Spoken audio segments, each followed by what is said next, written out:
The dragon's blood-red eye radiated unbearable rage, inspiring awe in all who dared to look at the monster. The beast's mighty paw shattered the massive door with a deafening crack, scattering splinters in all directions. The fearsome monster, ready to destroy anyone in its path, towered over the daredevils, baring its sharp fangs. The three daredevils froze in front of the monster, suddenly realizing the inevitability of the upcoming fight with the terrifying dragon. The ancient being turned to the frozen warriors and contemptuously called them lowly mortals unworthy of his attention. The angry beast roared, "How dare these lowly humans defy him, the lord of the dungeon?" The brave young man assessed the situation and swiftly jumped back, preparing for a decisive strike against the scaly foe. Zhang Yi, having made his final decision, fearlessly leaped forward towards the danger, taking the monster by surprise. The warrior soared impossibly high, gritting his teeth from exertion and concentrating all of his power for the killing blow. The fearless hero charged at the dragon and lightning fast chopped the monster into several pieces with his sharp blade. The attack was so lightning fast and masterful that no one present had time to catch the moment of the crushing blow. The young warrior lowered himself to the ground and smiled contentedly, satisfied with the result of his flawless fighting technique. The defeated creature began to disintegrate into tiny glowing pixels, disappearing from the world of material existence. The monster's body completely dissolved into thin air, leaving behind no trace of its gruesome existence. The victor, having defeated the formidable opponent, was surprised to find a precious fragment of a dragon blood scroll among the remains. The young man grabbed the well-deserved reward and did not hide his jubilation, because such a rare artifact had fallen into his hands. The brave fighter faced the choice of collecting all 9 pieces of the ancient scroll or leaving the task to other seekers. Zhang Yi, without hiding a satisfied smile, did not hesitate to agree to the proposal to complete the collection of magic fragments. After completing the unification ritual, the hero received a 5-star legendary scroll flickering with a purple light.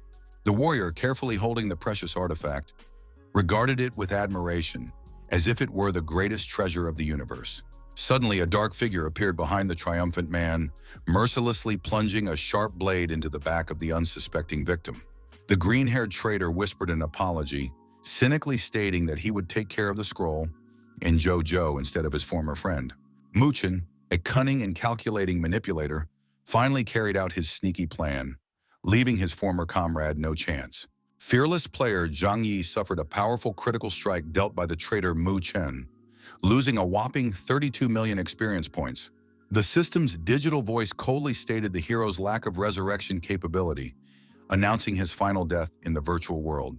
The young man realized the incredible nature of Apocalypse, a unique virtual reality game created by 1,000 of the best developers over 5 years of work.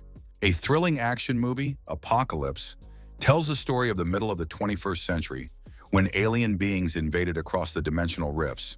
The fierce confrontation between the invaders and the Earthlings has caused irreparable damage to the planet's ecosystem, causing mutations among all non-human inhabitants. A brutal system forced people into the game world, threatening to turn those who refused into mindless mobs devoid of their own will. A sad discovery awaited the participants of the beta version. Once they entered the virtual reality, they lost the ability to return to normal life. Shocked users could not believe the dire reality of their situation, desperately questioning the reasons for the inability to exit. The inhabitants of the real world, connecting to the fatal system, disappeared without a trace, disintegrating into tiny particles before the astonished witnesses. The young warrior was in a state of extreme concentration, and a frightening blue glow emanated from his eyes, reflecting an inner strength.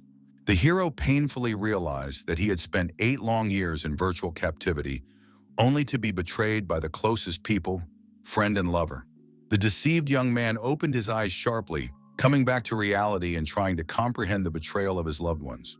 Shocked, Zhang Yi mentally turned to the traitors, questioning again and again the reasons for their cruel act that broke his heart.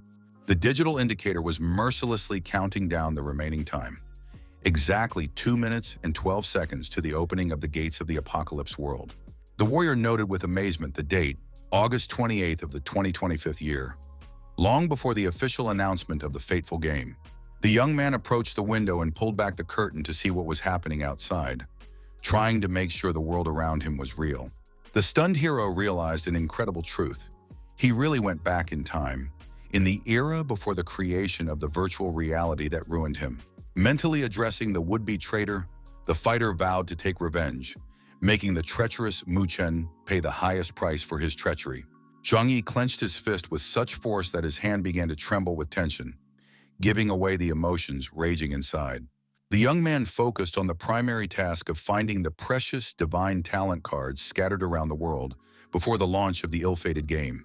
The digital system, Apocalypse, endowed incoming players with random talents that determine their fate in a brutal virtual world. The unique divine talents required prior activation in the real world with special cards that gave an incredible advantage. The development company Sky has released 9 rare divine talent cards, strategically distributing them to various locations around the planet. After reconstructing the location of the artifacts in his memory, the hero realized that the nearest map was on top of the tallest building in his hometown.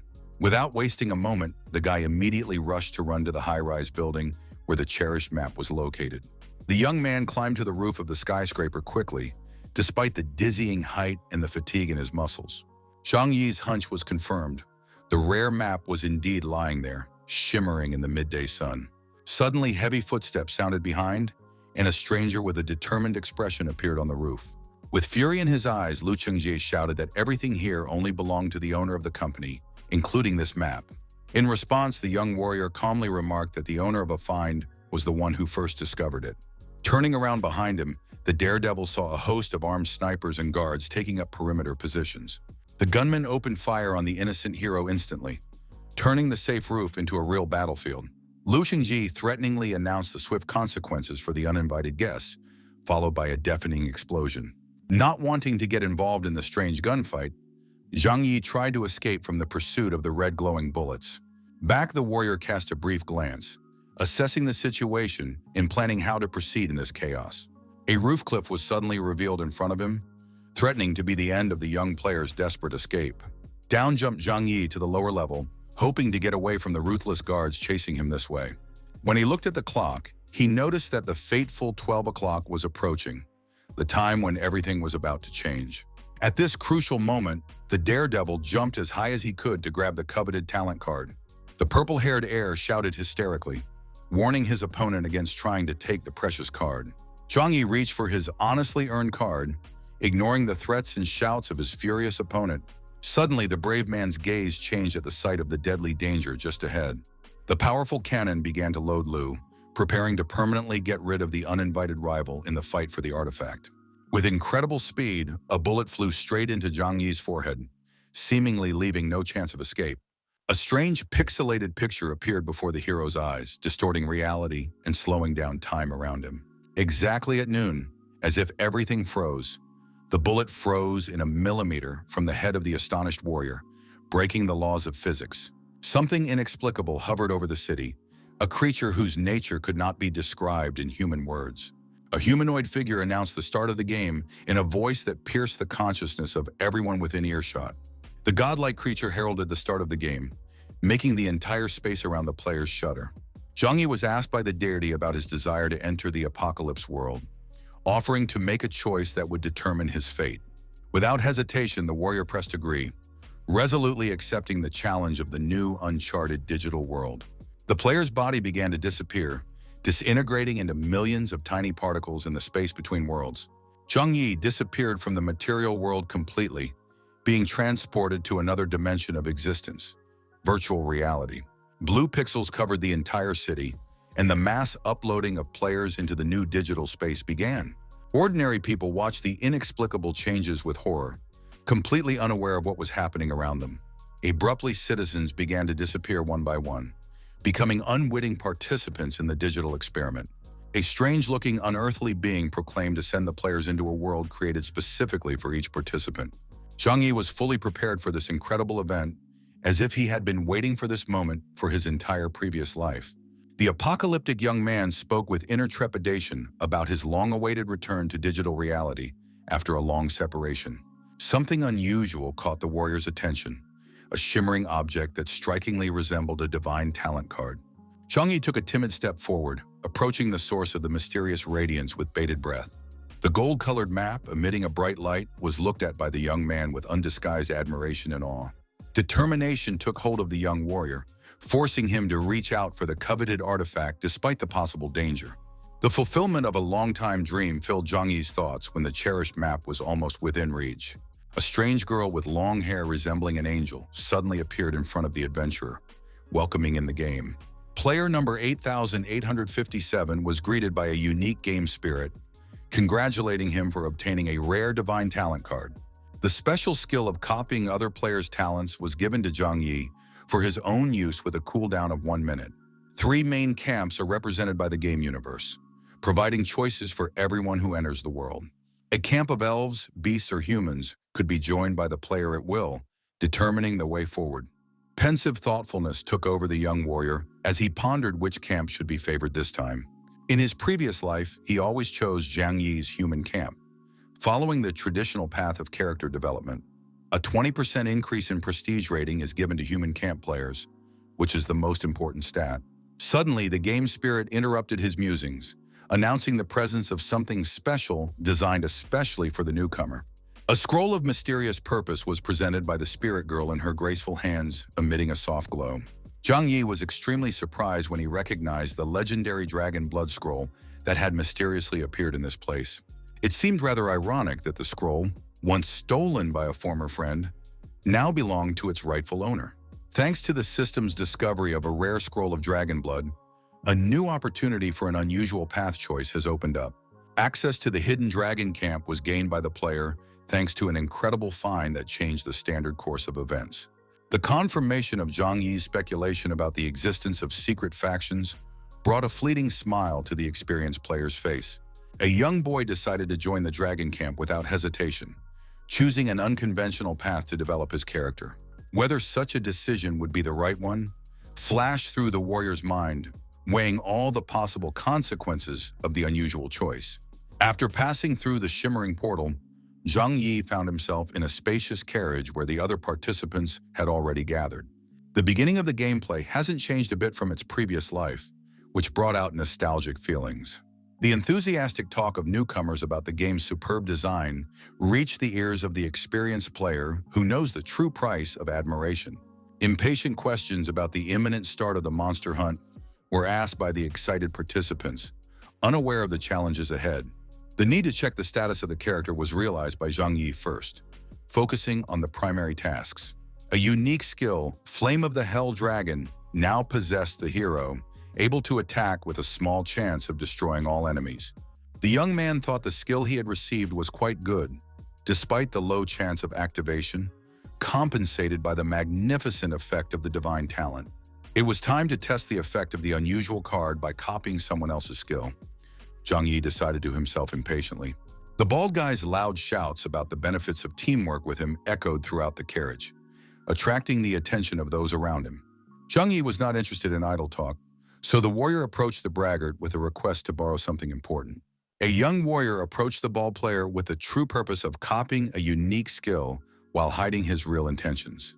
The bald guy reacted indignantly to the stranger's touch, questioning loudly the reasons for this strange behavior. An awkward apology was muttered by Zhang Yi, explaining the situation as a simple mistake, skillfully hiding the true purpose of the contact. Successfully replicating the epic talent of searching for the nearest treasures within a 500-meter radius left the experienced player satisfied. Suddenly, the voice of the announcer rang out, welcoming the newcomers to the world of Apocalypse and wanting to enjoy the gameplay. The gathered players were addressed by the mysterious man as warriors, emphasizing the seriousness of the challenges ahead. Everyone present listened carefully to the instructions as they prepared to begin the initial phase of the incredible adventure. The ball player was stopped by Zhang Yi, warning of the extreme danger of rash actions in this mysterious world. The cocky participant mockingly replied, calling the warned party a coward and reminding them of the supposedly game-like nature of what was going on. The braggart smugly offered the rest of the players to simply observe the master's professional actions while exiting the wagon. A strange black energy began to appear around the bald guy immediately after going outside, foreshadowing imminent danger. A huge spider-like creature towered right beside the wagon, ready to attack the first careless player. Instantly killed was the self-confident player by a giant spider, losing the ability to resurrect in the world of Apocalypse. Zhang Yi was prepared for such an outcome, unlike the other passengers who were in a state of horror at what they had seen. The loud cry of the warrior called everyone to realize the monstrous truth. What was happening had long gone beyond the ordinary game. The scary reality explained the young man to those around him. Death in the virtual world means the death of the physical body. A real battle for his own life was called by an experienced player trying to convey the seriousness of the situation. Finding a safe zone became the main task for the participants surrounded by monsters, unsure of how to proceed. The strange device on the top shelf was reached for at this moment by Zhang Yi, recalling the past events of his gaming life. In a previous incarnation, someone in the 7th car used a safety hammer as an unusual weapon. The disguised blue-quality weapon turned out to be an unremarkable item, causing much envy among other players. Hidden in the wagon was a treasure chest of additional value, known only to the experienced traveler. The copied ability was activated by Zhang Yi to discover the location of a valuable chest with the necessary resources. Zhang Yi went straight to the hidden place, eager to obtain a valuable find. An item of incredible value, a potion of dragon's breath containing powerful energy, went to a resourceful warrior. A bright blue light began to suddenly waft from the wagon, drawing the attention of the dangerous creatures nearby. With the looted weapon, the young warrior climbed out, chopping up the huge spider monsters with incredible speed. The watching players reacted with delighted shouts, noticing the blue quality of the weapon in the hands of the fearless fighter. Against the sheer number of spiders, incredible skill was required when using line weapons. The giant furry creatures became extremely angry, surrounding the daredevil on all sides in a terrifying ring. The players called the brave warrior a madman, considering his behavior a sure way to find a quick death. Ignoring the panicked shouts, Zhang Yi stepped back slightly to adopt a favorable fighting stance. A yellow glow began to emanate from the experienced fighter's hand, signaling that the decisive moment of the bout was approaching. It was time to introduce the bloodthirsty spiders to the effects of the dragon breath potion, the warrior decided for himself. The ancient artifact was used by Zhang Yi, summoning the mighty dragon flame forward against numerous enemies. An unprecedented spectacle unfolded right in the air, catching the eyes of everyone present with its splendor. A huge bonfire of fire appeared out of nowhere, consuming the monsters in its merciless dragon flames. The young man received a level increase for his feat, as well as 50 copper coins and extra life points. After the battle was over, the warrior pondered the usefulness of mining additional dragon breath potions for future battles. Shocked onlookers couldn't believe what they were seeing, considering instantly destroying spiders with a single attack a real cheat. Following the map to the City of Hope identified Zhang Yi as the next important task of his perilous journey. Suddenly, a running man appeared in the hero's path, attracting attention with his strange behavior. The stranger was spotted by an attentive warrior, wondering about the identity of the suspicious subject. A mysterious passerby made a plea for help, telling of a daughter kidnapped by cruel monsters. In a past life, many careless players got into trouble in this forest, even though valuable items were stored there. The begging man began to transform into a monster, his smile gradually turning blood red. Looking around, Zhang Yi realized that he was all alone in the silent forest. With a loud call, the warrior attempted to discover the whereabouts of his supposedly kidnapped daughter, offering the stranger his help. Looking around again, the mysterious man had completely disappeared, leaving no trace of his presence.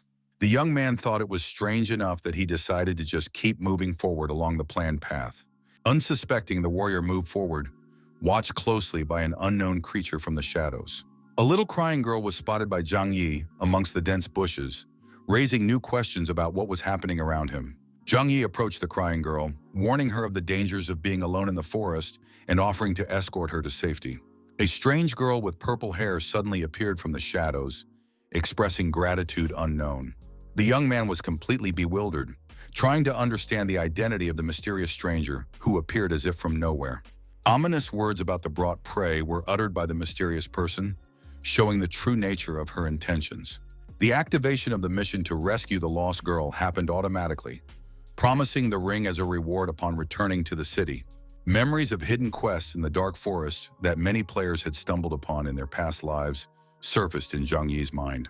Missing the opportunity to gain additional experience was not something an experienced warrior could miss. Realizing the value of such unexpected assignments, transforming into her true form began the beautiful girl after accepting the quest, exposing her monstrous essence. The giant spider became a stranger, demanding that the guy stand still and allow himself to be devoured without resistance. Jung Yi approached the frightened girl, asking her not to run away and promising to quickly deal with the threat before escorting her to the village. A magical weapon began to manifest in the hand of the fearless warrior, ready to meet the monstrous foe in battle. Jung Yi rushed forward toward the Spider-Woman as soon as the weapon fully materialized in his hands. The monster's legs were attempted to be chopped off by a daredevil, but he quickly realized the futility of attacking against the creature's tough skin. Mockingly, the Spider-Girl declared the uselessness of physical attacks, confident in her invulnerability. Despite the difficulties, continued to try to chop the leg of the monster's stubborn fighter, unwilling to give up without a fight.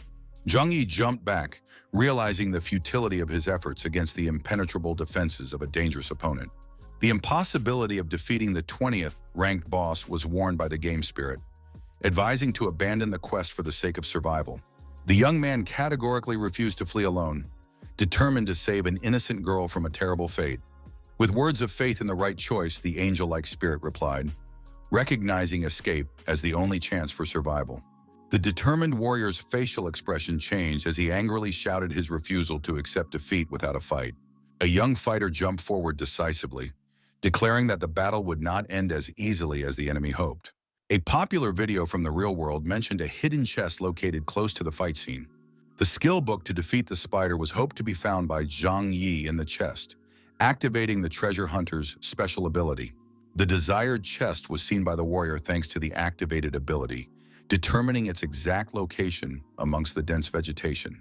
Attempts to get to the cherished vault was made by the hero, but the ferocious monster in every way prevented his advancement.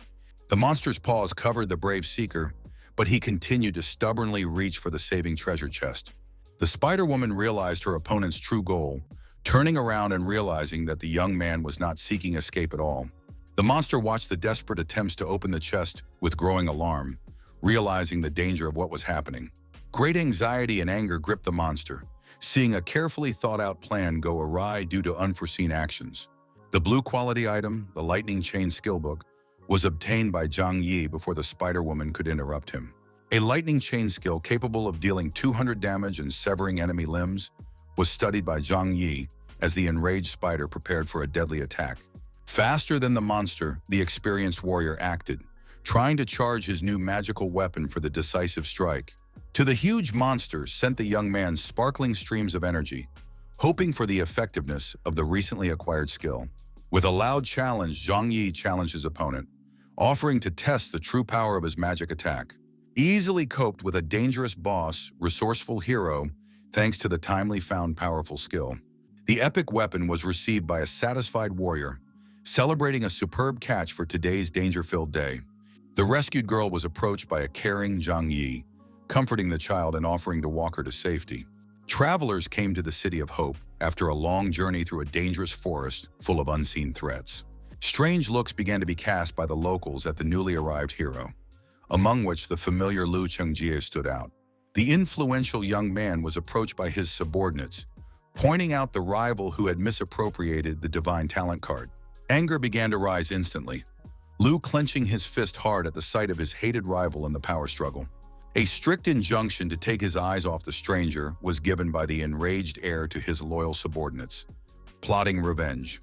Unsuspecting, Jung Yi moved forward, enjoying the successful completion of a dangerous quest. The grateful girl, who had miraculously escaped a terrible fate thanks to the bravery of a stranger, looked sweetly at her savior. The little girl expressed her sincere gratitude to the brave warrior, rejoicing at her long-awaited return home after the danger she had endured. Completing the mission brought the hero a ring that increased his luck by 55 points, greatly increasing his chances of success. The rarity of the attribute of luck was something Jung Yi pondered about, realizing that high scores of this characteristic would guarantee generous rewards for tasks. The loud shouts of the merchants were heard by the attentive young man, attracting the attention of passers-by to their shops and services. A local blacksmith offered his services for improved equipment, promising to take no money if the attempt failed. Jung Yi thought about the high chance of successful improvement as he watched the work of the talented craftsman being admired by others. The spectators accompanied the forging process with delighted cheers, marveling at the blacksmith's skill in creating incredibly powerful weapons. Zhang Yi decided to try out the mysterious abilities of the master, wanting to know the secret of his incredible success. The epic talent of forging and refining successfully activated the cunning warrior, increasing the chance of successfully refining equipment by 50%. The poison dagger was placed in front of the blacksmith by the young man, hoping to successfully improve the recently obtained trophy weapon. One improvement after another proved successful, confirming the effectiveness of the copied talent and pleasing the crafty player. Great prospects for future business were viewed by a satisfied Zhang Yi, realizing the value of the equipment improvement ability he had obtained. Surprise cheers rang out in the plaza as the spectators discussed the 15th successful result of improving a rare epic weapon. Breathing heavily, the tired hero began, feeling the complete exhaustion of stamina after prolonged use of the copied talent. Zhang Yi realized the need for rest before further leveling up, feeling extremely exhausted after actively using his talent. A tired warrior came to the special place for players to rest after the battle, hoping to regain his strength in a cozy tavern. A secluded room is rented by the young hero, having been given a small key to the temporary shelter by the landlord. The discussions of other visitors about a secret mission someone had completed in the dark forest reached the ears of the attentive young man. Thoughts of reaching level 20 as soon as possible occupied Zhang Yi as he floated on the top bed, planning a change of profession to learn strong skills. After reaching level 20, you can change your profession to one of 7 classes, including knight or assassin.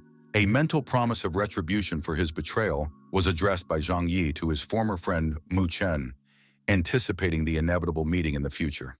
Farther into the forest advanced a rested lad, ready for new adventures and challenges on the road to power. Having detected the surveillance, loudly demanded Zhang Yi for the pursuer to come out of hiding, stopping the pointless game of hide-and-seek. The mysterious stalker stepped forward, giving away his presence and intentions to the wary warrior. Arrogantly stated Lu Qingjie, the scarred guy that past luck had run out, doubting the opponent's ability to escape again. Far from acting alone, the insidious stalker was surrounded by a group of loyal thugs ready to carry out any order. The computer's forced mode activated unexpectedly, changing the rules of the upcoming fight not in favor of the hero. Threatening to demonstrate his newly acquired lightning chain skill, Zhang Yi spoke out, preparing to fight back against the insolent opponents. The disappearance of the lightning chain from the hero's hand came suddenly, disrupting plans for an easy victory in the upcoming battle. The reason for the inability to use the skills was not immediately realized by the warrior when faced with the silencing effect-blocking magical abilities. An ominous warning of a 2-minute skill lockdown was uttered by the enemy, suggesting that he resign himself to his inevitable fate. With his fist, one of the bandits tried to strike, underestimating the physical abilities of an experienced fighter. Zhang Yi easily dodged the clumsy attacks of his opponents using his superior reaction and fighting reflexes. The shocked bandits did not understand the reason for taking damage from an unarmed enemy, writing it off as powerful equipment. Contemptuously, Lu called his aides a pile of garbage, deciding to personally deal with the unruly rival. The blue rarity was Zhang Yi's weapon, improved by 15 levels, which gave a significant advantage in battle. His powerful bow was being loaded by the enemy, intending to hit the agile warrior from afar with a deadly shot. Mockingly, the scarred guy offered to test his ability to resist his weapon, confident in his superiority. A meteor shower of arrows launched Lu Qingjie, causing deadly projectiles to fall directly from the sky onto the enemy's head. Zhang Yi lost 50 units of health from each arrow that hit him, rapidly decreasing his vitality reserve.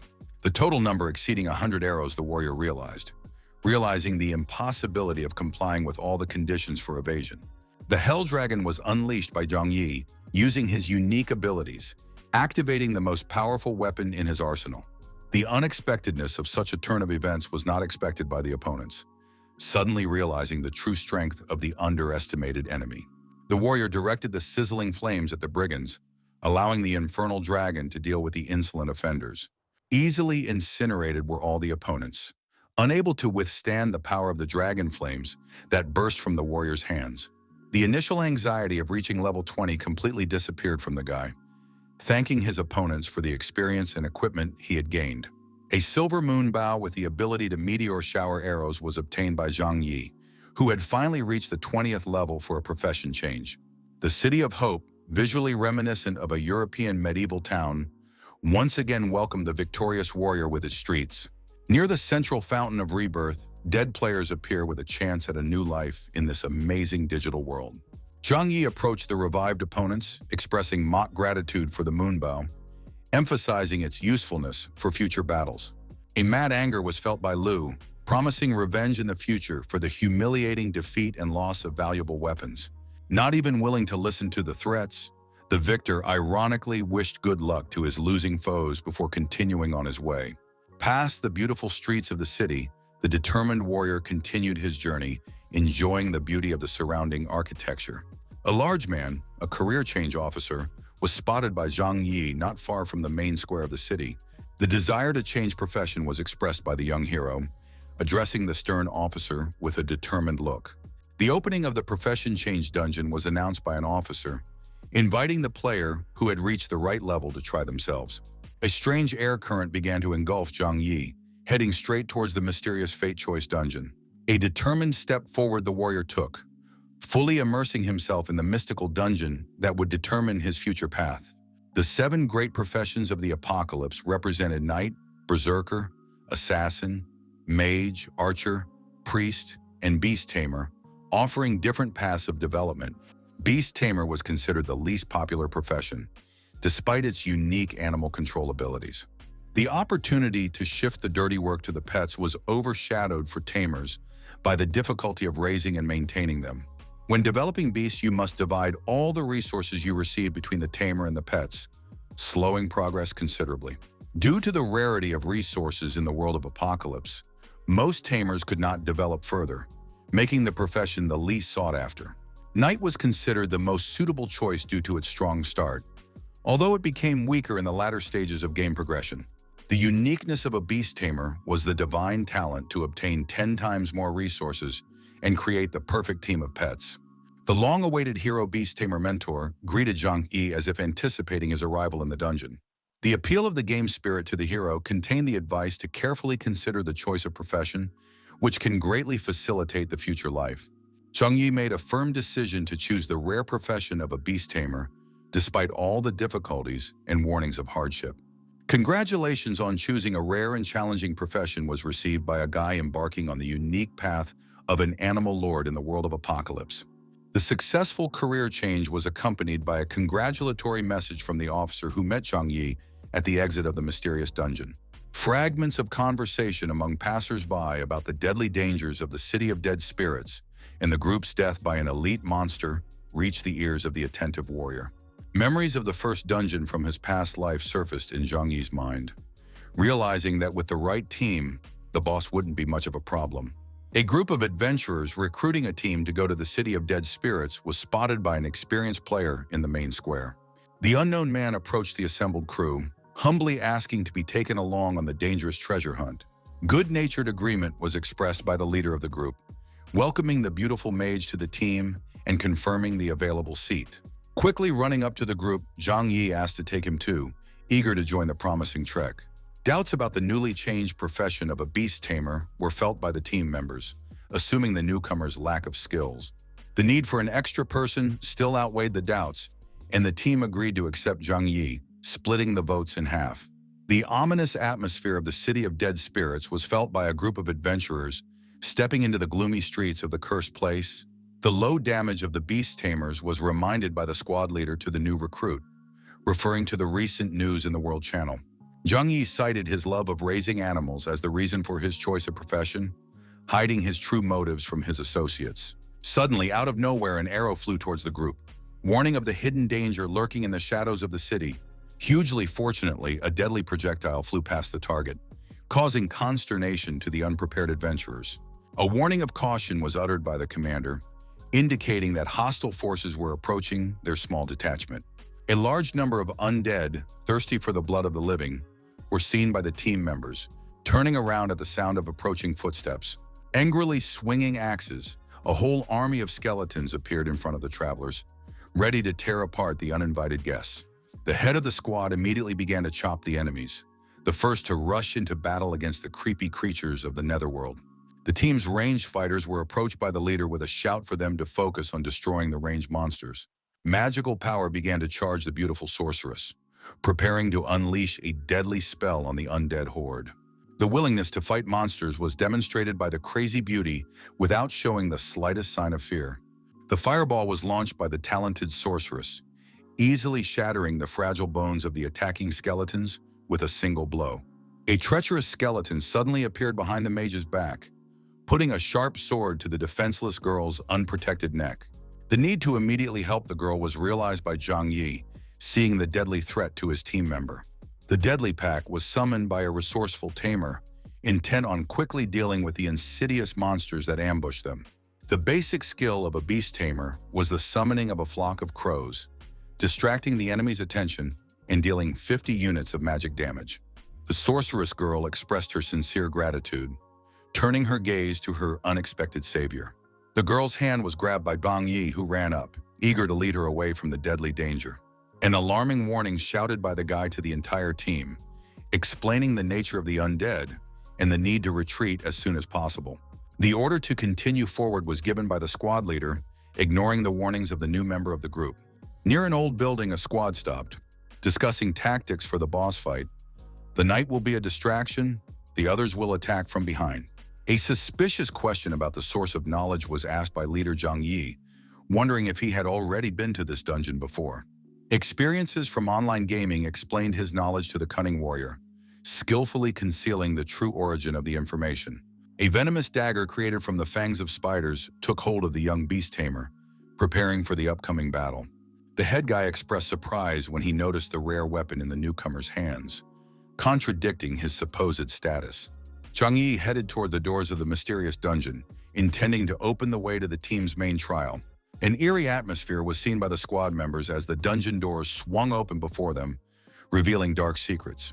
The importance of maintaining the integrity of the team was warned by Zhang Yi, realizing the deadly danger of separation in such a place. A trio of friends were already mulling over the insidious plan, not caring for the safety of their newly adopted companions. After trapping the new recruits, the treacherous comrades shouted their imminent return, traitorously dooming the pair to certain doom.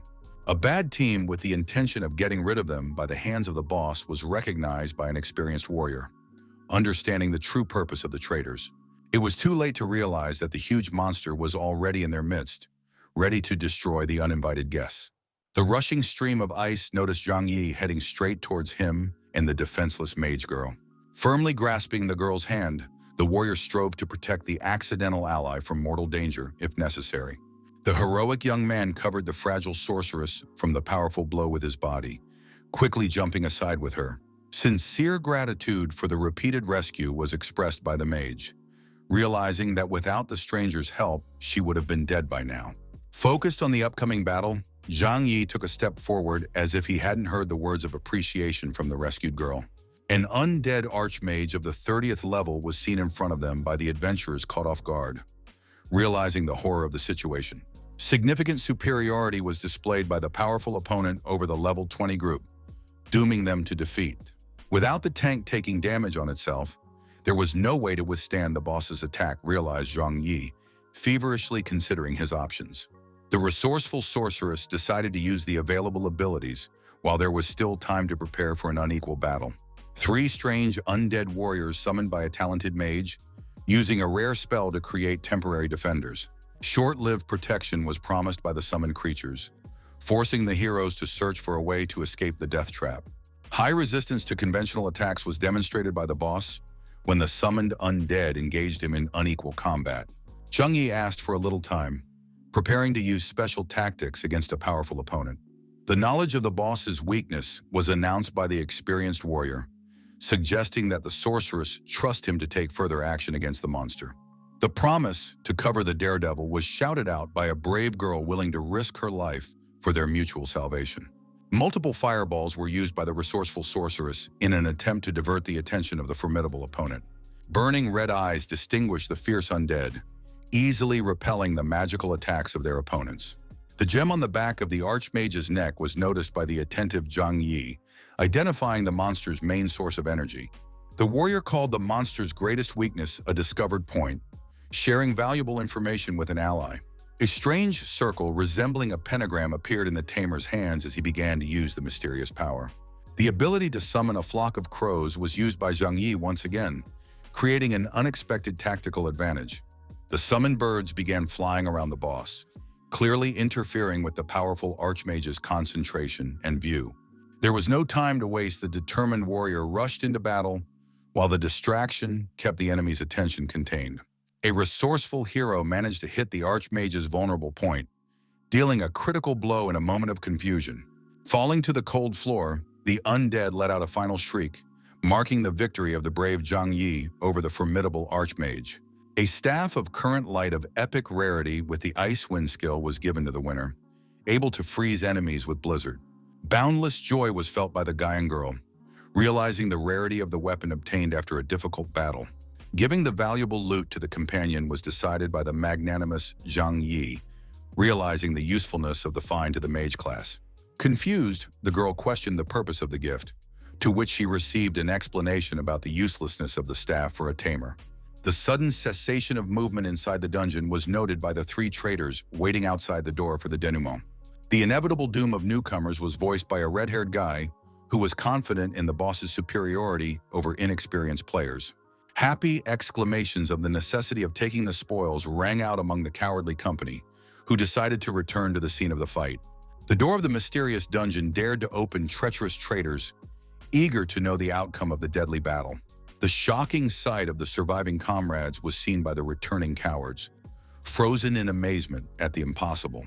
A barbed question of disappointment was asked by Zhang Yi, reminding him of the scoundrels' desire to see only corpses in their place. The trio of traitors were genuinely shocked, unable to believe their eyes, for the victims should have died long ago. Instant flight from the dungeon was undertaken by the terrified tricksters, eager to escape the retribution they deserved. An unpunished retreat could not be allowed by the determined Zhang Yi and the sorceress, preparing to stop the traitors. The caring warrior covered the girl with his body, protecting her from a possible attack by the former group commander. The accusation of betraying his comrades was hurled by Zhang Yi to the leader, recalling the bitter experiences of the past with such treachery. The protective grip of the girl's hand was reinforced by the alert young man, ready to shield his ally from danger at any moment. The skill of summoning dead creatures was successfully copied by the cunning tamer, touching the enchantress's hand during a defensive maneuver. To revive the soul of the defeated Archmage, the resourceful Zhang Yi decided to use his newly acquired skill, creating an unexpected twist. The powerful Archmage immediately sided with his former opponents. Surprised cries of the Archmage's impossible resurrection erupted from the mouths of the traitors, unaware of what was happening around them. To learn the truth was not before the treacherous former comrades, instantly frozen by the powerful skill of the resurrected boss.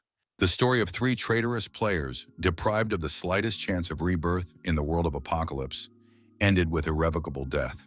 Slowly, Zhang Yi began to faint, feeling extremely exhausted after the grueling battle and the skill utilization. The young warrior's stamina had reached a critical limit, causing his exhausted body to collapse to the cold stone floor. He felt the need to go to the rest area with every cell of his exhausted body, feeling overwhelming fatigue. Open eyes the exhausted tamer could not keep open, slowly sinking into the saving darkness of oblivion. Childhood memories floated in front of the young man's mental gaze. A conversation with his father about buying a new game after winning. The promise to purchase the coveted novelty was given by his father to little Zhang Yi if his son could win over him. The boy felt mad joy then, confident in his ability to take first place and get the coveted prize. The bitter realization of being irrevocably stuck in a game reality came to the warrior, realizing the impossibility of returning to the normal world. Waking up in the tavern room was accompanied by an excruciating headache and questions about the length of the involuntary sleep. The mysterious letter was noticed by Zhang Yi's attentive gaze beside the bed, raising questions about the origin of the mysterious message. The first priority action was to read the letter he had found, awakening the curiosity of the rested warrior. Gratitude for the multiple rescues was expressed by the wizard girl in a written message left for the heroic savior. The precious ring was attached to the letter by the grateful sorceress, hoping for the usefulness of the gift in the young man's future adventures. Zhang Yi felt sincere joy at such a noble gesture of gratitude, appreciating the attention of the rescued girl. Looking closely at the items from the ring, memories of the many slain players came flooding back to the brooding warrior. The lack of need to worry about equipment was noted by the satisfied tamer, realizing that all that remained was to find just the right beast. The hidden dungeon of the Dragon Crown tomb in the northern part, according to the memories, was still the only place to obtain rare beasts until the 40th level. A wise choice of participants for the trek was required when visiting a dangerous place. Otherwise, it was not possible to get out of there without loss. The difficulty of finding trustworthy companions was realized by the experienced player, realizing that it was easier to say there was a need than to actually find worthy ones. An active girl beckoning to the guild in the square was noticed by Zhang Yi, listening to the promises of various benefits for new members. The thought of joining the guild was a sudden epiphany, making the boy's eyes light up at the realization of the obvious decision. Teaming up with the traitor Mu Chen in his past life made him forget about guilds as the best way to form reliable teams. A determined Zhang Yi headed over to the guild manager, meeting the question of possible help with a desire to create his own players' association. Choosing a name for the future guild was suggested by the girl manager, turning to the determined Zhang Yi. Reflections on the game's creator as a deity and the players who defied the higher powers captured the young warrior's mind. Zhang Wei remembered his father's words from his childhood when he decided to name the guild Hunt for Gods. The only way to win is through participation. Congratulations on creating your own guild were heard from the managers, suggesting that you start inviting other players. The ineffectiveness of handing out flyers on the street was instantly realized by the experienced Zhang Yi, considering this method of recruiting people too casual. After the survival mission, the first competition according to the game schedule should begin, opening up new opportunities. The most appropriate place for real experts to meet was a competition attracting the best fighters of the apocalypse. The first large-scale competition with duels was organized by the City of Hope to celebrate the arrival of the players, inviting absolutely everyone to participate. Zhang Yi made an immediate decision to take part in the competition, seeing a great opportunity to display his skills. Leading voices sounded after the participants were fully loaded, addressing the assembled ladies and gentlemen before the tournament began. The real battle was eagerly awaited by the excited Zhang Yi, anticipating the exciting spectacle and the opportunity to test his strength. The official greeting came from the host announcing the start of the first dueling competition for the brave warriors. The vast expanse of the sky arena spread out before the eager players, awaiting the long-awaited start of the bouts. Analyzing the situation, Zhang Yi realized his gap from the bulk of the players who had reached the 30th level against his 25th level. The long-awaited duel battle has finally begun between the first two players showing off the prowess of their classes. The enthusiastic shouts of the audience accompanied the assassin's maneuver, who was able to get close to the warlock, depriving him of the advantage of distance. Refusing to surrender, the mage continued to engage in an unequal battle, looking for a way to turn the tense duel around. A prison of shadows summoned a desperate spellcaster, surrounding the assassin with a mystical trap in an attempt to stop the rushing attacks. The unique ability to analyze the enemy and inflict pinpoint damage distinguished an exclusive skill applied by an experienced mage. 1,000,000 coins was offered by the wily assassin to his opponent for his deliberate defeat, tempting the mage with material goods. The warlock remembered the failed opportunity to save the company from bankruptcy, imagining how life would have changed with such a sum. A completely different path could have been taken by the fate of a magician who escaped the addiction to alcohol with the necessary means. Leaving his wife and daughter would not have happened in the alternate reality the embattled mage dreamed of, remembering past mistakes. It was the search for an opportunity to change fate that brought a desperate man into the game apocalypse, giving a second chance at happiness. A firm decision to never give up or lose was made by the warlock, rejecting any suggestion of deliberate defeat. The mystical, soul-sucking power of the enemy was applied by a determined mage, declaring there was no room for failure in his new life. The inevitability of defeat before the power of the magician proclaimed the enchanter, depriving his opponents of choice and hope of victory. Inner tension was felt by Zhang Yi, recognizing the uncommon skill and strength of the confident magician. A familiar name, Duanfeng, recalled the warrior from his past life, often seen in the World Channel amongst the loners going through difficult dungeons. A lad was sent to court number 20, where an impatient opponent, long anticipating the encounter, was already waiting for him. The 35th level Knight Duanfeng had, far surpassing his opponent in experience and strength. The condescending suggestion to attack first came from the cocky knight, emphasizing the low level of the opponent. Doubts about Zhang Yi's ability to endure the fight were expressed by the arrogant warrior, provoking his opponent into a rash attack. A warning against arrogance towards his opponents was uttered by the tamer, unwilling to put up with neglect due to the difference in level. Instantly, summoning a flock of crows decided Zhang Yi, causing his opponent to respectfully appraise his confidence in his own strength. A challenge to check the actual match of words and deeds was thrown by the knight, grabbing his formidable weapon before the fight began. The knight's exclusive skill, Guardian of Balls, applied Duan, summoning several soul balls capable of sustaining 500 damage each. The accusation of being afraid of real combat was thrown by the opponent, trying to provoke Zhang Yi into rash actions. The need to break through the 4 soul balls was realized by the experienced warrior as he analyzed the obstacles to damage the knight. The mathematical calculation showed the need to take 2,000 units of reflected damage, which was equal to Zhang Yi's entire health reserve. A warning about the fatality of doubt in a duel was uttered by the knight, reminding him that indecision gives his opponent a chance to kill. The inevitability of defeat under the current development was understood by Zhang Yi, feverishly thinking of a way to get rid of the defensive balls. Memories of the large number of items obtained from slain players came to the tamer's mind, offering an unexpected solution. The young man's only hope was in his armor, donning protective gear before a decisive move in a dangerous game. The lightning chain was used by the brave warrior, causing the knight to mockingly shout the urge to die from the reflected damage of the defense balls. Duan adopted a smug posture, announcing the end for his opponent in advance, unaware of his opponent's hidden trump card. The hidden undead armor skill engaged the cunning Zhang Yi, ensuring survival after mortal damage and recovering 10% of health.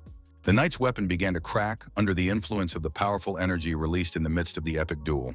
The shocking realization of the opponent's survival after the reflected damage of the defensive balls struck the cocky knight. Zhang Wei made a decisive move towards his opponent, taking advantage of the moment of confusion to deliver a fatal blow. The young warrior successfully won, confidently advancing to the next round of the tournament to the enthusiastic cheers of the spectators. Recognizing the strength of his opponent, an honest Zhang Yi expressed his honesty, noting the crucial role his equipment played in the outcome of the intense bout. The unusual origin of the armor suggested the defeated Duan, admitting his own mistake in underestimating the talented opponent. Solemn congratulations were pronounced by the host to the participants who managed to overcome the difficult first round of the competition. A familiar mage girl appeared in the arena, catching the attention of the spectators with her confident gait before the start of the second round. A warning against underestimating the talented sorceress rang out among the seasoned viewers who know the true power of the contestant. A sharp demand to stop talking and demonstrate real ability was thrown by the girl to her cocky opponent. The excitement among the spectators of the celestial arena caused the battle for the title of the strongest magician to begin, attracting everyone's attention. Strategic thoughts of recruiting the strongest mage into his guild occurred to Zhang Yi, envisioning the future power of such an association. The intention to increase his own strength was expressed by Duan, suggesting that the guy address questions through the chat room if necessary. Indifference to the knight's suggestion was experienced by the young tamer, considering his recent opponent an emotionless fighting machine. The knight's admonishing words recalled Zhang Yi about hoping to see a championship message justifying his own defeat. The warrior decided to watch the duel of the strongest mages, expecting to invite another expert to the guild. The names of the fighting mages were noticed by the attentive Zhang Yi, recognizing the participants of the exciting magic duel. The girl who survived the betrayal with him in the terrible dungeon was recognized by the warrior among the participants of the magical duel.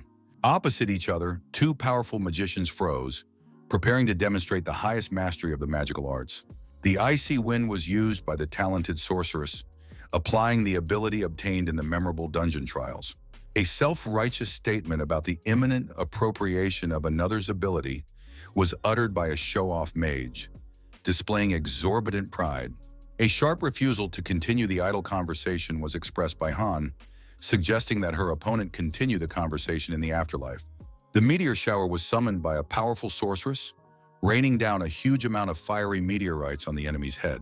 A premonition of a bad outcome, despite the girl's clear advantage, arose in Zhang Yi's mind as he watched the fight closely. The strange expression on the narcissistic mage's face was noticed by the shrewd warrior, anticipating an unexpected turn of events. A powerful explosion shook the arena, eliciting perplexed screams from the spectators who did not understand what was happening in the epicenter of the battle. The complete incomprehension of the sudden events in the arena was experienced by Zhang Yi, along with the rest of the spectators of the exciting fight. The mysterious disappearance of the narcissistic warlock and the unknown fate of the girl caused widespread concern among those present. A previously unknown skill that had never been encountered in his past life struck Zhang Yi's consciousness with its mysterious nature. The powerful mage spoke condescending words, addressing the girl with feigned regret for her failed finale. Zhang Yi felt sincere pity for the talented sorceress, recognizing her unconditional strength and potential in the arena. A caring warrior approached the defeated girl, offering to help her up and apologizing for the loss of her prized staff. A firm promise to reach the finals and recover the stolen artifact was made by the young man, comforting the distraught sorceress with words of encouragement. An easy victory over the next opponent marked a new dueling match, bringing the guy closer to his cherished goal. Narcissistic magician Wu Qi demonstrated a successful passage to the next round, confidently defeating his opponents. The opponent's fiery wheel didn't stop Zhang Yi gaining another victory and moving on in the tournament grid. After countless rounds, only two finalists remained, Zhang Yi and Wu Qi, ready to fight for the grand prize. An impatient anticipation gripped the spectators gathered around the celestial arena, hardly waiting for the final confrontation to begin. A mocking remark was thrown by Wu Qi, commenting on the determined look of an opponent who was ready to eat his opponent alive. The arrogant challenge to take the precious staff was accompanied by a loud laugh from the cocky mage, confident in his invincibility. Zhang Yi felt a strange displacement into another dimension, as he found himself alone with the insidious opponent in the space of nothingness. The reason for her friend's sudden disappearance was understood by the astute warrior, realizing the enemy's ability to create separate dimensions. The impossibility of victory in the created space was stated by the arrogant mage, explaining the absorption of the chance to revive after respawning. Zhang Yi remained vigilant, realizing the futility of copying his opponent's talent and summoning crows under the circumstances. A third of his health was taken away by the mage's usual spell, making one wonder about the seriousness of the insidious opponent's attacks. An unexpected idea suddenly visited the boy's mind, making his lips stretch into a mysterious smile.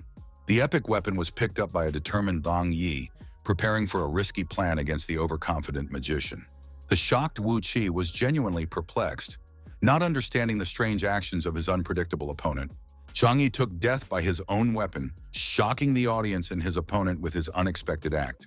A chance for rebirth was detected by the system in the hero, opening up the possibility of a cunning plan. The special rules of the main competition area allowed a player to revive at the site of death, bypassing the mandatory return to the fountain. The resourceful warrior saw the current situation as the perfect moment to summon a soul, taking advantage of a unique opportunity. Resentment was expressed by the stunned Wu Qi, threatening imminent retribution for playing games with his patients, regardless of the chances of revival. In desperation, Wu Qi shouted for the cursed snakes, begging them to get away as the enemy crows pounced on him from all sides. The exhausted opponent was approached by Zhang Yi, hoping for his willingness to continue the deadly fight to the end. This time, the difference between the forces of the fighters will be obvious to all observers. Such a thought was enjoyed by the tamer before the decisive blow. The speed of the enemy struck the guy with its unusualness. He had never seen such lightning-fast movements before, as if fighting with a completely different creature. The simultaneous strike of a double chain of lightning struck by the clone, and the original, the resourceful warrior, decided to try it out against the dangerous spellcaster. Sparkling discharges streamed down the enemy's body, causing unbearable pain to distort the self-righteous warlock's face as every nerve was pierced. About the impossibility of losing this time, Wu Qi kept saying, trying to get up after receiving 800 units of damage, swaying as if drunk. Deadly swords suddenly appeared behind Zhang Yi's back at the will of the magician, who had sworn to avoid defeat at all costs. With such incredible speed flew the sharpest weapon that cut through the very air on its way to the hero's unprotected back. Fortunately, the copy's timely reaction saved the creator. The arm thrown forward stopped the blade at the last moment before the fatal blow. The copy that had taken the fatal blow slowly dissolved into pixels, gradually disappearing from the material world of the doppelgangers. The doppelganger's noble act could not leave Zhang Yi indifferent, filling his heart with both deep gratitude and fury towards his opponent at the same time. With knuckles white with tension, the boy rushed toward the enemy, his eyes blazing with determination to end the fight here and now. The desire to continue fighting and refusal to admit defeat was shouted by Wu Qi, swinging to strike back with all his remaining power. A blinding yellow explosion was born from the collision of two powerful forces, causing the surrounding space to tremble from the energy released. Stubbornly and desperately, the recalcitrant mage swung again with mad determination in his eyes, meeting his gaze with the cold calm of his tamer. Player Zhang Yi's victory was solemnly announced by the system, granting him the well-deserved title of tournament champion among the top fighters. The winning hand was raised by the announcer, urging the crowd to welcome the new hero, while hundreds of voices expressed their desire to become his loyal subjects. At the moment of triumph, Zhang Yi noticed the proud smile of Han Yaru, whose gaze radiated sincere admiration for his comrade and his achievement. The well-deserved award to the champion was announced by the announcer, holding out a mysterious chest of random equipment for the winner. At the thought of being able to replace the obsolete poison dagger, Zhang Yi's eyes lit up with undisguised delight. For so long he had dreamed of a worthy weapon. Opening the chest revealed a magnificent sword of ice and flame, shimmering with a mysterious, mystical light in the hands of the victor. A satisfied Zhang Yi thought about the well-spent chance of rebirth, the championship title obtained, the returned staff, and the new marvelous weapon. The victor leaned over to his dying opponent with a warning against irresponsible actions, even in the virtual world of the game. After descending from the arena, enthusiastic spectators approached the young champion, offering to add them as friends and become battle buddies in future adventures. A young man, true to his word, approached the wizard girl, returning the promised staff and reminding her of her desire to find her missing brother. Hanyaru's sudden joining of the guild was accompanied by over 100 applications from those wishing to follow suit. Zhang Yi grabbed the girl by the arm, fleeing from the persistent crowd of fans frantically wanting to come under his patronage. In the City of Hope, the young man reasoned about the strangeness of what was happening, experiencing for the first time the persecution of so many people, as if he owed the whole world a debt. The existing limit of adding random people was something Zhang Yi thought about, realizing that the guild was currently only lacking an experienced healer. Only 10 seats were available to a young guildmaster at his current level of development, limiting the organization's ability to expand. With green hair, an unfamiliar fellow suddenly appeared, attracting the company's attention with his mysterious presence. With a loud cheer, Han Yaru greeted Qinlong's appearance, demandingly inquiring about his elder brother's whereabouts. At length, a mysterious green-haired stranger watches Miss Han as she enters the city, explaining his role as bodyguard while the young gentleman is busy with important business. An attentive Zhang Yi inquired from her companion about the identity of the suspicious alien, receiving an answer about the stranger's friendly ties with her brother. The intention to visit the Tomb of the Dragon Crown was announced by the prudent guildmaster, immediately receiving a strong desire from the newcomer to join the trek. At the entrance of the legendary tomb stood the familiar knight Duan Feng, noting the rapid rise of his recent rival to champion status. The good mood and possible increase in the opponent's level was noticed by the shrewd Zhang Yi, suggesting that they immediately head inside the mysterious dungeon. The brave group of explorers who entered the tomb had been secretly watched by an unknown spy all this time, remaining undetected. The adventurers' attention was drawn to the majestic statues of warriors that looked so realistic as if they were about to come to life. Hanyaru was passing by another statue of an ancient soldier when her attentive gaze noticed something strange and disturbing. The eyes of the stone statue began to glow red as the curious sorceress scrutinized the details of the statue. The dirt on the surface of the stone knight mysteriously disappeared, as if the ancient guardian was awakening from a centuries-old sleep. A warning of danger shouted Zhang Yi to his companions, recognizing the statues as the main monsters of the mysterious tomb. The experienced knight was approached by the group commander, assigning roles for the upcoming battle where Duan should take the blows under the cover of the others. Staying close together was urged by the prudent guildmaster, watching the stone-faced opponents approach.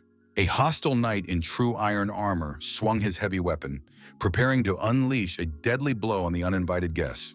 The insufficient strength of the stone opponents for their defeat was arrogantly stated by Duan, stepping forward with determination on his face. The deadly weapon was retrieved by the brave warrior, beginning a tense sparring match between him and the stone knight in ancient armor. A blood-red light shone in the eyes of the mighty knight as he condemned the opposing tin to imminent doom. The Ishak took a sharp step forward, catching those present by surprise with his sudden movement. A fierce battle unfolded between the team of adventurers and the ancient guardians of the tomb, filling the space with the clinking of metal. Without wasting precious seconds, Duan easily chopped down one of the many opponents, displaying the skill of an experienced knight. The strange rider on a warhorse was noticed by the weary soldiers, anxiously assessing the new, more dangerous opponent. A level 35 Dragonblood Knight possessed this Dragonblood Knight, far surpassing the ordinary tomb guards. The unusual red armor of this third opponent stood out, indicating his special status among the defenders of the ancient tomb. The mysterious knight pointed his mighty horse towards the fighting group, resolutely shortening the distance for a fatal blow. The timely appearance of the new enemy was noted by the attentive Duan, realizing the need to react quickly to the threat that had arisen. Acting as a tank, the knight applied his protective ability, creating magical spheres around the fragile team members. From the pocket of his armor, the warrior pulled out another deadly weapon, preparing for a fierce battle with a superior opponent. Fully prepared for a fight, the two-armed fighter became a two-armed fighter, clutching a blade in each hand with the intention of destroying the approaching enemy. An exclusive skill applied by the mighty knight, summoning destructive balls and dealing 3,000 units of physical damage to all enemies within a radius. The tired fighter hid his weapon, deciding that he had successfully dealt with all the enemies, unaware of the coming danger. The main boss stood behind his horse after the defeat, calling out to Lord Shigyur in a loud voice echoing through the ancient halls. In the Tower of Eternity, the pensive owner of the game sat in the Tower of Eternity, listening attentively to the girl reporting the master's apparent interest in young Zhang Yi. The reflection of an old acquaintance was seen by the owner in the young warrior, bitterly remembering a long-dead man who was no longer in the world of the living. A grim picture of killing an old acquaintance by throwing him off a cliff arose in the owner's mind, evoking conflicting emotions. For the sake of special observation, the Mystery Master decided to increase the difficulty of the upcoming boss, creating additional challenges for the group of seekers. The power of the dead subordinates was absorbed by the greedy dragon, transforming into the second rank and becoming much more dangerous to untrained warriors. Zhang Yi pondered in bewilderment at the unexpected development, consoling himself with the thought of more valuable trophies from a higher-ranked monster. The need to split up was shouted to his comrades by a prudent fellow, realizing the excessive strength of a second-ranked dragon for their small group. The knight comrade was approached by the guildmaster with orders to use ball defense, developing tactics against a strengthened opponent. Getting into the flavor of battle, the red knight swung his sword, from which flames began to emanate, heralding an even more devastating attack. From the jaws of a huge red dragon burst out real fire, threatening to scorch the daredevils who dared to disturb the peace of the ancient tomb. The futility of resistance was what Duan warned his team about, realizing that his shield wouldn't be able to withstand the second dragon breath due to the enormous damage. Unable to survive the mighty attack, the adventurers found themselves as the dragon's breath dried up, leaving a scorched void in their wake. The dragon's only weakness was reported by Zhang Yi to his ally Qin Long, pointing out the need to strike the eyes of the monster. An exclusive archer skill was applied by the warrior, releasing a special soporific arrow capable of stunning the target for a full 4 seconds.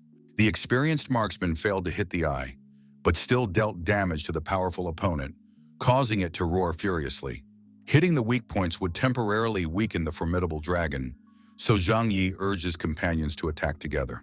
Combat readiness was demonstrated by all members of the team, realizing the arrival of a decisive moment to show their abilities. Yarrow attempted to freeze the dragon, using her powerful ice windscream ability to create a sparkling storm around the monster. The experienced sorceress switched to a fiery attack after changing attributes, swapping the cold for the scalding flames of magical projectiles. Zhang Yi's attitude became maximally serious as he launched crushing blows at the dragon, promising imminent death to the monster. A level 2 dragon began to disintegrate into pixels, struck down by the combined attacks of the brave team of adventurers. The exhausted but satisfied heroes defeated the mighty foe, completing the most difficult challenge in the ancient tomb. The expectedly large number of rewards pleased the high-level dragon, causing the prudent Zhang Yi to rejoice. The offer to take all equipment from the loot was made by the magnanimous leader to his companions, leaving only the mysterious dragon egg for himself. Strangers suddenly appeared in the depths of the dungeon, shouting loudly, calling out to destroy Zhang Yi and his group. The aggressive strangers decided to damage the guy, directing deadly attacks directly towards the surprised guildmaster. With his body, the selfless Qinlong blocked the enemy attacks, taking the fatal blow instead of Zhang Yi. The body of the brave comrade was pierced by brutal attacks, forcing him to settle on the cold floor of the ancient tomb.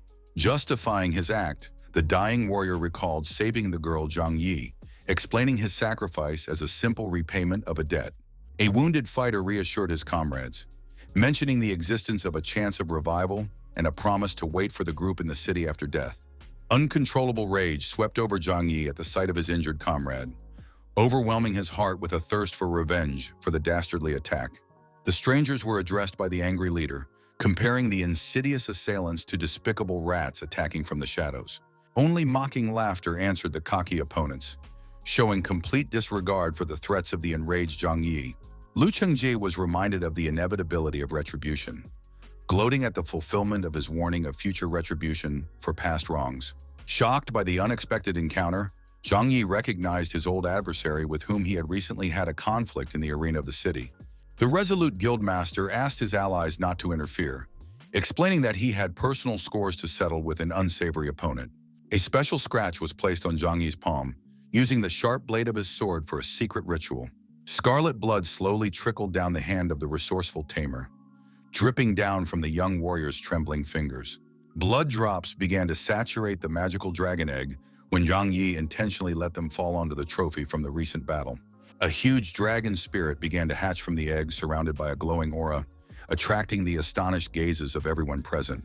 A state of shock swept over Zhang Yi at the sight of the rarest dragon egg, considered the most valuable beast in the entire apocalypse world. Holding out his palm to the mystical creature, the beast tamer offered to enter into an ancient contract binding the fates of man and dragon. The dragon's winged paw reached out to the boy, symbolizing acceptance of the proposed union between the two different creatures. Mysterious cracks covered the dragon egg, preparing to reveal its amazing contents to the world after the contract was signed. Instead of a formidable spirit, a small dragon appeared out of a burst shell, completely inconsistent with the expectations of those present.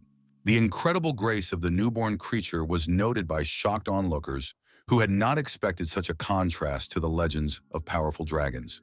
Bewilderment filled the faces of even hostile opponents who did not understand the miracle of nature that had happened before their eyes. The mocking words about being able to easily crush a defenseless creature were uttered by Lu, showing a threatening gesture with his fingers. Flames began to breathe from the angry dragonkin, expressing his outrage at the insulting words of the arrogant man. An even harder laughter came from the cocky Lu, mocking the tiny creature's angry reaction and warning against biting. The proud dragon did not tolerate the taunts, releasing a huge cloud of deadly fire from its small mouth at the offenders. Instant damage was dealt to the surprised opponents as the flames began to greedily consume their bodies, turning flesh to ash. It seemed incomprehensible to everyone how such a diminutive creature could do such devastating damage to adult warriors. It defied logic to have one unfortunate beast crushing an entire group of experienced fighters with its fiery attack. Partial deaths of the attackers ended the unequal battle, with the survivors choosing to teleport away from the fierce dragonkin. A caring Zhang Yi reached out to his new pet, who had been hit by the taunts, calming the angry creature.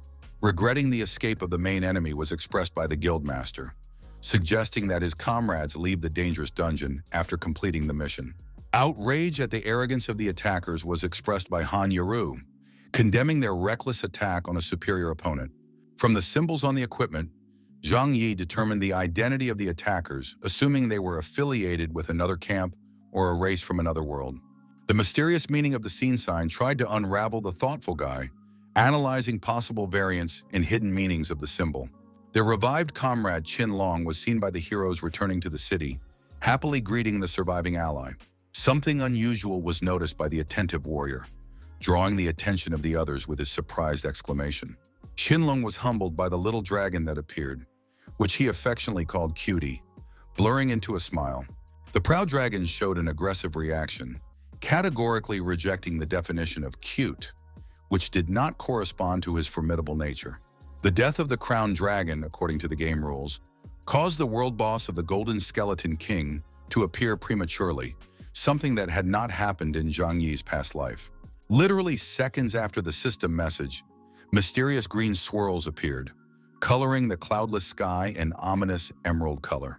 The foresighted guy realized the imminent arrival of momentous events, preparing for the inevitable meeting with the world boss.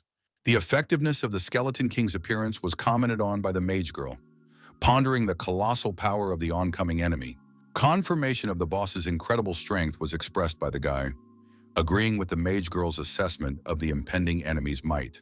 In his past life, the Golden Skeleton King had managed to single-handedly destroy half of Hope City, the young man recalled anxiously.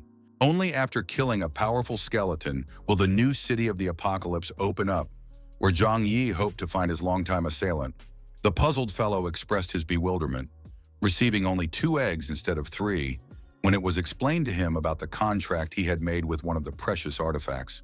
Upon hearing about Area 886, the mysterious stranger realized the significance of the information, realizing the need for immediate action on the situation. A veritable treasure trove of dragon eggs was hidden by an unknown man in his secluded room, carefully guarding the valuable collection from prying eyes. The arrival of the Golden Skeleton King in the city has forced players to organize the defense of the settlement, preparing for the imminent attack of the world boss. A powerful skeleton apologized for being late, addressing a certain Shigure and promising to exterminate all living creatures in retaliation for his fallen comrade. The Skeleton King tried to scrutinize at least one person in the hushed town square, preparing to attack. Green smoke swirled at the spot where the ancient skeleton had fired a powerful spell, creating a gateway for his undead. Countless skeletons began to emerge from the mysterious green smoke, ready to do the bidding of their golden lord. Tasked with defending the city was a mission against the world boss, requiring players to stop the invasion of the Golden Skeleton King at any cost. Excellent rewards have been promised by the system to the 3 players who will inflict the most damage to the deadly enemy during the fierce battle. The need to maximize damage in addition to engaging in assassination was recalled by Zhang Yi from his past life, planning to gain valuable rewards. The guildmaster turned to his friends with a call to remain calm, reminding them of the Golden King's slowness and the importance of keeping their distance. To follow his instructions, asked the experienced warrior to his comrades, guaranteeing victory over the boss when tactics are properly executed.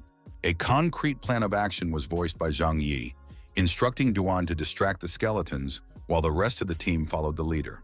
The epic clash between the brave heroes and the terrifying skeleton began on the outskirts of the city, attracting the attention of all present. The order to destroy all living things was given by the Golden King to his countless soldiers, sending them into battle against the defenders of the city. The first fights broke out between the simple skeletons and a group of defenders, determining the outcome of the initial stage of the great battle. Brave warriors dashed through the crowd of hostile skeletons, noting the awesome power of the undead attacks with their anxious cries. The wounded man was being treated by a little girl healer, begging to bear with him a little longer in anticipation of a soon relief from his suffering. A warning of danger outside the city walls shouted Zhang Yi, urging everyone to immediately return to the protection of the city fortifications. The confident gait of the boy striding toward the skeleton was noticed by the frightened girl, admiring his boundless bravery. A new wave of small skeleton soldiers suddenly appeared on the battlefield, complicating an already tense situation for the defenders. Caution was advised to his comrades by the attentive Zhang Yi, noticing the appearance of an additional group of bony opponents. A determined Duan felt his stardom, drawing 2 deadly weapons from their sheaths and rushing forward to meet the danger. The famous whirlwind ball ability was used by an experienced knight, dealing with a large crowd of skeletons in one powerful move. The people watching were anxiously talking, fearing that the reward would go to another guild's guild. Hunt for gods, given the current development. The impossibility of allowing rivals to capture the bounty was discussed by members of another guild who were willing to fight for their share against competitors. The insulting reference to Zhang Yi was uttered by one of the outsiders who decided to use the fireball against the cocky brat. The origin of the sudden fiery explosion was not understood by the puzzled Zhang Yi, caught off guard by the sudden attack. The group of people in strange robes were discovered by a guy who turned around, perplexed as to the reason for their aggressive actions. Frankly, the leader of the strangers explained his intentions, claiming a desire to capture the reward for defeating the world boss. The lack of time for idle talk was noted by Zhang Yi, suggesting that the opponents should prove their right to be rewarded with their own strength. The Golden Skeleton King came into action, swinging in for a deadly blow and promising to send all the stupid humans to hell. A powerful explosion shook the ground after the impact of the boss' huge sword, scattering shards of rock and shaking soil around. Perplexity gripped Zhang Yi as he tried to comprehend the sudden events in the midst of the chaotic battle. The little healer girl appeared in front of the confused warrior, explaining her presence as a desire to help a team in need of a doctor. With a loud warning of another dangerous attack, the attentive Qin Long, who was watching the boss, tried to keep his comrades safe. The foot stuck in the ground was discovered at the critical moment by Han Yaru, trying in vain to free herself from the unexpected trap. A huge skeleton with green energy suddenly appeared in front of the defenseless girl, ready to deliver a deadly blow. The urgent need to save his friend was realized by Zhang Yi, seeing the gravity of the situation and the danger approaching her. The pointlessness of resistance was emphasized by the sinister skeleton, calling death the only possible way out for mortals. The moment the deadly weapon swung, an unknown warrior put up a block, preventing the defenseless girl's imminent death. Literally out of nowhere, a mysterious stranger appeared, covering the girl from the dangerous opponent with his powerful body. The order to immediately flee was given to the savior by the mysterious warrior, promising to personally deal with the dangerous enemy. With a mocking laugh, the mighty boss replied, commenting scornfully on the appearance of yet another mortal who decided to challenge him. A demonstration of full strength was demanded of the King of Death by a confident stranger with a huge weapon, showing not an ounce of fear. The question about the real power of the so-called King of Death was asked by a defiant warrior, doubting the might of a formidable opponent. A lightning-fast leap forward was made by the brave stranger, landing many swift blows on the huge boss's body. 5,000 units of damage, only so much damage the strongest warrior could inflict, confirming the expectations of the incredible power of the world boss. The Skeleton King was dismissive of the injuries he had sustained, comparing the stranger's powerful attacks to a light tickle. The fearless player made a confident statement about simply warming up, hinting at the hidden powers saved for the real battle. The Berserk's special state was activated by a mysterious warrior, calling to accept his blood in exchange for the bestowal of great power. An exclusive battle form that reduced health by 1% every second, but greatly increased the damage dealt described the state of a berserker. A huge number of ball marks appeared in the air as the berserker used his powerful striking ability, shaking the very space around him. A triumphant fellow turned to the fallen skeleton, mockingly inquiring about the sensations after such a crushing blow. Still, the recalcitrant boss managed to stand up, promising the wretched mortal harsh retribution for the insult with action. Block with his huge weapon set the cold-blooded warrior preparing to continue the fierce confrontation. A truly epic battle of the titans began between the berserker and the world boss, drawing admiring glances from all present. The dangerous tactic of wasting health to increase strength was noticed by the observant Zhang Yi, worried about the brave warrior's nearly depleted life reserve. The skeleton threatened his opponent with the death blow of a huge weapon, anticipating the impertinent berserker's imminent demise. Puffs of smoke were noticed by the attentive Zhang Yi in front of him, making it difficult to see the critical moment of the intense battle. Only 1 unit of health remained on the brave lad, making his death almost inevitable to all watching. The immortal body divine talent of the immortal body suddenly activated on the berserker, causing the evil skeleton to be bewildered. With a mocking comment about a simple tickle, the nonchalant player replied, continuing to provoke the enraged boss. Complete invulnerability for 60 seconds after activation was granted by the divine talent card, driving the world boss into a state of uncontrollable rage. Vain attempts to do any damage were made by the frustrated skeleton as he watched his blows pass through his opponent. The incredible power of single-handedly confronting the Skeleton King was noted by an impressed Zhang Yi, admiring the unknown warrior's talent. The talented stranger was watched closely by Duan Feng, assessing the fighting qualities of a potential ally or rival. The mighty skeleton experienced complete exhaustion of stamina, breathing heavily after a series of futile attacks against an invulnerable opponent. The long-awaited moment of enemy weakness awaited the cunning berserker, promising to demonstrate the full power of his deadly capabilities. The red eyes of a warrior proclaiming the coming of his decisive move in a deadly game burned with gambling fire. The berserker's gaze looked insanely dangerous, ready to chop everyone with his huge weapon, inspiring awe in all observers. 10,000 damage was dealt by the warrior in one crushing blow, causing those around him to question the reality of what they were seeing. Deactivation of the berserk state occurred after the effect ended, returning the fighter to normal functioning. The 40th level of development of the ring was noted by the fallen warrior, indicating the extreme rarity of his magical artifact. In the wrong hands, getting the evil outfit into the wrong hands could cause serious trouble for everyone around it, given its destructive potential. A grateful Zhang Yi approached the berserker, receiving an unexpected response of helping Han Yaru exclusively without regard for the others. Surprise struck the curious guildmaster as he pondered his girlfriend's connection to such a powerful and mysterious warrior. The girl's older brother turned out to be a formidable berserker, causing widespread amazement among those present to learn of the unexpected kinship. With a soothing gesture, the caring brother placed his hand on his sister's head, promising to spare her any worries and anxieties. Nonchalantly, the caring brother offered his sister to take the ring, reassuring her about his well-being after a hard fight. The observant Zhang Yi was surprised to see how easily the girl had obtained such a powerful artifact from a generous relative. Thanks to the successful defense of the city by Zone 886, access to a new settlement, the mysterious Demon Tower, has opened up. Items of varying value were received by the participants in the heroic defense when it came time to distribute their well-deserved awards. The golden boots with a 5-point increase in all stats went to Zhang Yi as a reward for showing valor. A team of adventurers found themselves outside the majestic Demon Tower after crossing through a magical portal. The colossal difference between the City of Hope and the new settlement was noted by travelers, comparing them like heaven and earth. In his mind, Zhang Yi imagined the hundreds of floors of the Demon Tower, traversing which opened a passage to the next mysterious city. Only 50 floors the warrior was able to traverse during his 8 years in Apocalypse in his past life, facing extremely dangerous monsters.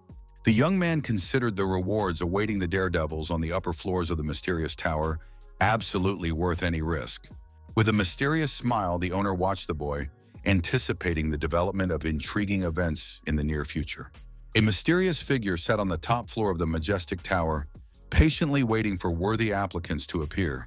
The real game promised to begin with a mysterious entity anticipating a clash with the adventurers in its territory. The anxious voices of the companions were heard by Zhang Yi, warning of the Demon Tower's imminent closure in a few hours. An experienced guildmaster encouraged his friends to go through several floors together, using the coincidence of the rare opening of the tower once every 7 days.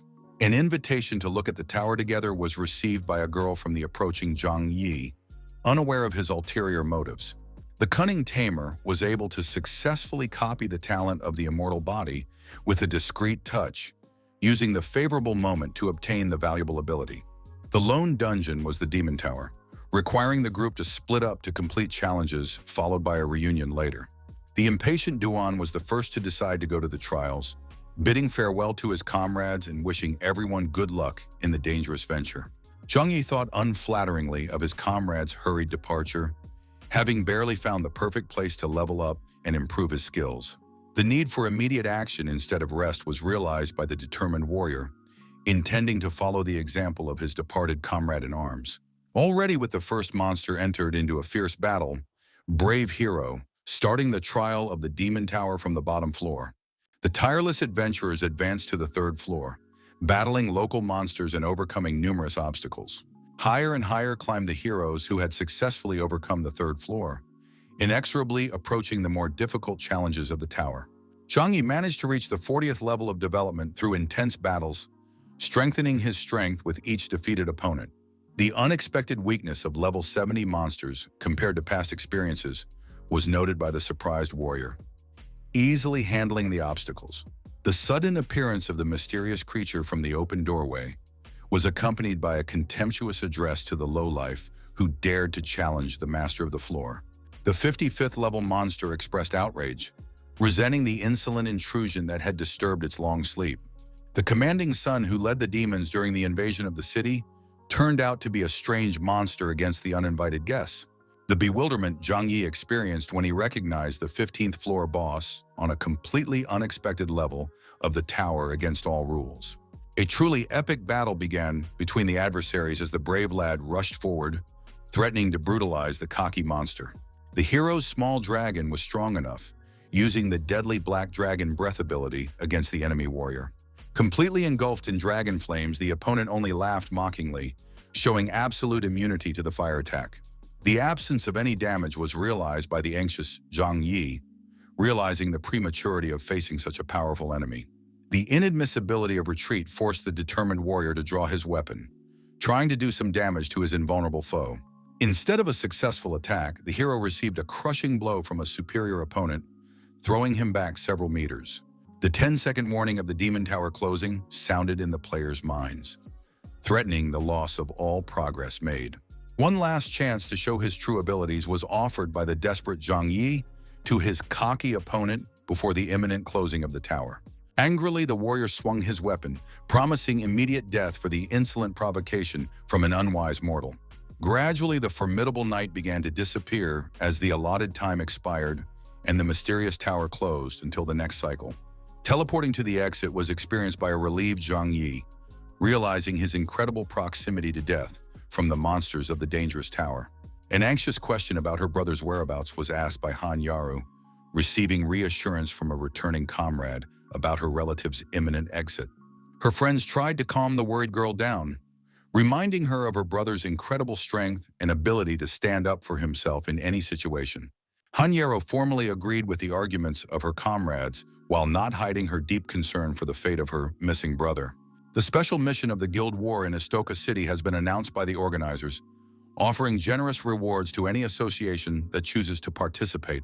Among the possible rewards mentioned was a teleport race, one of the best items in Apocalypse, turning the owner into a rich man without much effort. Zhang Yi saw this event as a strategic opportunity to find the traitor from his past life faster, planning his next actions. The urgent need for rest before the upcoming trials was emphasized by the caring guildmaster, addressing his tired comrades. 4 hours later, the experienced commander scheduled a general gathering, planning to send the entire group to the Guild War. The new allies were approached by a friendly Zhang Yi, suggesting that they get to know each other better after the upcoming battle to strengthen their relationship. The girl doctor joyfully agreed, while the embarrassed Qin Long awkwardly reacted to the unexpected proposal. Confirmation of the arrangement and a promise to meet later was given by the confident guildmaster, finalizing the discussion of the team's upcoming plans. The inevitable victory in the upcoming war was dreamed of by the smiling fellow, rejoicing in the fully staffed positions in his promising guild. On the 8th floor of the demonic tower was the girl's brother, perplexed about his strange stay after the official closing of the mysterious structure. The experienced warrior looked ahead tensely, anticipating an encounter with an unknown creature lurking in the darkness of the forbidden floor. The tall shadow was noticed by the vigilant berserker, strongly urging the unknown to show himself and not delay the inevitable encounter. The strange cyborg uttered an ominous warning, regretting the boy's unfortunate decision to enter the forbidden zone of the tower. The unknown creature began to glow bright green, foretelling eternal imprisonment for anyone who dared to enter the forbidden territory. A perplexed question about the nature of the enemy was asked by brother Han Yaru, trying to categorize the mysterious creature as a monster or a player. The uselessness of any knowledge to the doomed man was emphasized by the enigmatic stranger, rejecting both assumptions about his identity. The instant decision to activate the immortal body was made by a resourceful player, preparing for the inevitable encounter with an unknown threat. Successfully dodging the cyborg's lightning-fast attack was demonstrated by the nimble berserker using his incredible reactions. The deadly blade went straight for the warrior's neck on the next attack, threatening to instantly decapitate the careless foe. The experienced fighter took a saving step back as the new attack reached for him like a living deadly weapon. A timely block with the weapon was managed to be placed by the skillful warrior, preventing a direct hit from the deadly blow. The specific berserk technique was instantly recognized by the mysterious stranger, showing an unexpected awareness of martial techniques. The divine nature of his opponent's talent was realized by the shrewd cyborg, changing his attitude towards the unexpected guest. The reason for the sudden stop interested the surprised fellow, receiving an unusual answer about the ordeal past and the dullness of further combat. A bonus reveal of the game's secret was offered by a mysterious cyborg, showing unexpected generosity to a worthy opponent. The imminent onset of a catastrophic apocalypse, after which survival will be impossible, foretold by a gloomy fellow. The boy was disappointed by the information he received, hoping to hear something more concrete and useful for his purposes. The limited information revealed was emphasized by the strange cyborg, suggesting that the rest is learned on one's own through personal experience. The shocked berserker inquired about the possibility of leaving the Forbidden Zone, receiving a disappointing reply about having to wait 7 days for the tower to open. The mysterious stranger ended the meeting with a gradual disappearance, as suddenly dissolving into space as he had appeared. A pensive Zhang Yi suspected a special connection between the divine talent and the predicted disaster, analyzing the cyborg's strange reaction. Doubts about the completeness of the information received tormented the inquisitive mind of the warrior, pondering the possible reticences of the mysterious being. The rested comrades were greeted by a friendly Zhang Yi, ready for new adventures with a renewed team. A call to try hard turned the enthusiastic leader to his companions, setting them up for the challenges ahead. The group learned the special rules of the city of Istakov. Those who died here kept the chance to be reborn, losing only 20% of the crystals. Fixed crystal positions, often guarded by various bosses, set this unique city apart from other locations in the game world. The need to quickly collect the maximum amount of crystals was realized by the team, preparing for decisive action in a limited time frame. Zhang Yi addressed the gathered guild members, suggesting that they discuss the strategy of the upcoming battle for the crystals. Given their small numbers, the decision to split up and capture maximum points was suggested by an experienced leader, guaranteeing the possibility of mutual defense when attacked. The battle cry, "Let's go," rang out from the lips of the enthusiastic guildmaster after a detailed explanation of the tactical plan to his companions. Rapidly scattered members of the team to occupy strategic points, following the instructions of their prudent commander. The assigned places were diligently defended by all participants of the operation, realizing the importance of holding positions in the upcoming conflict. Tense battles with monsters at checkpoints led brave heroes, seeking to establish control over valuable resources. The Godzilla robot was beheaded by the skillful Zhang Yi, displaying outstanding fighting prowess at a critical moment in the bout. The level 3 water crystal mine was conquered by the winner, greatly strengthening the position of his promising guild. The most valuable source of crystals was a captured level 3 mine, allowing the team to control significant resources in the battle for supremacy. At her post, Han Yera was vigilantly guarding the mine, ready to defend the strategically important facility from any intruders. A team of 5 people was spotted by an attentive girl, recognizing the approaching guild, Promise Gate, of the 3rd rank. The weak defense of each mine was noted by Zhao Ming, the leader of the rival guild, as he assessed the situation before the inevitable attack. The cloaked members of the enemy guild launched a crushing attack on the commander's orders, swiftly rushing towards the lone defender. The shackling roots urged the attackers on, instantly robbing the mobility of the spellcaster caught off guard with their sudden hold. The shocking swiftness of the attack couldn't be realized by the startled girl, trapped in mere seconds. A captive sorceress has approached the representatives of the guild, Gate of Promises, demanding an explanation and immediate release. The captive's pleas elicited only the mocking laughter of the ruthless leader, giving the cold-blooded order for her immediate murder. In a tense battle with the N21 monster, Zhang Yi was participating at this moment, displaying incredible martial arts skills. An alarming red signal on the map was noticed by an attentive leader, identifying an attack on one of his guild members. The urgency to act was realized by Zhang Yi, anxious to maintain control of the important mines at all costs. The unexpected resurrection of the Godzilla robot took place on the battlefield, turning the situation around at the most critical moment. The opportunity to deliver a treacherous stab in the back was used by the insidious robot while the guy was busy dealing with an attack on an ally. Bright blue flames burst from the monster's mechanical maw, rushing towards the unsuspecting victim in a crushing torrent. With incredible speed, the deadly attack approached the hero, promising imminent doom to the careless warrior. Zhang Yi only noticed the deadly danger when he turned his head and saw the flames of a heavy opponent pointing towards him. A momentary activation of the dragon was made by the resourceful tamer, causing the pet to breathe defensive fire against the attacker.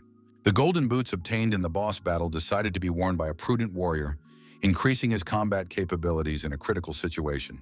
A loyal dragon named Xiao Hei was approached by a caring master, entrusting the defense of a strategic position to the pet before leaving to help her friend. The system alert of the golden speed skill sounded in the player's mind, greatly increasing movement thanks to the magical boots. A calming thought was mentally conveyed to the captive enchantress by Zhang Yi, promising a speedy arrival in deliverance from danger. Zhao Ming appeared in front of the frightened Han Yaru with a knife, regretting the need to kill such a beauty early. A strange sound in the distance caught the self-assured leader's attention, making him wary in anticipation of unexpected danger. Rapidly, Zhang Yi appeared to rescue the girl, causing the enemy fighters to immediately react, rushing to protect their commander. With just one powerful swing of his sword, the mighty warrior threw the attackers aside, demonstrating his superiority over his many opponents. Outrage at the bullying of the defenseless girl was expressed by an enraged Zhang Yi, who addressed a contemptuous question to the arrogant leader. A furious threat of certain death was uttered by the angry Zhao Ming, resenting the stranger's insolent interference in his plans. Deftly chopping through the restraining tree branches, the brave warrior made his way to his captive friend, wasting no time with empty threats. A deadly warning from his own sword promised Zhang Yi to the enemy leader as he approached a dangerous distance from the enemy. 500 crystals were received by the victorious warrior for killing Zhao Ming, according to the system alert, confirming the successful completion of the fight.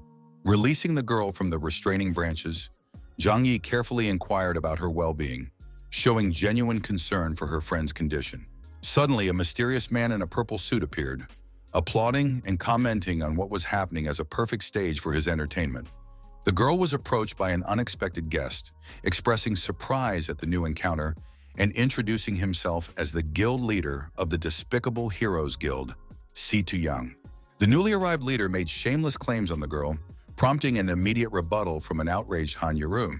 A determined Zhang Yi grabbed the girl by the arm, unwilling to listen to any further explanations and eager to leave the unpleasant company as soon as possible. The suggestion to have a duel with a reward of 10 level 3 mines if he lost was made by the cocky Si Tuyang. A terrifying bet in the form of a girl was demanded by the smiling opponent in the event of Zhang Yi's defeat, showing the true motives behind his challenge. Zhang Wei expressed his abrupt refusal to engage in a meaningless fight with the narcissistic narcissist, suggesting that his opponent get away amicably without too much trouble. Threatening to use 10 times speed, the angry Si Tuyang promised, resenting the brat's rejection of such a generous chance. The legendary talent of increasing the attack speed by 1,000% within a minute possessed the opponent, gaining a tremendous advantage in battle.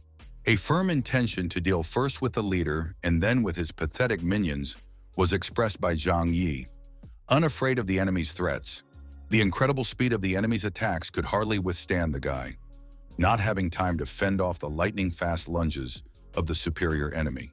A deadly blade strike was delivered by the approaching opponent, piercing through the body of Zhang Yi, who was caught off guard, to the horror of those watching.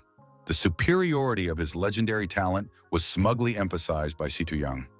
Confident that it was impossible to match his unique abilities, Han Yarrow shed inconsolable tears as she saw her friend's defeat and considered him dead at the hands of a ruthless assassin.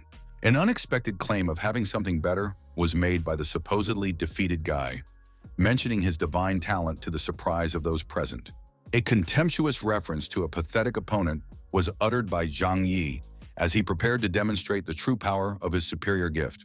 The enemy blade was intercepted by the unharmed Zhang Yi with his own hands, causing his opponent's indignant cry of inability to avoid his deadly strike.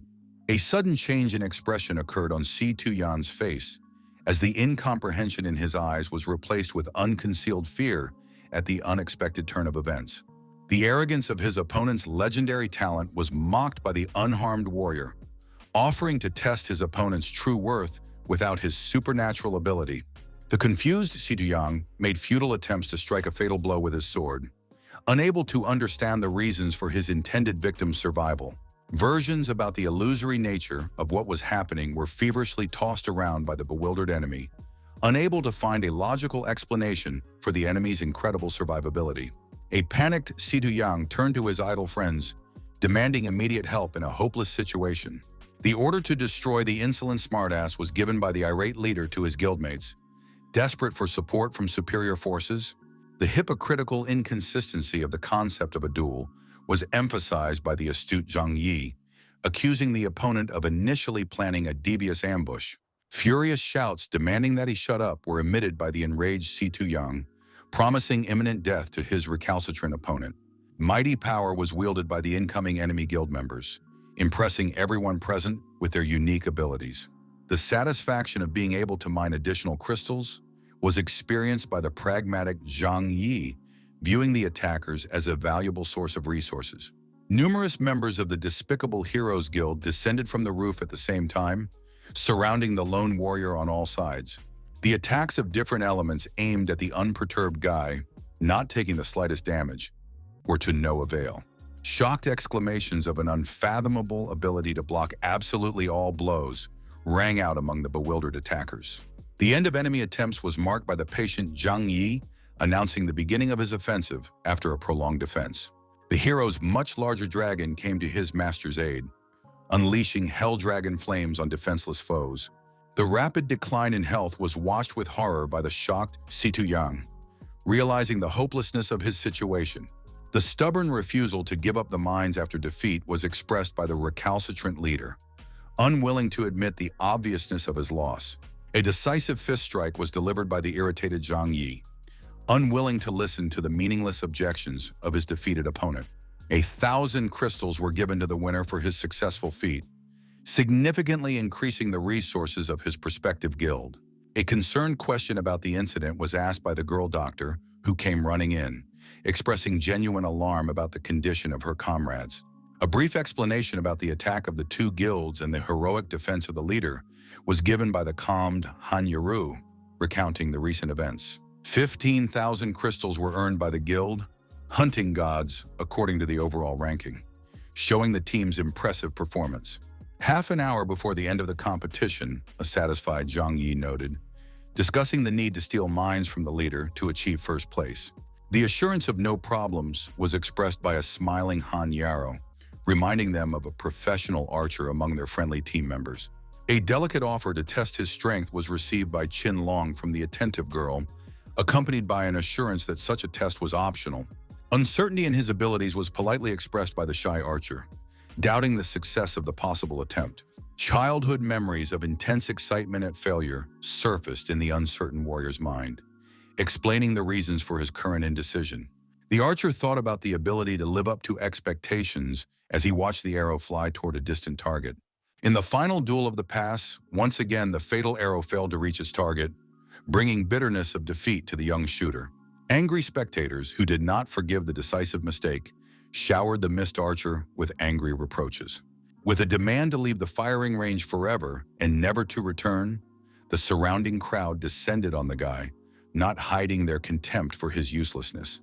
The rightness of the cruel critics was then recognized by the doubting young man, reflecting on his incompatibility with archery. The flattering title of Best Archer was bestowed by Zhang Yi to his comrade in arms, seeking to inspire confidence in the talented archer. The guildmaster turned to the memorable Dragon Eye shot, reminding his comrade of his ability to perform under tremendous pressure. The commander convinced his subordinate of the ease of massacring the wretched opponents, predicting the successful completion of the mission. A bright light filled the eyes of the enthusiastic Qin Long as the leader's encouraging words reached his consciousness. The archer promised to make the most of his efforts, inwardly preparing himself to live up to his expectations. A determined marksman climbed to the roof to take up an advantageous position, drawing the bowstring of his deadly bow. An apt archer took aim at the despicable heroes of the enemy guild, casting away the last doubts before the responsible shot.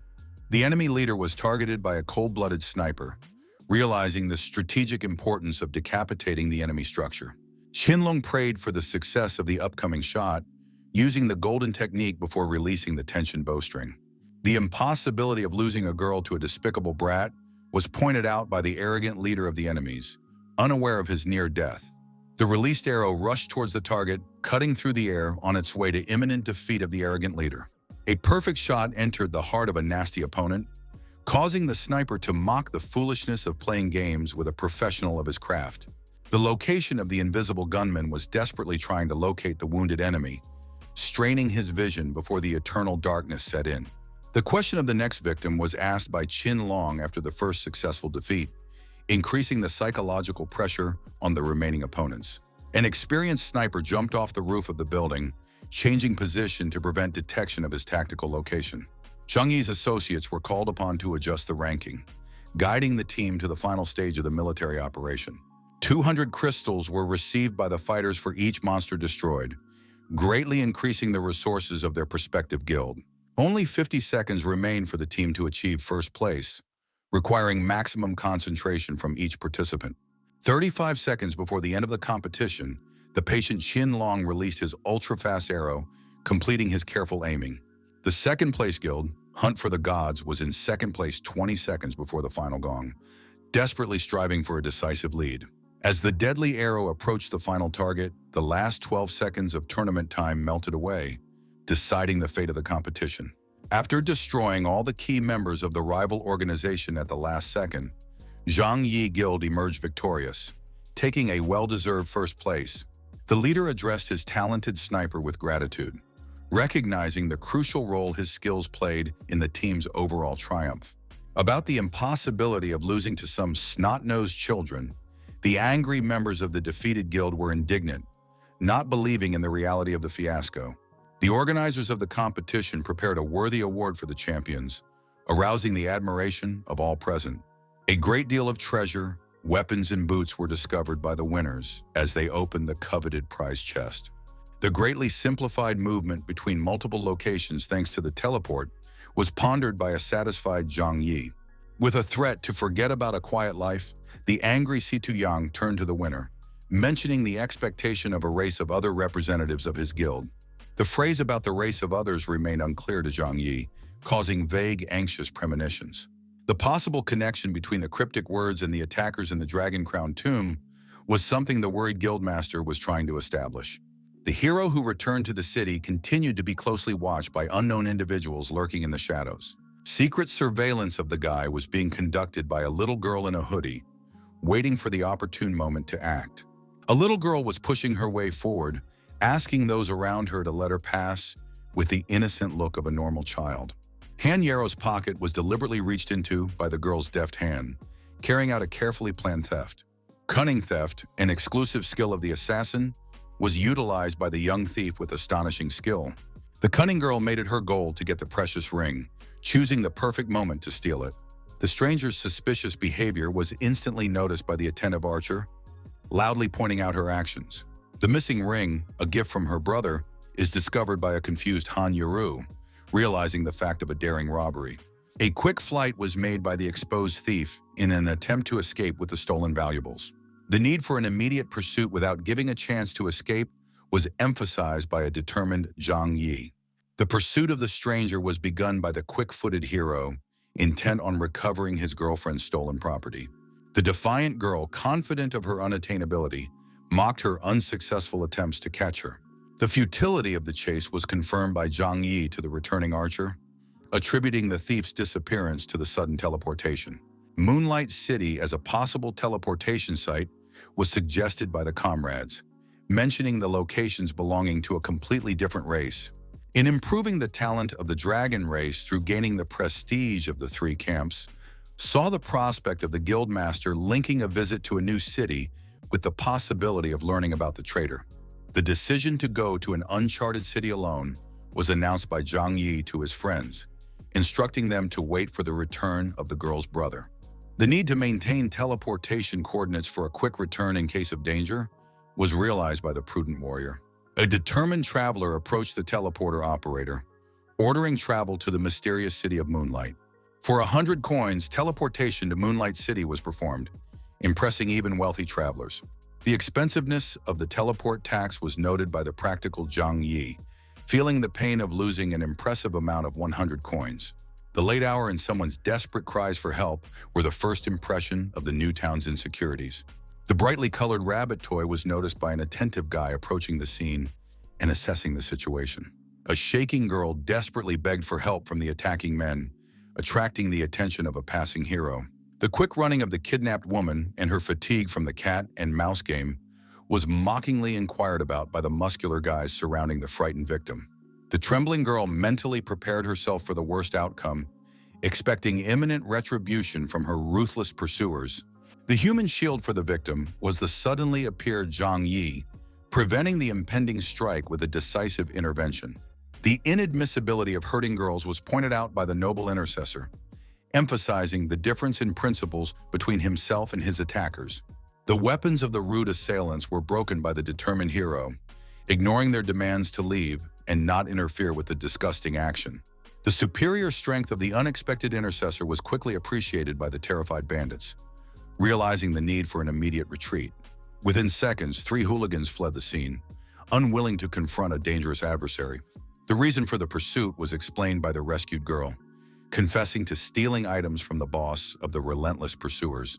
A curious Zhang Yi inquired about the identity of the attackers and their motives, trying to make sense of the situation. Members of the Guild of Gods that instills fear in the entire Moonlight City, the trembling girl called the pursuers. The connection between the people from the Dragon Crown tomb and the Gods Guild was established by a shrewd warrior, confirming his initial suspicions. The need to leave the dangerous place was pointed out by the caring hero to the little girl, expressing concern for her safety. The reason for the harassment from the stranger tried to find out the reason for Zhang Yi turning around, marveling at the inexplicable attention. Fear of the return of dangerous people explained the girl's behavior, admitting to a lack of ideas about further actions. The consent to accompany the little companion was given by the magnanimous warrior, waving his hand as a sign of permission.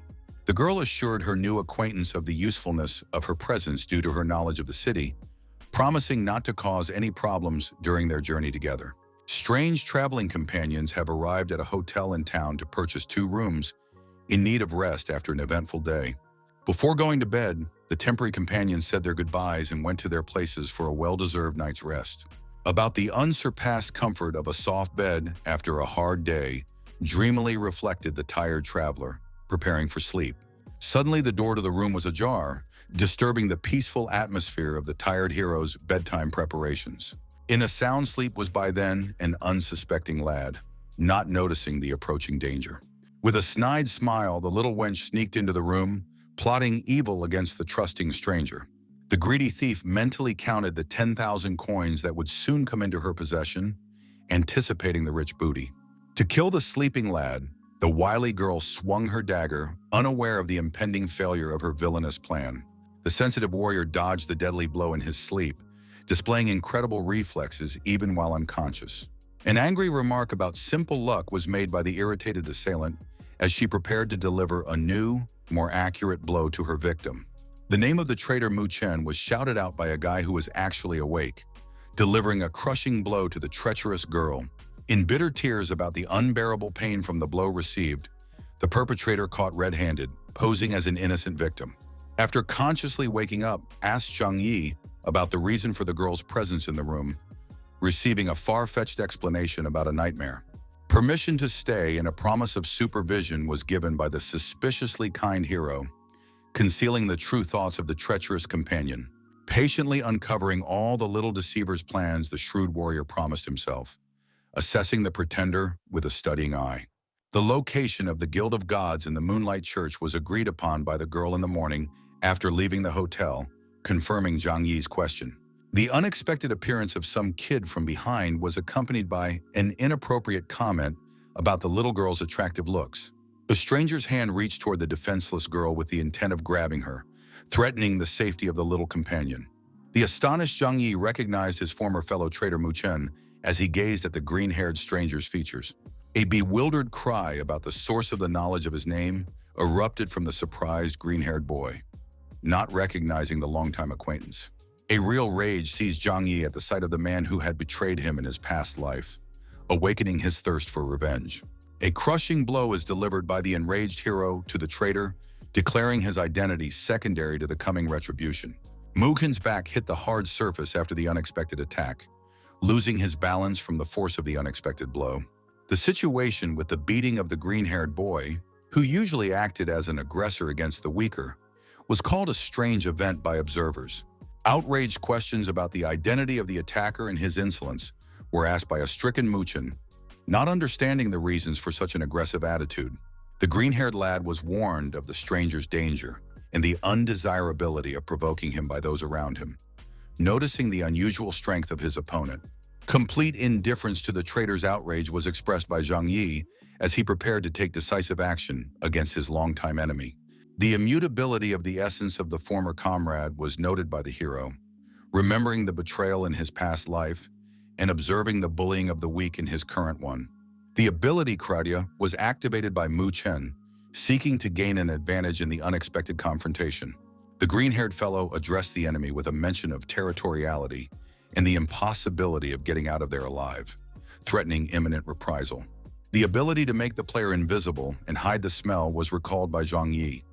Recognizing the tactics of using the skill, Kradia, the prudent warrior decided to be as cautious as possible in this situation, analyzing possible variants of events.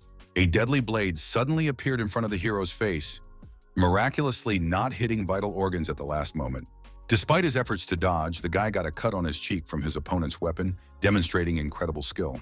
A complete repetition of history using the same skill was realized by the astute Zhang Yi as he recalled past events.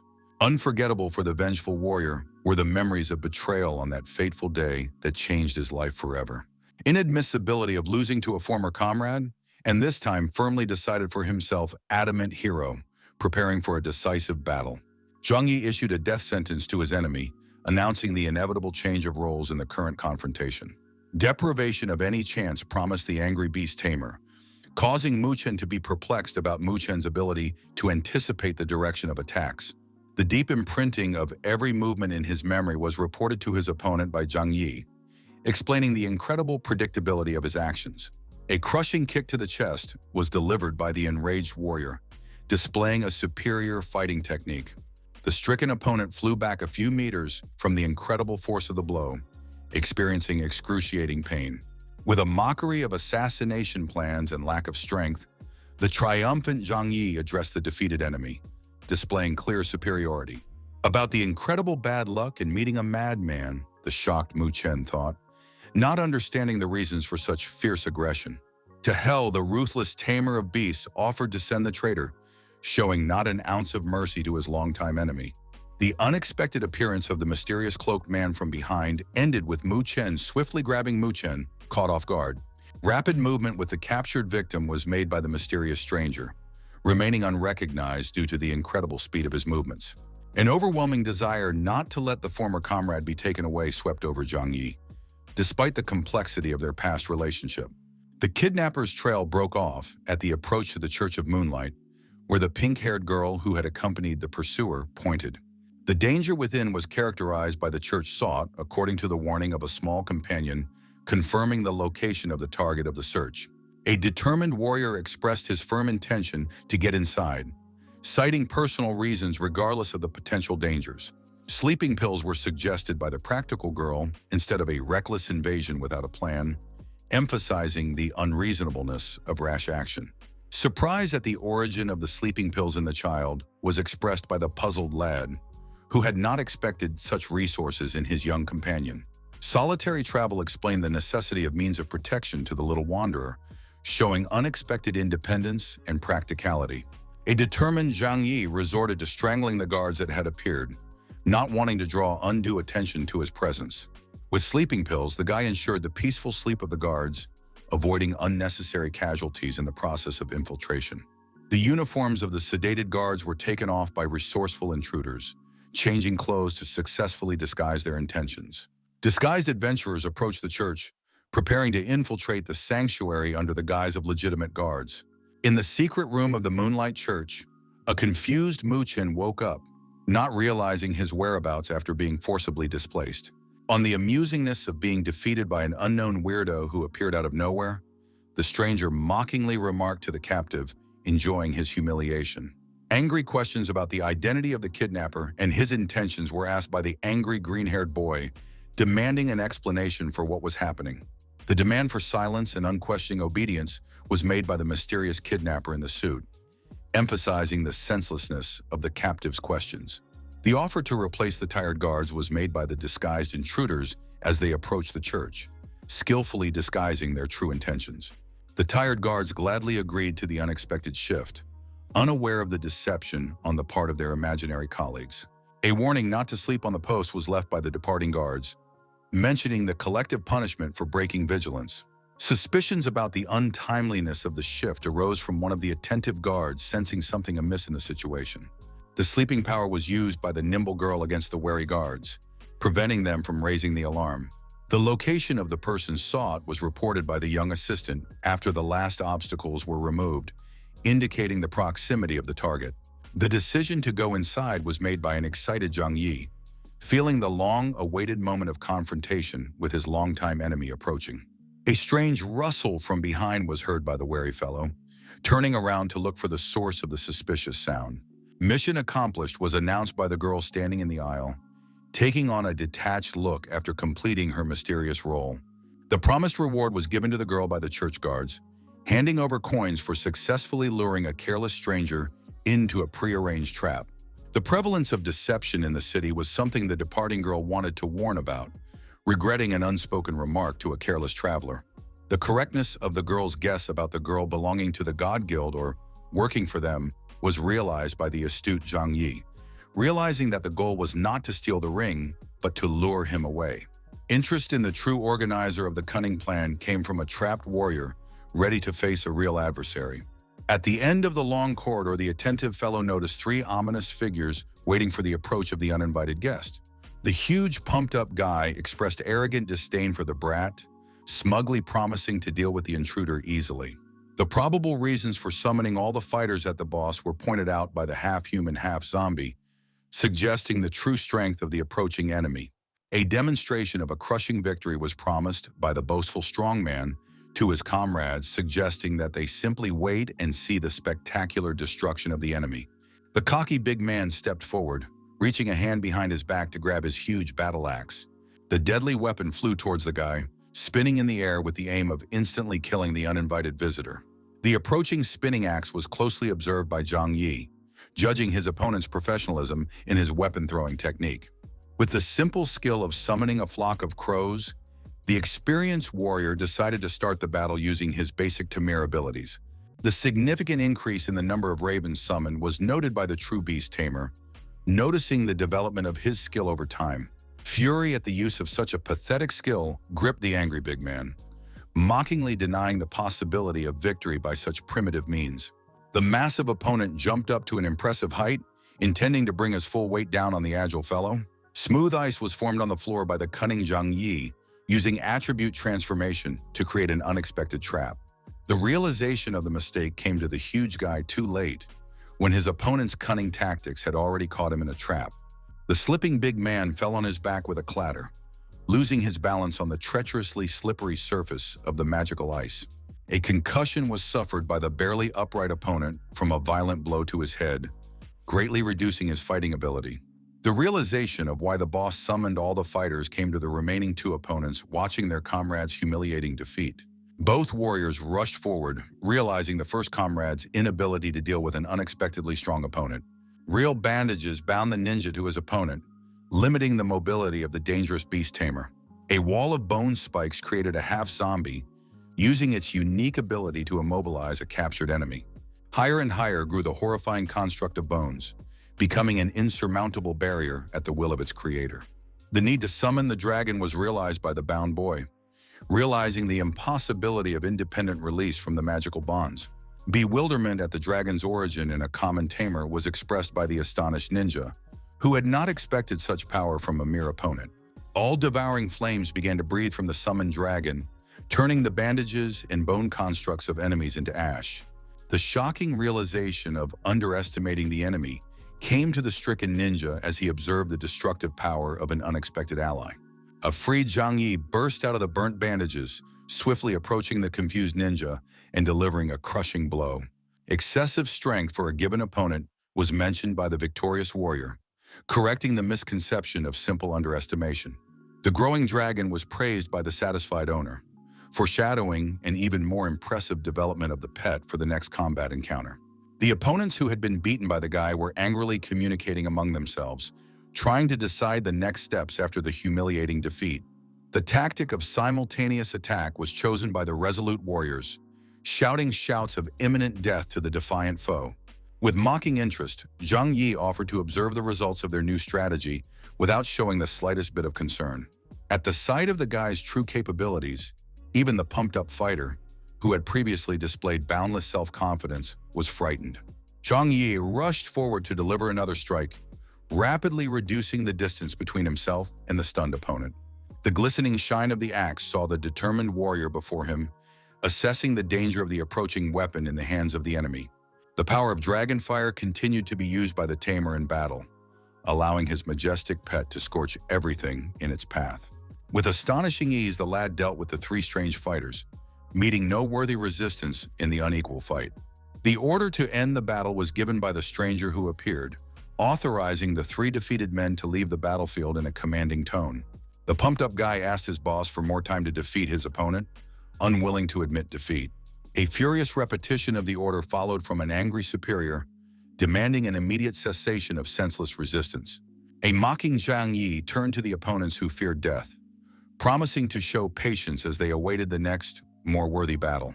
The smiling boss mentioned the guy's repeated stays in the game, Apocalypse, showing a sudden awareness. Zhang Yi was surprised at the origin of such information, outwardly denying understanding of the mysterious opponent's strange words. The play termination demanded by the ringleader, mentioning getting an egg from a secret dungeon at the start of the game as proof of experience. A business job offer with the best of everything was made by a cunning boss trying to lure a talented warrior into his ranks. A meaningful pause was made by the speaker before mentioning the consequences of rejection, psychologically pressuring the potential ally. The impossibility of leaving the meeting place alive in case of refusal was emphasized by the threatening ringleader, moving on to outright blackmail. The thoughtful Zhang Yi had a special hatred for such people, mentally analyzing the unpleasant coercive situation. The wealth and equipment obtained through the tears of innocent people was resolutely renounced by the noble warrior, remaining true to his principles. Two huge dragons started moving towards the unruly guy, obeying the silent order of the angry master. The lack of trumps up his sleeve after using his immortal body was thought of by the anxious hero, assessing his own chances. The danger of a blind fight with an opponent of unknown strength was realized by the cautious warrior, unwilling to risk his own life. The need to save the teleportation coordinates for a possible retreat was pondered by the prudent Zhang Yi, preparing for the worst-case scenario. The joy of the predetermined teleport coordinates in the City of Dawn was experienced by the resourceful hero who had secured an escape route. Disappointment at the guy's teleportation was expressed by the annoyed boss, mentally promising not to let his opponent get away the next time they met. The reason for the unknown person's desire to kill him was explained to Mucheng, referring to the opponent as having crossed Renato's path in a past life.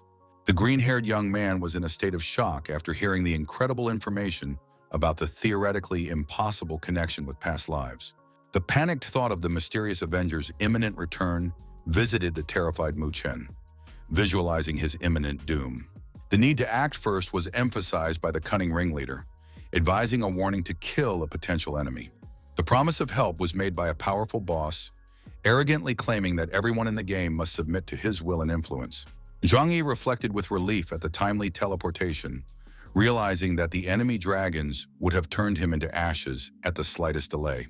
What remained a mystery to the warrior was the mysterious man who had somehow defined his experience in the game, perhaps possessing a similar rebirth ability. The in-game guardian angel's address to the exhausted lad contained a warning of 0 stamina and the need for urgent rest. A quick recovery service was offered for 50 coins, forcing the thrifty Zhang Yi to think about the distribution of the remaining 13,000. Han Yarrow and the rest of the squad were worried about the fate of his unreturned comrade, worried about the outcome of his dangerous venture. The unexpected appearance of the hero in front of the girls was accompanied by a humorous remark about a miraculous rescue from the water, diffusing the tense atmosphere. With regret for the missing ring, the boy informed the girl, reassuring the distraught Hanyaru with the promise of the mandatory return of the missing ring. Wondering about the archer's absence, the pink-haired medic girl received a reply about assigning the task of gathering information to their comrade. The long-awaited archer entered the room, appearing just as the rest of the team was discussing his mission. With an impatient question about the results of the reconnaissance, Zhang Yi turned to the returning Qinlong, receiving a reply about the unpleasant news. The need to attend the auction was explained by an attentive archer, reporting the upcoming sale of a stolen ring that night. The logical conclusion about the presence of the thief at the auction was made by the savvy guildmaster, analyzing the information received. The ideal situation for the return of the ring and the capture of the thief was realized by a satisfied Zhang Yi, seeing the double benefit of the upcoming event. The decisive announcement of sending the guild to the auction was made by a determined leader, with no doubts about the right path. A cheerful presenter welcomed all participants to the monthly auction, announcing the imminent start of the bidding. The reason for the leader's absence from the general event was inquired about by Han Yero, receiving a reply about the need to visit an important place beforehand. The memory of a hidden store with good items, known to only a few people even in his past life, surfaced in the mind of the experienced Zhang Yi. A small sign with the inscription "Shop of All Things Possible" was found by an attentive warrior, confirming the accuracy of his memories. The question about the identity of the departed guy was exchanged among the remaining members of the group, trying to solve the mystery of their enigmatic friend. 800 nights without discount and a set of ice and fruit requested from the seller by a determined buyer without haggling about the price. The hidden menu of the store opened before the boy, showing a spoil potion, and the salesman noted his good eye for rarities. At the sight of the price of 4,000 coins per potion, Zhang Yi realized his imminent financial bankruptcy, hoping only for the successful outcome of the auction. After returning to the auction, the warrior was surprised by the unusual silence, suspecting a possible mistake in the choice of meeting place.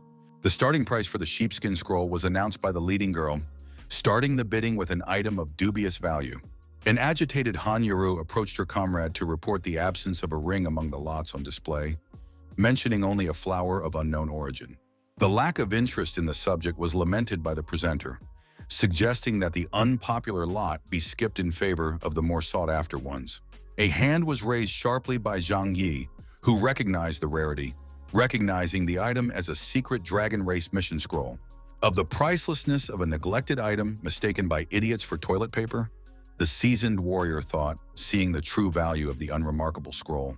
An undead ring, stolen recently from a girl, was offered by the presenter as the next item, causing excitement among those present. 10,000 gold coins for the precious item was assigned by the auctioneer, instantly attracting the attention of a buyer who expressed a desire to purchase the lot. Shi Tuyang's presence along with the beast-like race representative was noticed by the attentive Zhang Yi, puzzled as to why they appeared together. The information about the people from the main city of beasts was given to his friend by the observant warrior, explaining his awareness by the sources he had read. The intention to take the ring regardless of the price was expressed by the resolute representative of the beastmen, showing absolute confidence in success. Outrage at the appearance of the beast in a city of people was expressed by a disgruntled visitor, using abusive language toward the stranger. A powerful blow was delivered by the big brute to the offender, physically demonstrating his attitude towards offensive remarks. A sarcastic question about the right to be in the city was asked by the angry representative of the beasts, looking at the shocked crowd after the show of force. The primitive ability to swing his fist was mocked by the stricken man, not recognizing defeat in the verbal altercation. Zhang Yi decided to intervene in the conflict, announcing the failure of the rival who met him and his intention to get his hands on the ring. To his beast-like companion, Wei reminded Si Tuyang of the guy with divine talent, pointing out his special abilities. Superiority over any opponent, even those with divine talent, the mighty Shui smugly emphasized, showing absolute confidence in his strength. The need to create noise and buy time was explained by the approaching Duan Cheng to his leader, suggesting a distraction. The laughing Qin Long and Duan Feng, who were ready to be provocative, agreed to carry out the errand without any problems. Daring provocateurs headed into the crowd, loudly expressing outrage at the presence of the animal race on human territory. The representatives of the beast-like race were addressed with indignant remarks by people, reminding them of their dislike from the beginning of the game and accusing them of constantly showing off. A real scuffle broke out between representatives of humans and beasts, turning the auction room into an arena of interracial conflict.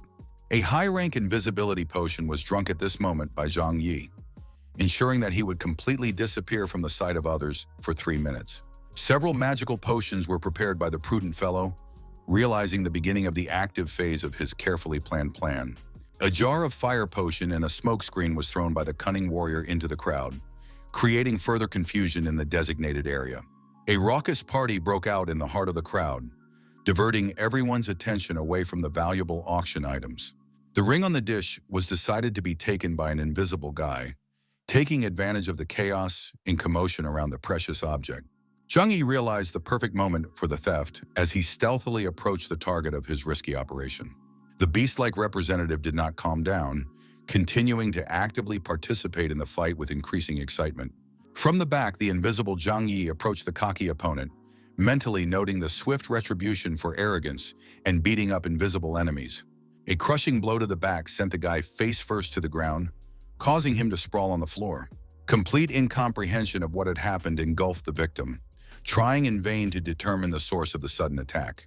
Swiftly, the invisible avenger struck at Si Tuyan, using the advantage of complete invisibility to launch a surprise attack.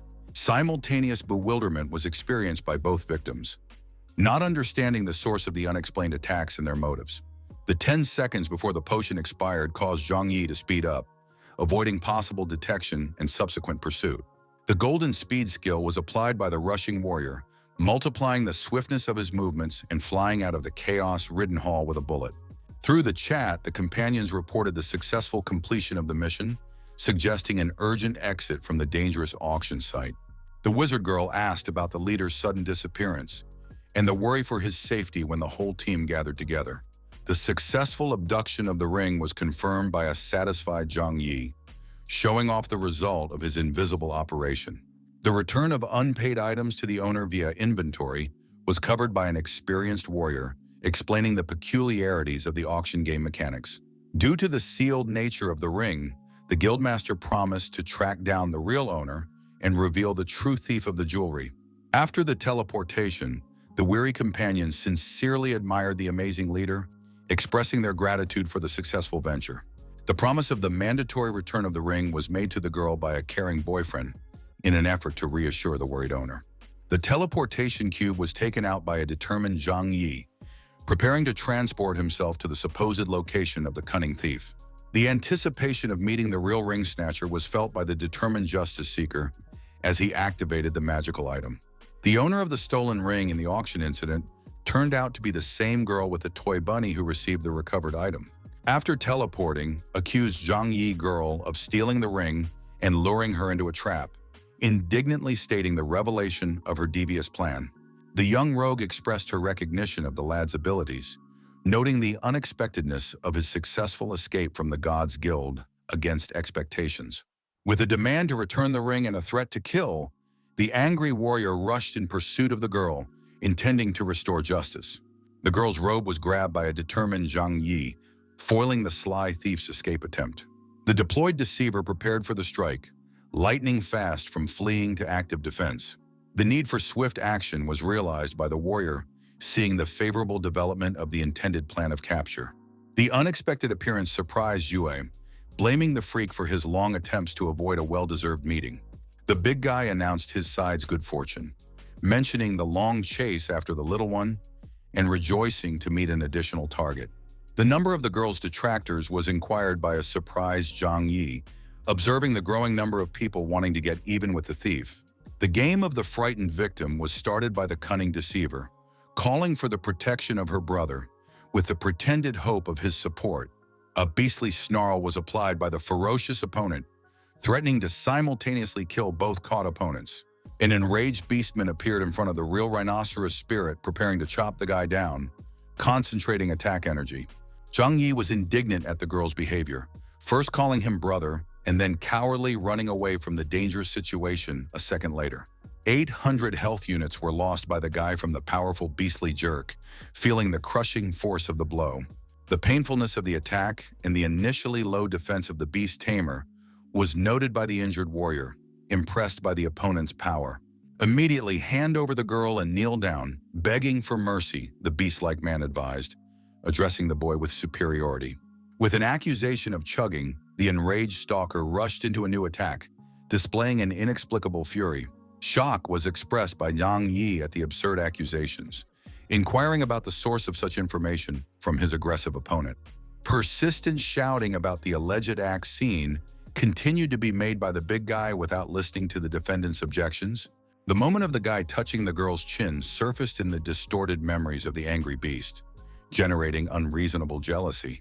The unfairness of his rival's luck with the beautiful girl explained the true reason for the aggression hidden behind the contrived rage. Zhang Yi remarked about the strangeness and unsteadiness of his opponent, deciding not to continue with the pointless attempts at explanation.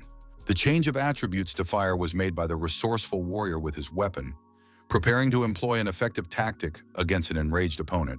Flames enveloped the blades in the skillful fighter's hand as he swung for an enhanced elemental strike. The cocky Shua made a disdainful remark about a small trick and the effect of a simple tickle, showing disregard for his opponent's capabilities. Zhang Yi made a tactical retreat from the enemy, realizing the ineffectiveness of the chosen method of attack in the current situation. The real difference in strength was decided to be demonstrated by the beast-like man, stripping off his leather coat to reach his full potential. Demonic flames began to burn in the eyes of the transforming opponent, giving him a truly terrifying appearance. A swirling fire that constantly increased damage appeared around the astonished guy, making him wonder about the nature of the unknown skill. The lack of alternatives other than using the health potion was realized by the practical Zhang Yi as he prepared to recover his lost vitality. No time was wasted by the beast-like man, swiftly approaching the potion-drinking fellow for a decisive strike. Full health was now possessed by Zhang Yi thanks to a really good quality potion that restored his lost strength. The mocking question of depleted stamina was addressed by the warrior to his opponent, stating that the appropriate moment to end the fight had arrived. The futility of attempted confrontation was noted by the thief watching the fight, assessing the chances of the sides from the sidelines. Ridiculously, Zhu called his cocky opponent, asserting the uselessness of advanced potions amidst the real battle just beginning. The legendary talent of Bloodthirsty Rage activated the mighty foe, increasing damage by 100% and allowing attacks to restore health. The beast began to show rapid health regeneration due to the activated ability, leveling out the damage done. The shocking amount of recovered health was astonishing to Zhang Yi, who had not expected such a powerful regenerative effect. The confused warrior had to jump back to develop a new tactical plan against an unexpectedly strong opponent. The transformation of an ordinary man into a killing machine under the influence of a legendary talent came as an unpleasant surprise to the seasoned fighter. About a demonstration lesson for those who get in the way of the bloody gate, promised a self-confident opponent, anticipating an easy victory. The futility of the plan to use health potions was realized by the practical Zhang Yi, looking for alternative methods to counter the regenerating enemy. A feigned doubt in the Bloodthirsty Rage's ability to stop him was expressed by the cunning warrior, masking the formation of a new plan of action. The pointlessness of endlessly drinking potions was emphasized by the beast-like opponent, threatening inevitable victory regardless of the amount of health restored. Another potion was swallowed by the unperturbed Zhang Yi, setting in motion a hidden tactical move against the arrogant enemy. The charged lightning ability was demonstrated by a determined fighter, inviting everyone present to witness the upcoming spectacle. Two implacable opponents rushed towards each other, ready for a decisive clash in mortal combat. The beast's deadly axe touched the guy's body, seemingly delivering a crushing blow to a careless opponent. Purposely letting the weapon slip into his body, Zhang Yi realized a cunning plan with an unexpected tactical solution. Surprise was expressed by the confused opponent, wondering about the adequacy and type of potion the guy had taken after voluntarily accepting the blow. The need for a sacrifice for the game to suck the blood out of enemies was mentioned by the mysterious guy, hinting at a hidden strategy. A growing uneasiness about what was happening to him gripped Shui, trying to understand the nature of the strange potion drunk by the cunning opponent. The destructive effect of the improved poison potion manifested itself by reducing the target's health by 100 units every second, slowly sapped the vitality. The offer to hobble the remaining potion was mockingly made by Zhang Yi, demonstrating the superiority of his cunning tactics. The beast-like man realized himself deceived, realizing that voluntarily exposing himself to the enemy had caused his bloodthirsty rage to work and receive deadly poisoning. Confidence in the enemy's priority death due to lower health points was expressed by the arrogant Shue without considering the enemy's hidden reserves. The question of certainty was asked by the cunning Zhang Yi, activating the immortal body at the critical moment of the confrontation to completely change the balance of power. The opponent's too low performance was mentioned by Zhang Yi, suggesting a high-grade potion to remedy the situation. The need for payment for the offered potion was emphasized by the cunning warrior, not about to share the life-saving remedy for free. The immediate question of cost was responded to by a desperate opponent willing to spend anything to save his life. The original price of 150 gold coins was raised to 50,000 by the ruthless Zhang Yi, emphasizing the lack of friendly relations. The shocking discovery was that the enemy had only 48,000 coins, but even that amount was accepted by the condescending salesman. The bitter regret of not trying to drive down the price was experienced by the crying Shui, realizing how easily he had been scammed out of money at a critical moment. The saving potion was immediately started to be taken by the poisoned opponent in an effort to avoid imminent death in this situation. The sudden appearance of the pink-haired girl ended with a lightning-quick kick to the back of the beast-like man who was caught off guard. The vengeful girl looked determined, ready to finally repay her abuser for the suffering she had caused. An indignant cry of absurdity at the absurdity of the interference was let out by the enraged Shui, threatening imminent death to the defiant attacker. The complete paralysis of the body from the poison realized the immobilized beastman, losing the ability to move in the slightest. The helpless opponent watched in horror as the girl drew her deadly dagger for a decisive attack. Numerous dagger strokes were delivered by the vengeful girl to her paralyzed enemy, not restraining the accumulated rage. The long-awaited opportunity for revenge was mentioned by the girl, seeing the critically low health of her nemesis. With a piercing dagger stab to the chest, the determined warrior finished her revenge, killing the huge big man without mercy. Lastly, the dying Shu talked about the lack of relationship with the girl, mentioning her obsessive behavior and inappropriate treatment of her brother. Zheng Wei expressed surprise at the girl's return, assuming she had fled far away and was unwilling to part with her supposed brother. Fear of general hatred in the city explained her behavior to the pink-haired stranger, denying other motives for approaching her. Si Tu-yang watched with envy at the guy who was so lucky with the beauties around him, unaware of the real background of the events. The horrifying realization of the death of their beast-like boss came to the watchers, changing the balance of power in the confrontation. The previously boastful Si Tu-yang tried to slip away unnoticed, avoiding the fate of his powerful patron. The formidable question of letting go sounded in the back of the fleeing coward, stopping him like a thunderclap. The ground beneath the nasty guy's feet began to crack and break, creating a physical barrier to retreat. The golden speed was used by the lightning-fast Zhang Yi to instantly be next to his new target. The demand for an answer as to why the beastman had come to the human city was made by a persistent warrior who did not tolerate excuses. The search for the girl and the return of the map was hastily told by a startled Si Tu-yang, swearing there was no other information. About the mysterious map that could provoke an attack on the main human city, Zhang Yi thought about it as he analyzed the information he had received. A golden card that looked like a divine talent card was pulled out by the pink-haired girl, revealing the true reason for the pursuit. The possibility of each player possessing only one talent was thought about by Zhang Yi, explaining the girl's inability to activate the epic divine card. An unexpected confirmation of rumors of divine talent from a past life was realized by the guy, remembering the girl's story about killing someone. A divine-level talent was transferred between players by killing the previous owner. This method of obtaining it opened up a terrifying prospect. For release after full disclosure, Si Tu-yang pleaded, hoping for the mercy of the victor in an unequal battle. The possibility of letting his opponent go without harm was something Zhang Yi had considered if he hadn't seen the golden card changing the balance of power. A harsh sentence of death with the secret taken to the grave was passed by a ruthless warrior to his enemy, eliminating a potential threat. The watching thief was reminded of the close distance and possible dangerous actions, assessing the vulnerability of Zhang Yi's position. The correspondence of the divine talent card to the capable skill was realized by the cautious warrior, not knowing the exact card in the hands of the mysterious girl. The offer to make a deal to hand over the ring and map in exchange for forgetting past conflicts was made by the practical Zhang Yi. About the seriousness of the intentions of the guy who had been pursuing her for so long, the interested girl interjected, assessing the sincerity of the proposal. The motives of the chase, the importance of the ring or its belonging to a certain girl, the cunning thief tried to figure out, calculating the possibilities. The consent to return the ring was expressed by the girl after reflection, but with evident reluctance, yielding to the persistence of her pursuer.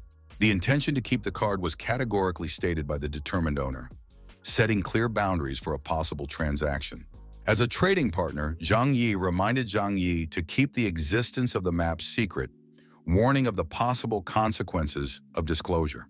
The warning of inevitable revenge for the slain and the need for a quick exit was expressed by the practical girl, caring for her former stalker. The confident warrior expressed his gratitude for the warning, disparaging the impossibility of the dumb big man defeating him. The guild members chatted amongst themselves about the impressive combat abilities of the beastmen, estimating their considerable strength with respect. A new opponent suddenly appeared and swung to strike, attacking a group of distracted guildmates. Zhang Yi's timely appearance ended up striking the enemy's back, preventing them from attacking the unprepared comrades. The threat to send the opponents to the grave following their boss was uttered by the formidable leader, showing his determination to protect his companions.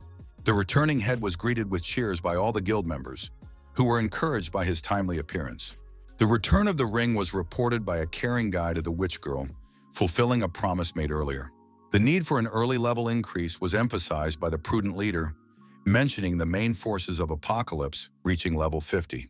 The connection between divine luck and great risk was pondered by the cautious Zhang Yi, realizing the duality of extraordinary luck. The target for all players will be the holder of the divine talent card once the secret is revealed, making it a coveted prey for any hunter. On the Dawn Street, guild members were discussing reaching the maximum level, wondering about the next steps in the game world. The need to complete the second-rank profession task as soon as possible was pondered by Zhang Yi, eager to improve his skills for the upcoming trials. In front of the ordeal hall, a huge axe struck someone with a crushing blow, drawing the attention of the gathered spectators.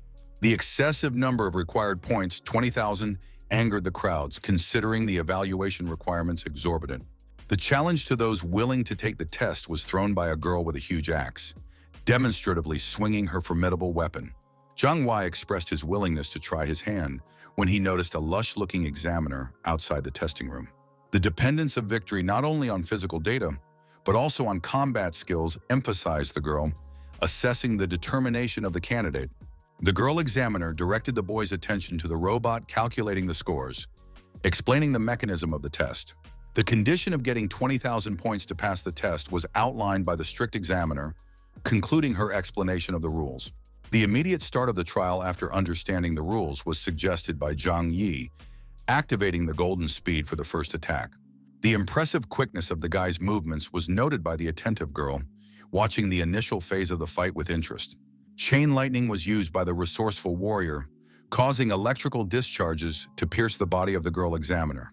2,000 points had already been obtained by the enthusiastic Zhang Yi, expecting to quickly reach the required number of points in a similar manner. Incredible eyes considered the spectators' instantaneous receipt of 2,000 points at the start of the test, expressing admiration for the skill of the rookie. The girl in pink swung her huge weapon, using the mighty power of the Void Hammer against the cocky challenger. A crushing force was possessed by the punch, causing the guy to lose 2,000 points in an instant, negating all previous progress. The strong girl examiner was called a second-rank officer by the impressed guild members, assessing her combat power with undisguised respect. The guild has found itself in various dangerous situations many times, but always their resourceful leader has found a way to successfully overcome the difficulties. With difficulty, Zhang Yi stood up after the crushing hammer strike, feeling the full power of the skill used against him. Of his opponent's excessive pride in her only successful hit, the lad mockingly remarked, promising not to let it happen again. In a past life, a failed warrior had challenged this girl 200 times, never managing to defeat the formidable Hammer of the Void. A huge amount of combat experience had been accumulated through Zhang Yi's numerous fights, utilizing it now in the decisive confrontation. Shared vision, the tamer's special ability to share vision with their summoned beasts, was utilized by the resourceful fighter. Significantly improved evasion from blows was provided by the applied ability, giving a strategic advantage in a tactical fight. The agile Zhang Yi managed to dodge the powerful hammer strike, displaying excellent reaction thanks to his enhanced perception.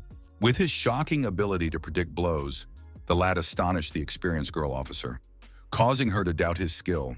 1,000 extra points for successfully dodging the attack was awarded to the overjoyed Zhang Yi, as he approached the cherished goal of the challenge.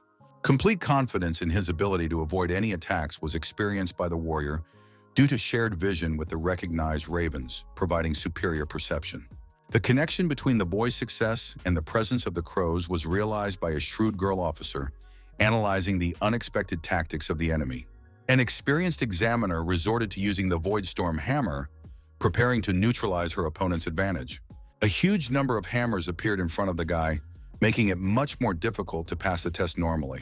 The true target of the attack, not himself but the crow, was recognized by the attentive Zhang Yi as he assessed the opponent's strategic move.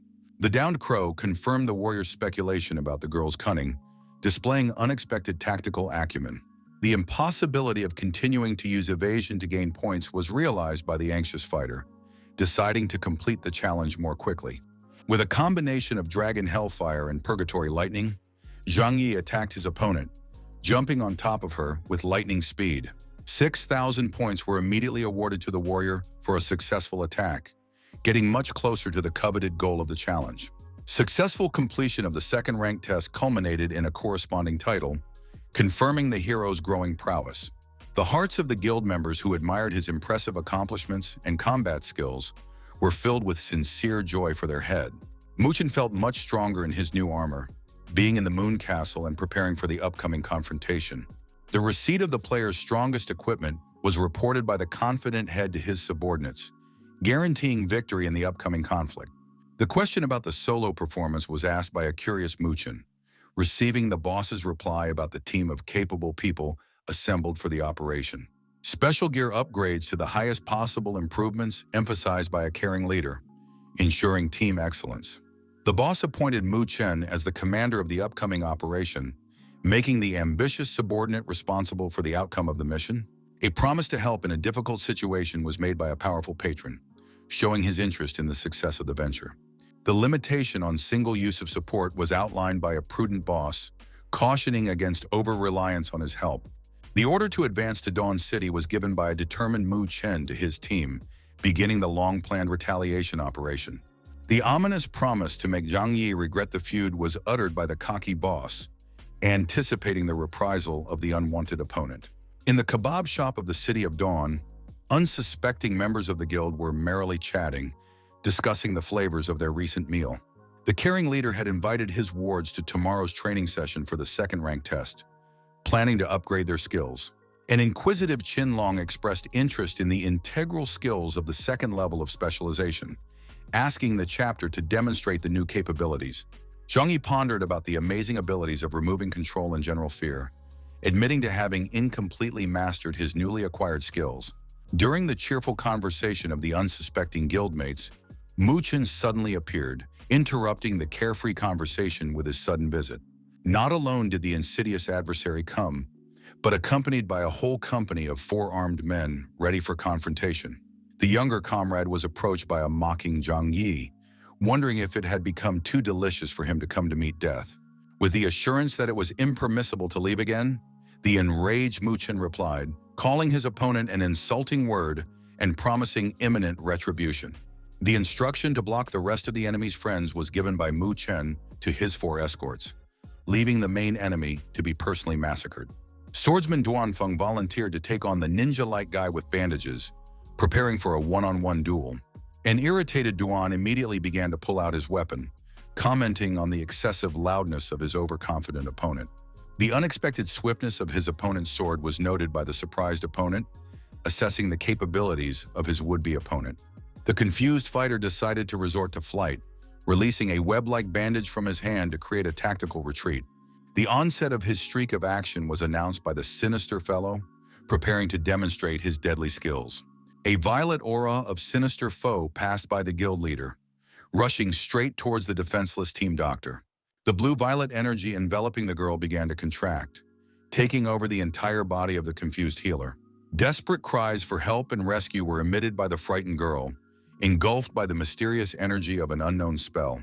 The inability to move and help the withdrawn girl was realized by the paralyzed Zhang Yi, watching helplessly. The bewilderment about the reasons for the immobility was replaced by an understanding of the use of the Black Shadow skill, depriving one of the ability to move. Triumphantly, Muchen announced Lu Black Shadow's control over the enemy, rejoicing at the successful neutralization of a dangerous enemy. Challenged to demonstrate abilities under such unfavorable conditions, mockingly threw the cocky Mu Chen to his immobilized opponent. The dagger-armed assailant prepared to strike, anticipating an easy victory over his helpless victim. Instead of the real Zhang Yi, it turned out to be just a toy thanks to a timely demonic substitution used to deceive the attacker. Forming lightning bolts in his hand, the unharmed guy started, preparing a powerful counterstrike to the surprised opponent. Right at the hapless enemy was a chain lightning bolt fired by a skillful tamer with maximum accuracy. The bewilderment of a completely blocked lightning strike swept over the puzzled Zhang Yi, who had not expected such insensitivity. The impenetrability of his armor, the best available equipment at their level, was boastfully stated by Mu Chen, assuring that it was impossible to injure him. The opportunity to taste his deadly skill, Star Purgatory, was offered by a smug opponent preparing a crushing attack. The shocking realization of the need to summon a dragon as the only way out came to the guy assessing the criticality of the situation. Zhang Wei expressed his sincere gratitude for the timely rescue to the faithful creature, recognizing the difficulty of the battle without his help. Stormwing attack was ordered by the master to his dragon, Zhao He, using the most effective technique against a protected enemy. Immediately fulfilling his master's wish, the loyal beast began, unleashing the power of an elemental attack on the overconfident foe. With great difficulty, the shocked Mu Chen tried to endure the crushing blow from the dragon, realizing the seriousness of his situation for the first time. An indication of the simultaneous development of the beast timer with his pet was made by Zhang Yi, emphasizing the gulf between them after the completion of the second trial. The recognition of the gigantic size of a second-level dragon burst out from the impressed Mu Chen, finally realizing his mistake. The mighty dragon grabbed his opponent in his paw, while his master promised to always surpass the traitor in all aspects of fighting prowess. The reasons for Carlo's silence about the completion of the second-ranked trial were pondered by the puzzled Mu Chen as he analyzed what was happening. The memory of the scroll he had received while leaving suddenly surfaced in the fighter's mind, suggesting an unexpected solution to a critical situation. A desperate warrior's hand reached for his pocket, eager to activate the mysterious scroll in a last attempt to change the course of the battle.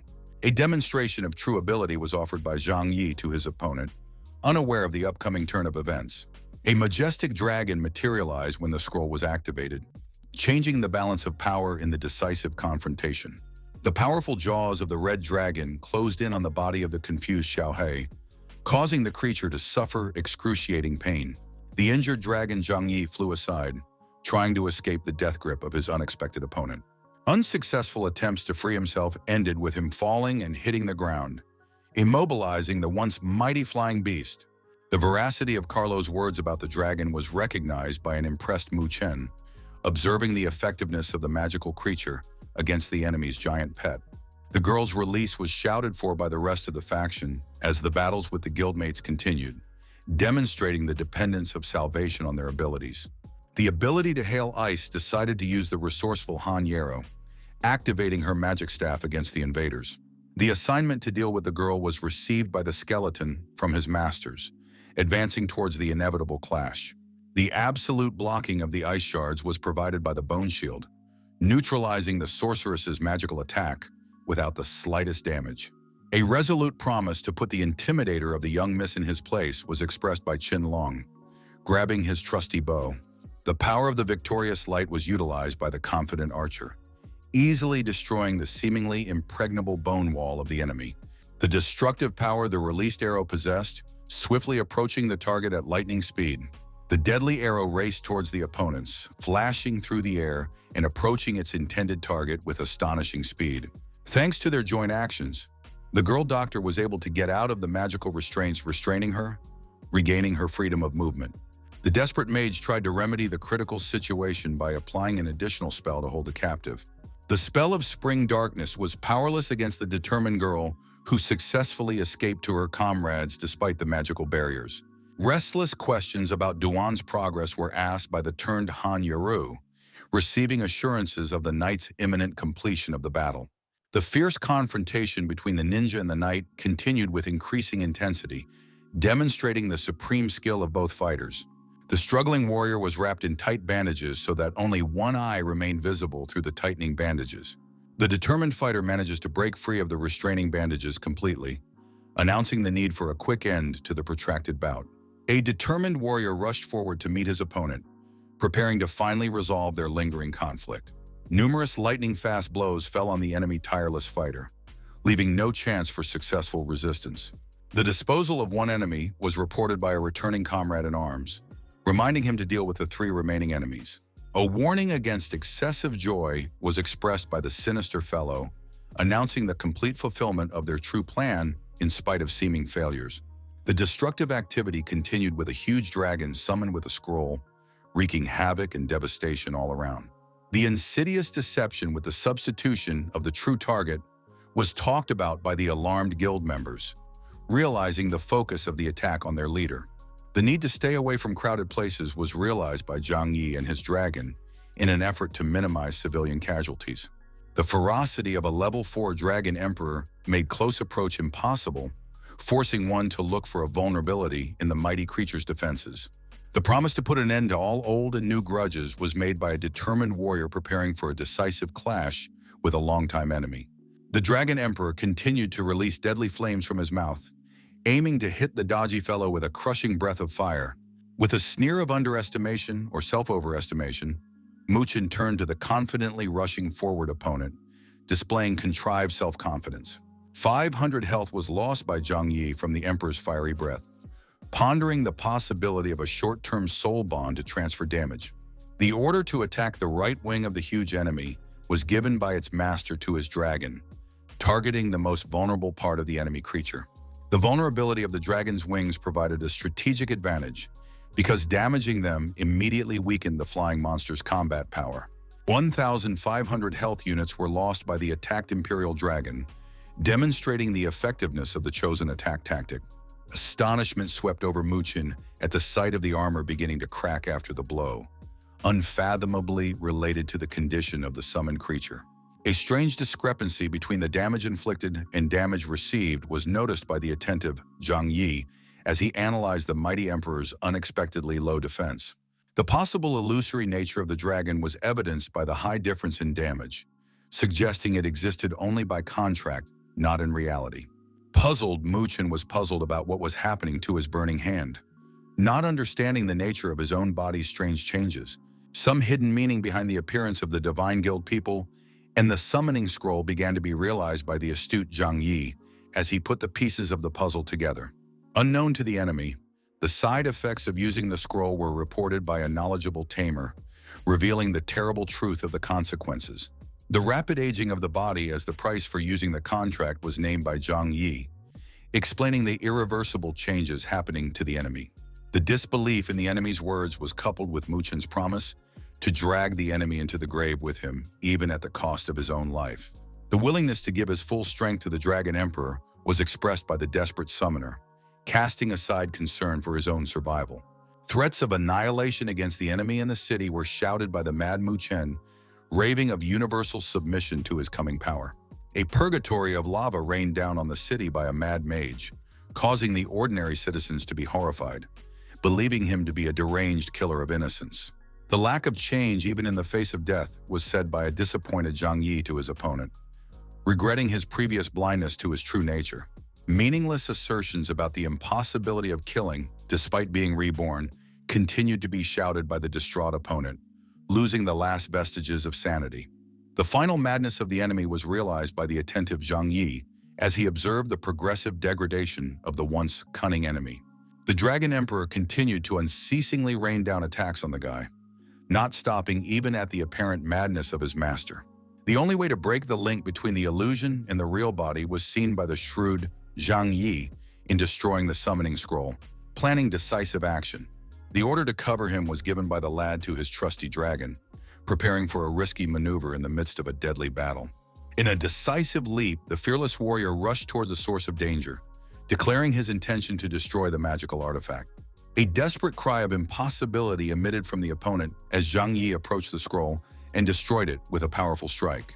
The fall of the faithful dragon was noticed by an anxious master, watching the aftermath of a fierce battle with the Dragon Emperor. The many casualties and the need to punish those responsible were spoken of by the shocked guild members, seeing the destruction around them after the crushing battle. A near-death sacrifice was made by a loyal dragon to save him, causing Zhang Yi to have a strong determination to save his loyal pet. Behind the scenes of the entire plan was the devious Carlo, as the clever warrior realized, revealing the true architect of today's chaos. The mysterious puppeteer is determined to make the mysterious puppeteer pay for what he has done at any cost, and he vows to get justice. On the outskirts of the City of Dawn, a surprised Han Yarrow spotted his early leader, perplexed as to the reason and purpose of his unexpected visit. Of extreme importance in the world of Apocalypse was the Potion of Revival, capable of complete healing regardless of the amount drunk. A mortally wounded monster of a guy was on the verge of death, needing urgent magical help to save him. A determined Zhang Yi swiftly moved through the forest, realizing the dire need to obtain a life-saving potion for his dying pet. A forest girl named Leia is approached by a desperate seeker hoping for her help in creating a rare elixir. The memory of the last meeting, when he had brought all the required materials in exchange for the revival potion, flashed through the boy's mind. The exhausted warrior was helped to take the miracle potion by a caring girl, showing unexpected compassion for the stranger. Curiosity about her unknown seekers was expressed by the forest girl as she welcomed a new visitor to her secluded dwelling. With a desperate request for a revitalization potion assignment, a worried Zhang Yi approached the keeper of the forest secrets. The assurance of being able to help a seriously ill friend was given by the compassionate Leia, reassuring the worried visitor. The keys to the 3 valuable potion materials were offered by a knowledgeable fellow, promising to obtain the necessary components on his own. The puzzled girl expressed her perplexity about the source of such precise knowledge, and received only thanks from the swiftly departing warrior. The first mission to obtain the life essence was to return to the Demon Tower, as the experienced Zhang Yi realized as he planned his route. The difficulty of finding 3 rare materials and the half-month of time required was warned by Leia as she assessed the scope of the search ahead. The surprising awareness of the secret mission was noted by Han Yarrow, who was following the boy, watching the actions of his unusual leader. A willingness to help and take over the search for the remaining 2 materials was expressed by a devoted girl, eager to share the leader's heavy burden. An excited lad rushed towards the Dragon Tower, ready to be about to open, thinking of the need to create a life-saving potion for his dying pet. An impatient seeker knocked insistently at the massive gate, rushing the slow mechanism with words about the need to hurry on urgent business. A terrifying adversary appeared from the open gate, curious about the identity of the daredevil who did not fear death and dared to disturb his peace. A demonstrative foot strike on the knight's armor was delivered by the impatient Zhang Yi, showing complete disregard for the formidable guard. The lack of time for pointless conversations was emphasized by the determined warrior, demanding the immediate location of the portal to the next floor. The mighty knight expressed genuine fury and recognition, irritated to find the familiar brat in front of him again. Zhang Yi considered the tense moment of confrontation to be the ideal time to use an untried skill after rising to the 2nd rank. To test the enemy's weaknesses, the warrior applied a powerful soul-searching skill, calling on the omniscient demons to reveal the enemy's vulnerabilities. The hidden fears began to see the enemy in front of them, facing true illusions materialized from the depths of the subconscious. The content of the visions went beyond the limits, leading to the severing of the soul's connection due to the excessive intensity of the experience. It surprised the guy to find actual human memories in the monster, making him wonder about the possible human nature of all the creatures here. A puzzled Zhang Yi pondered about the strange anomaly of 2 portals of different colors instead of the supposed one blue one, noticing that they were directed to completely different places. The need to check the red portal was realized by a curious seeker, daring to explore the unusual passage against the established rules. A brave guy was transported to the 30th floor of the Demon Tower, bypassing many intermediate levels thanks to a mysterious red portal. The god of the game watched with a satisfied smile, noting the long-awaited arrival of a special guest at the intended location.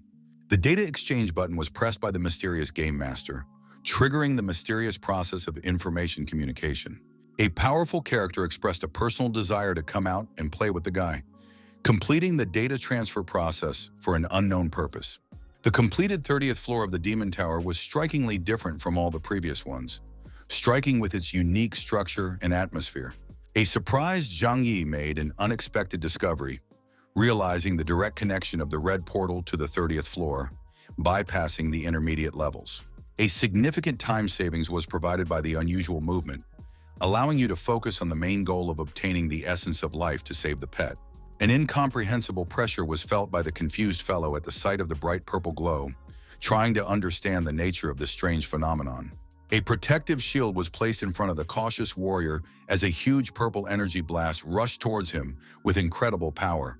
A 60th level fallen angel seraphim appeared before the astonished Zhang Yi, displaying a colossal difference in strength and status. The true divine essence of the game was concealed by a majestic angel, appearing before mortal man in one of his many hypostasies. The threat of suppression by absolute force was promised by the formidable seraphim to the brave man who dared to reach the 30th floor and was not afraid of death. A masterful movement was displayed by the agile Zhang Yi, perplexed by the need to immediately use powerful skills in the first encounter. Berserk, the brother of Han Yarrow, who had been in a state of forced anabiosis in the tower all this time, began to awaken from his slumber.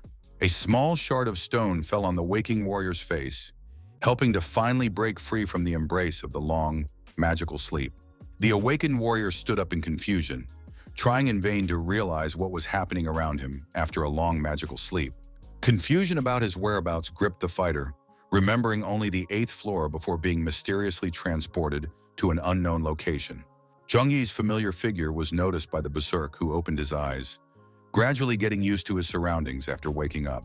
Excruciating questions about the current location and events were swarming in the mind of the confused warrior as he surveyed his unusual surroundings. The shocking realization of passing a second-rank test visited Berserk, considering such an action to be true suicide for an untrained fighter. About the strange actions of the local boss, the fallen angel, pondered the puzzled warrior, not understanding the true intentions of the divine being. Ancient witnesses to the terrible massacre in the City of Dawn by the cruel seraphim were the surrounding skeletons preserved from those bloody times.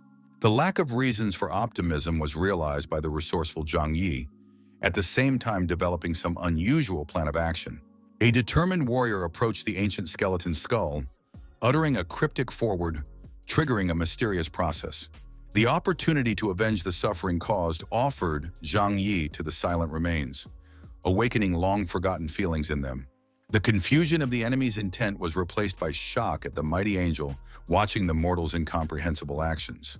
A divine-level talent for summoning spirits was used by an inventive fellow, causing skeletons to rise from the dead with a new purpose. Rebellious skeletons began to gather around the godlike creature responsible for their long-ago demise, hungry for long-awaited retribution. A multitude of bony hands clinging to his legs, the alarmed seraphim noticed, realizing the growing threat from the seemingly harmless remains. Taking advantage of the skeleton's distraction, the brave Zhang Yi rushed to extract the precious essence without wasting a second. The threat of heavenly lightning was uttered by the angry, godlike being, intent on curtailing the mortal seeker's defiant actions. A powerful Thunder Realm spell that dealt 500 units of magic damage and lasted for 10 minutes, filling the vast area with deadly discharges. Uncontrollable rage gripped the mighty seraphim, promising to demonstrate his true, crushing power. The raised hand of the angel was preparing to deliver another thunderous blow, concentrating the destructive energy for the decisive attack. A shocking dilation of pupils occurred to the astonished Zhang Yi, realizing the inevitability of the impending disaster. The end of the games was proclaimed by the screaming angel, moving into the deadly phase of the confrontation with the defiant mortal. The thunder-filled blade of the glittering weapon was held by the formidable seraphim, preparing to unleash the full force of the elements upon the enemy. A sudden beam pierced the powerful being's body, coming from nowhere and changing the entire course of the battle. From the back came a decisive blow from Berserk, the sorceress's brother, appearing at the most critical moment of the deadly confrontation. Notification of the carrier damage and impending creature shutdown was received by all players watching the incredible events in the tower.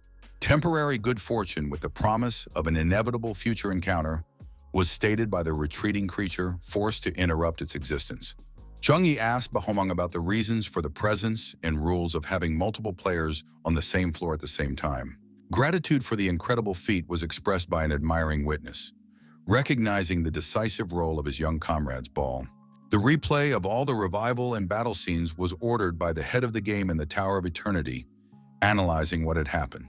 Carefully watching the replay to discover the mistake that had been made, the anxious god began, studying every moment of the unusual battle. The berserker's mysterious appearance behind him is spotted by an astute observer in one of the shots, revealing a key moment of unforeseen developments.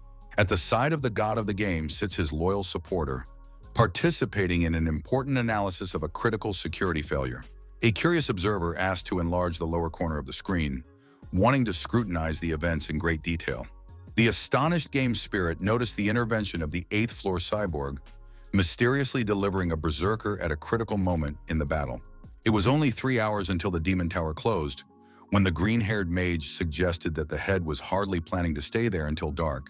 A sudden system alert interrupted his musings, and immediately the protagonist noticed something startling that caused genuine surprise.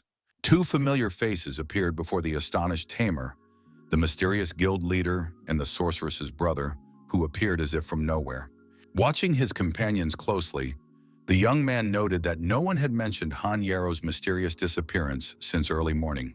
The brave warrior thought about the strangeness of what was happening, analyzing the unusual behavior of his companions and noting the disturbing inconsistencies.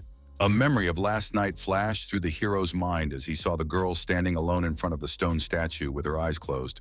Reflecting on the enchantress's nighttime sojourn in the deserted square, sparked a hunch from the astute tamer about a possible quest for prayer.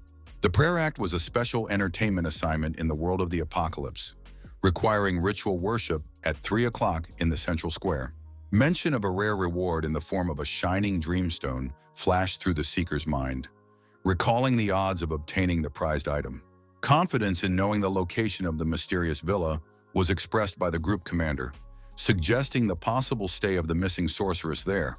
The extremely cold city greeted the arriving trio with the magnificent sight of Meng Ling's luxurious villa, painted in soft pink hues. The inability to send an important message was discovered by a confused Qin Long, noting with surprise the complete absence of the usual communication in this place. The mysterious belonging of the villa to the deity of dreams was noted by a knowledgeable warrior, pointing to a special protective formation against apocalyptic foes. The peculiarity of the villa territory with the inability to exchange messages between players was explained by an experienced tamer, emphasizing the unusual properties of the place. Confidence in finding the missing one here was expressed by a determined Zhang Yi, cautioning the companions to separate after entering because of the difficulty of re-encountering. Purple dream spirits have appeared in the mysterious forest, posing a serious threat to unprepared travelers. The group quickly prepared for battle, while the fearless girl activated her powerful fierce grip against the enemies.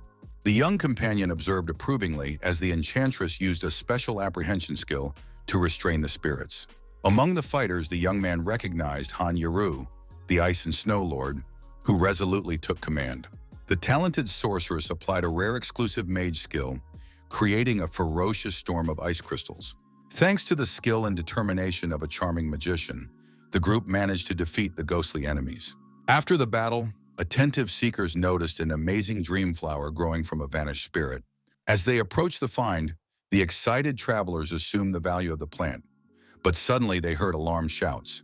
With growing horror, the group watched as the unknown warrior reached for the magical flower with trembling fingers. Inexpressible feelings of fear and panic gripped the three young heroes as the gruesome spectacle unfolded. When touching the remains of the dream spirit, the girl was unaware of the high chance of an elite bloodflower monster. Even an experienced warrior did not expect the sudden appearance of a formidable boss who scornfully called them poor little people. The creepy creature turned to the frightened travelers, mockingly suggesting they return home before it was too late. The seekers, who had just defeated the spirits, froze in a daze, sensing the deadly danger emanating from the new enemy. The shocked heroes stared in horror at the female boss of the bloodflower, inspiring a primal, paralyzing fear. The monstrous creature immediately braided them with scarlet vines, depriving them of the ability to move and stagger against their will. The group was perplexed as to why the monster looked like Han Yaru until they realized the connection to the top-level dream transformation skill. The pink-haired companion screamed desperately for help, trying in vain to break free from the deadly captivity of the plant's bonds. The observant sorceress noticed that the strange flowers only existed in semi-darkness, which led her to a life-saving idea. The determined sorceress quickly pulled out and threw a special glowing crystal to the ground, preparing to put her plan into action. The magician explained that mystical plants are afraid of light, so you need to use light spells against them. The brave warrior managed to break free of her grasp by using sunshine, a special skill that creates healing light. The priestess girl was relieved to thank the savvy companion whose quick reaction had saved them from imminent doom. Suddenly, a deadly arrow appeared out of nowhere, swiftly cutting through the air with frightening accuracy and speed. The deadly projectile pierced through the body of the sorceress, making the blood freeze in the veins of the shocked witnesses. Frightened people shouted the appearance of elite Bloodgate monsters whose characteristics showed up on the pop-up tables. The group realized that the bright flash had attracted unwanted attention, but they decided to fight for the valuable reward anyway. The new beastmen-like opponents rudely ordered the uninvited guests to get out of their territory immediately. The aggressive aliens claimed that the spirit of the Bloodflower belonged exclusively to their guild, Bloodgate. The young man recognized the largest guild of Extreme Ice City, infamous for bullying newcomers and weak players. Han Yarrow suggested that the group retreat, realizing that in this situation, they were becoming an easy target for dangerous enemies. The trio tried to stealthily escape, but one attentive member of the enemy guild still noticed their movements. The observant opponent recognized the enchantress among the fugitives, agonizingly trying to remember where he had seen this girl before. The cunning enemy created a gust of wind that tore the protective mantle off the sorceress's head, completely exposing her face to view.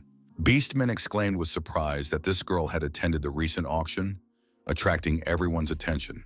The enemies surrounded the terrified trio, gloating that fate itself had brought their assailants to them for inevitable retribution. The protagonist's companion tried to smooth over the conflict by explaining that they were just a little sister with them, with no claim to the spoils. The aggressors ignored the peace offerings by viciously kicking the speaker in the stomach, demonstrating their true intentions. The boy fell on his back and rolled back several meters from the force of his opponent's brutal blow. The beast-like enemy mockingly said that after meeting him, no one would be able to just walk away alive. The impatient opponent did not hesitate and immediately swung his huge axe for a fatal blow. The determined sorceress activated her rare divine-level talent for emergency spirit summoning. The summoned magical essences instantly appeared in front of the girl, stopping the deadly strike of the battle axe. Observers noted with bewilderment the recklessness of the attackers, because the guy was only hiding the doctor, and the girl did not touch anyone. A fierce battle rages between aggressive beast-like creatures and a brave young man and his enchantress. The talented magician used her ancient staff to create a powerful fireball against the attackers. Unexpectedly, the cunning enemy came close to the sorceress, taking her by surprise with his swift maneuver. The cruel adversary threatened the girl with real trouble since she refused to settle things amicably. Near the villa gate, Zhang Yi noticed the people fleeing and immediately inquired about the reason for their panicked flight. Frightened fugitives informed the protagonist of beast-like creatures mercilessly killing all players they encounter. The alarmed trio realized the seriousness of the situation and the need to urgently rescue their friend in distress. The mighty beastmen viciously strangled Han Yaru, who was already almost unable to breathe from its death grip. A cruel enemy offered the girl a chance to survive in exchange for information on the whereabouts of their guild leader. The other opponents mockingly commented on how the beautiful girl was needlessly sacrificing her life for her friends. After gloating laughter, the attackers were suddenly chopped in two by an unknown force, shocking everyone present.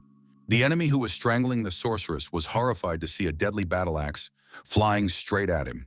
Following the weapon, a powerful fist was rapidly approaching the stunned enemy, ready to deliver a crushing blow. The enraged Zhang Yi punched the girl's abuser right in the cheek with all his might, putting all his fury into the punch. The outraged tamer angrily asked the defeated enemy how he dared to treat the defenseless girl so rudely. A distraught Han Yarrow apologized to her rescuer for bothering her, explaining that she only wanted to help him. The opponent who had recovered from the blow smiled wickedly, stating that the naive hero was completely ignorant of the situation. The insidious enemy ordered his subordinates to seize the daring young man to subject him to cruel torture. The anxious Zhang Yi realized the danger of the situation as he saw numerous enemy fighters surrounding them from all sides. Suddenly, the aggressive warriors heard strange battle cries behind them, causing them to turn around. Qinlong and Ba Huang menacingly promised to easily deal with the girl's abusers, showing their readiness to fight. The young handler explained that opponents were always insidious, so one should not give in to their provocations. The caring sorceress held out something important to the hero, warning him to be careful when using the mysterious item. She gives him a coveted death ring that can increase all of the wearer's attributes by 10 units. The satisfied tamer thought that this powerful artifact would prove to be exactly what he needed in his current situation. The hero rushed forward swiftly, using the power of absorption and easily dealing with all attacking opponents. After scornfully calling the Bloodgate members useless people, the young man mockingly offered to show off his stamina. After getting a significant performance boost from the ring, the brave warrior noticed enemies starting to fire their bows. The bold Zhang Yi thanked his opponents for the arrows, explaining that they would help activate his special skill. Intentionally setting himself up to be hit, the cunning tamer activated a passive skill that gave him a chance to summon a hell dragon. Fortune smiled on the fearless fighter, and a mighty hell dragon actually emerged from the flames and smoke. Purple flames burst from the mouth of the summoned creature, destroying everything around it and sowing panic among the enemies. The shocked opponent could not believe the hero's strength, refusing to accept the reality of a swift defeat. The desperate enemy activated his bloodthirsty rage skill, vowing to avenge all of his fallen comrades. Unexpectedly, the attacking enemy's weapon broke at the most crucial moment, leaving him defenseless. The shocked opponent froze in horror, bewildered as to how the steel that had just seemed reliable had failed him. Paralyzed by fear, the enemy was afraid to move, realizing the hopelessness of his position in the face of imminent doom. Putting his sword to his defeated man's throat, the calm hero reminded him that he had already killed him once and was ready to do it again. Decisively decapitating his enemy, the warrior philosophically remarked that he hoped he would be reborn into a better man. Qinlong inquired about the plans for the elite monster, to which he was instructed to keep him alive temporarily. Turning to the sorceress, the wise tamer advised giving the elite creature the honorosis received for the quest. The monster immediately perked up, calling the heroes the lucky warriors who had returned his stone and offered to follow him. The puzzled searchers looked at each other, and the girl asked quietly if it was really worth going after the mysterious creature. Following the unusual guide, the group heard his cryptic words about awakening a sleeping soul from the depths. A female figure began to form from the water surface they approached, taking on the features of a beautiful goddess. The maiden who emerged from the water solemnly greeted the chosen ones, introducing herself as one of the 9 gods of the apocalypse. The majestic goddess said excitedly how long she had waited for this fateful meeting with worthy travelers. The mysterious deity mentioned the times long past and the interminably long wait for a suitable chosen one. The generous goddess announced that the first player to find her would receive a special, exceptional reward of the highest order. Han Yarrow realized with delight that the dream flower she had been searching for so long and hard was in front of them. The mage girl was genuinely happy, realizing that the dragon would now be saved thanks to the magic flower she had found. The faithful Qinlong turned to his companion to look around, calling him respectfully, "Young master." Tamer reminded his comrades to study the preparation of the revival potion that the herbalist had synthesized earlier. Zhonghui had successfully completed the difficult task of creating a miraculous elixir, obtaining 1 precious portion. The satisfied warrior thought that at last everything had worked out, and his faithful dragon would be able to continue his life by his side. The caring owner gently stroked the weakened pet, soothing it and offering it a drink of a healing potion. The tamer carefully gave the dragon a sip of the powerful elixir, carefully observing the result of the magic. Xiaohui immediately began to transform, his entire scaly body glowing with a bright light of healing magic. Han Yarrow exclaimed happily that she had missed the dragon and was happy to see him back to life and health. The mysterious goddess watched the merry company of young heroes with interest, standing a little apart from them. Suddenly, the villa's hidden mission activated right in front of the astonished adventurers. The confused mage girl froze, not realizing what was going on around her at this strange moment. A vigilant Ba Huang warned everyone of the danger, urging his comrades to use extreme caution. The enchanted sorceress looked at the beautiful goddess with wide-open eyes, not hiding a delighted smile. 1,000 years ago, ghostly hordes invaded the peaceful continent of the apocalypse, bringing destruction and fear. Mengling's villa remained the only free place under the safe protection of the Dark Invasion. 10 powerful gods sacrificed themselves to fight back the enemy and seal the king of the Ghost Clan. The defeated king then pronounced that the sealing only delayed the inevitable return of the dark forces. After the Great War, the whereabouts of the other 9 divine protectors were irretrievably lost. The last goddess told the heroes that she had fallen into a long sleep, awaiting the coming of worthy seekers. The woman explained that the manifested image was only an illusion left for the Chosen One before falling into a dream. A shocked Han Yarrow watched as the image of the dream goddess dissolved into thin air right before her eyes. The activated quest asked the heroes to find the lost gods by following the cryptic clues of ancient lore. The attentive tamer warned the companions of the move to the quest location and the need to be ready. The wary hero heard strange noises behind him and immediately turned around to see the source of the noise. Strange monsters with burning red eyes suddenly attacked the group of friends from all directions. The leader shouted loudly to his comrades of the approaching danger, urging caution in battle. The determined enchantress volunteered to stop the monsters, while the fearless ringleader took on 2 of the strongest enemies. The talented sorceress used a powerful ice wind against the horrible creatures, trying to hold back their onslaught. Satisfied with the temporary success, the magician announced that the situation was under control and everything was ready for a counterattack. Suddenly, the girl noticed with horror that the ice had begun to crack, which meant that the magic control was not working on the enemies. The freed monsters broke free from the ice captivity completely, shaking off the remnants of the freezing spell. The enchantress's brother rushed towards the monsters without a shadow of fear, deciding that a direct confrontation would be the best solution. Obeying the true nature of a berserker, Ba Huang rushed forward with a fierce cry, clutching a huge weapon. Flames were coming from the leaping warrior in all directions, ready to scorch the hated monsters to ashes. With one masterful stroke of his heavy blade, the enraged berserker severed the head of the nearest monster. Keeping pace with their comrade, Zhang Yi and the faithful Qin Long fought the hideous creatures. Magnificent attacks were displayed by the guild leader, making swift leaps with an unusual battle ball. The successful completion of his part of the battle was reported by the satisfied commander, having dealt with all the enemies. In the thoughtful magician's opinion, getting out of the strange space required awakening the goddess and completing the task. The attentive girl's gaze was caught by the unusual spirit butterflies fluttering mysteriously nearby. Zhang Yi swiftly activated his treasure hunter skill, anticipating the situation to clear up soon. In the depths of the lake, thanks to his special skill, the hero saw a mysterious chest hidden under the water. With bewilderment in his voice, the archer asked about the sudden appearance of monsters where it had recently been peaceful. The long defeat of the Ghost Clan was pointed out by the puzzled enchantress, not realizing their presence in this place. In the sudden appearance of the mysterious butterflies, Zhang Yi saw the confirmation of his suspicions about the unreality of what was happening. Into the dream of a dream goddess, rather than a real villa according to the Tamer, their small group had fallen. By the strange laws of dreams, rather than the ordinary rules of the game, the young man explained the appearance of the long-defeated ghosts. Only a dream goddess can hold multiple players at once, as a seasoned tamer rightly pointed out. Into the mysterious lake, without the slightest hesitation, the desperate fellow dived, urging his friends to follow him. Suddenly, vicious tentacles emerged from the depths of the water, grabbing the defenseless sorceress by her slim waist. The insidious outgrowths clutched the girl's fragile body with such force that she couldn't even move.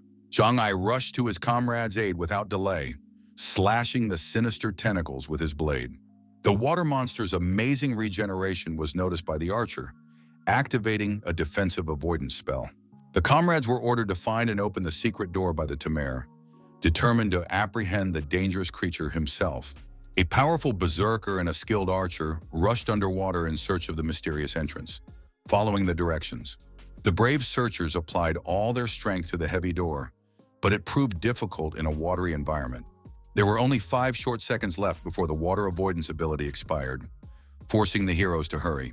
With hope in his voice, Ba Huang shouted to his comrades the necessity of a final tug, after which the door must yield. Suddenly, the magical defenses against the aquatic element dried up, leaving the seekers vulnerable to the dangers of the underwater world. The brave heroes managed to open the massive doors, but they were met by powerful blocking enchantments of ancient origin. At this time, Zhang Yi continued his fierce battle with the giant underwater monster, skillfully binding its wriggling tentacles. Thanks to the tamer's swift actions, a beautiful enchantress was rescued from a deadly captivity. Stretched out his strong hand, the brave savior, urging his companion to grasp it tightly at this critical moment. Activating a protective block, the young man pressed the fragile girl against him, creating a barrier against the attacking tentacles of the terrifying monster. Despite the measures taken, one of the slippery tentacles managed to coil around the careless fellow's leg, threatening to drag him into the depths. The friends immediately rushed to the aid of their friend in distress, intending to cut the insidious tentacle of the huge creature. From the entrance came Ba Huang's desperate cry, demanding that the mysterious door be closed immediately before it was too late. With one lightning-fast blow, the determined warrior cut the monster's tenacious tentacle, freeing his captive comrade from its dangerous grasp. The shocked searchers discussed what had happened among themselves, recognizing how close they had come to being killed by the tentacles of the huge monster. Zhang Yi soothingly said that the danger was over, as the sea monster would not be able to penetrate through the closed door. On the walls of the mysterious room, the heroes discovered strange symbols, marveling at their unusual, mysterious shape. The experienced tamer recognized the language of the ghost clan in the ancient signs, recalling the goddess's mention of dark forces taking over these places. Most likely in the past, it was here that a brutal battle took place, from which only a small part of the terrible evidence has been preserved. The travelers pondered anxiously about the connection between the invasion of the ghost clan and the impending disaster of the apocalypse world. According to ancient prophecies, a terrible catastrophe is about to break out in an apocalyptic world, leaving no chance for salvation. Something important was noticed by the attentive Han Yarrow, excitedly urging everyone to look forward, where a strange elevation could be seen. On a high stone platform in heavy chains languished the captive goddess of dreams, to whom the heroes had cried out their arrival for rescue. Upon closer examination of the situation, the astute searchers realized that their appearance here was not accidental, but part of a conspiracy. The mocking voice of a conniving woman suddenly sounded from the elevated throne, and she scornfully called the guests little bugs. The mysterious stranger wondered if the uninvited guests realized whose territory they dared to trespass on. With a sinister grin, the lady seated on the throne said that she had not expected such a long journey of these mortal beings into her domain. The captive goddess was approached by a cruel woman with words about the impossibility of avoiding the destiny, no matter how hard she tried. She said accusingly that it was the prisoner who had brought those annoying butterflies into her realm of darkness. The villainess told of her joy at a little entertainment in the form of killing uninvited guests in front of the helpless goddess. The brave seekers shouted indignantly, demanding that the unknown invader immediately release the captive goddess from her shackles. With a sneer in her voice, the mysterious woman replied that she had no intention of releasing her captive unless she was forced to do so.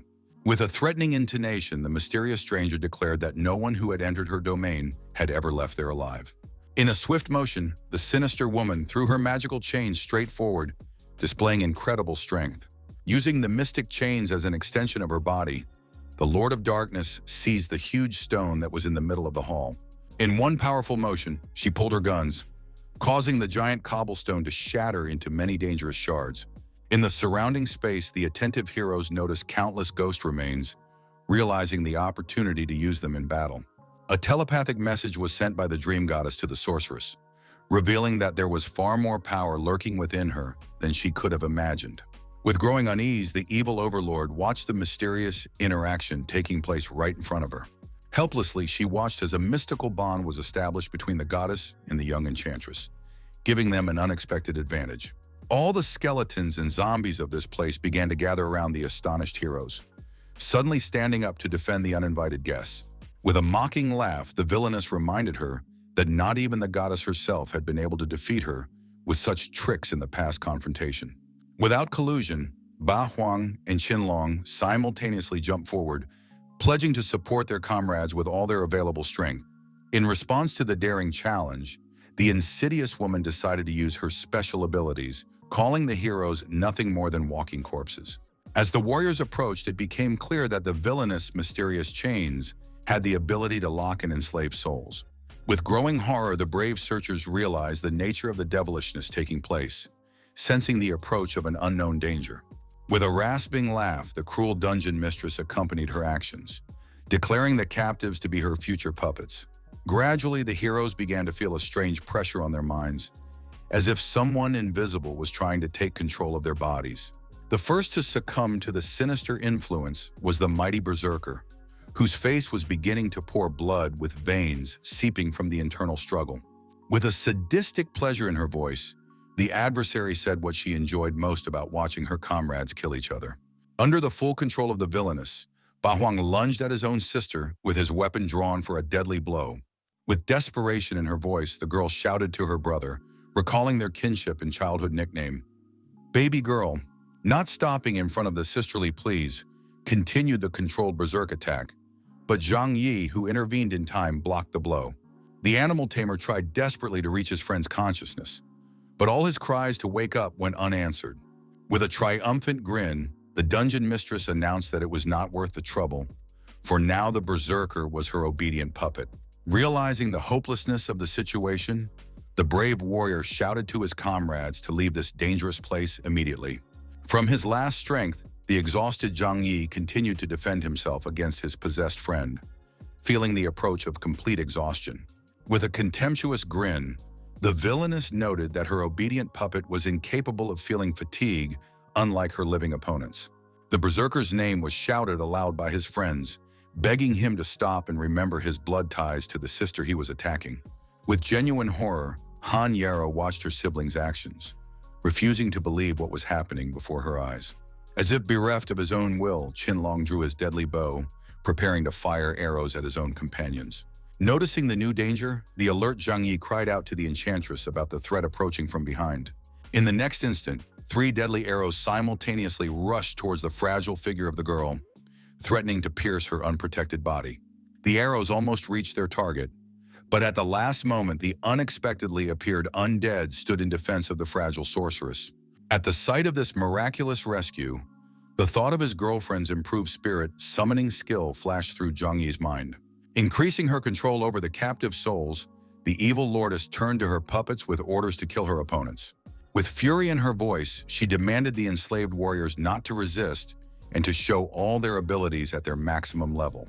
In the course of the battle, Han Yarrow and Zhang Yi realized the pointlessness of continuing the battle, realizing the need for a different solution to the problem. In this situation, the brave tamer came to the conclusion that the best solution would be to summon his faithful dragon. With a contemptuous grin, the villainess reacted to the dragon's appearance, mockingly calling it a pathetic trump card for the arrogant hero. Activating her deadly skill, the chain arrow of fate, the cruel woman promised to force the hero to watch the death of his comrades. The flaming chain of her opponent swept through the air, effortlessly reaching the body of the startled dragon and dealing it a serious blow.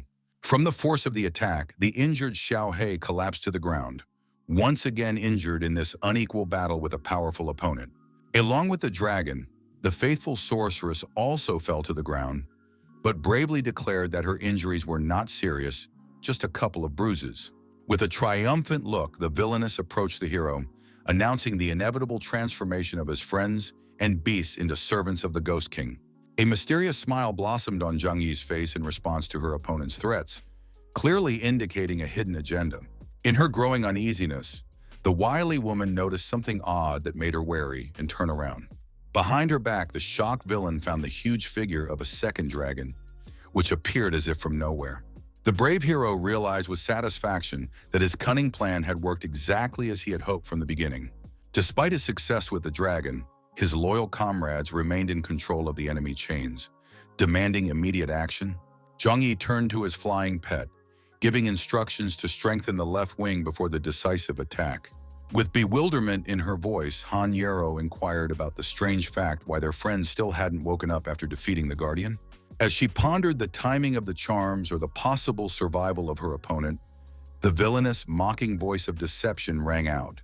With an expression of utter amazement, the tamer expressed a conjecture about transferring the soul to the Dreamflower to exchange places with the body. The mysterious lady, with undisguised respect in her voice, recognized the extraordinary tenacity of the heroes beyond her expectations. The antagonist's past as a dream spirit unraveled the shrewd one, linking her fear of light to the nature of such creatures.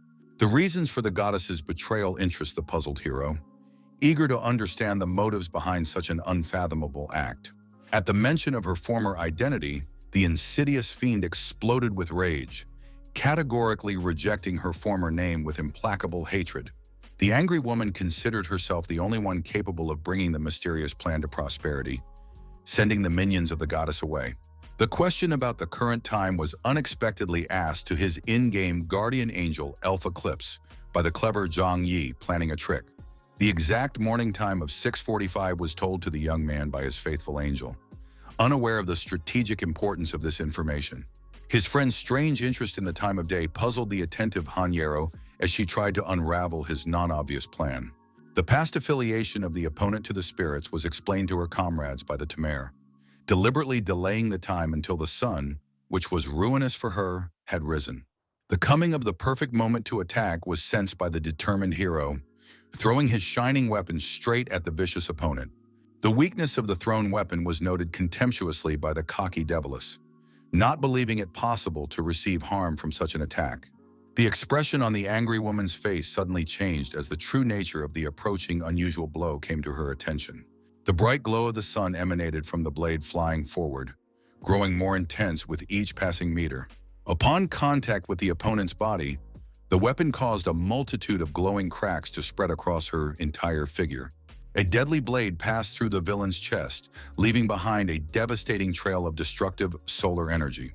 The collapse of all dreams and plans was realized by the dying Devilis, as she realized the true nature of the sunlight that struck her. But Huang came out of submission to the enemy's charms after defeating the evil sorceress, as if waking up from a deep nightmare dream.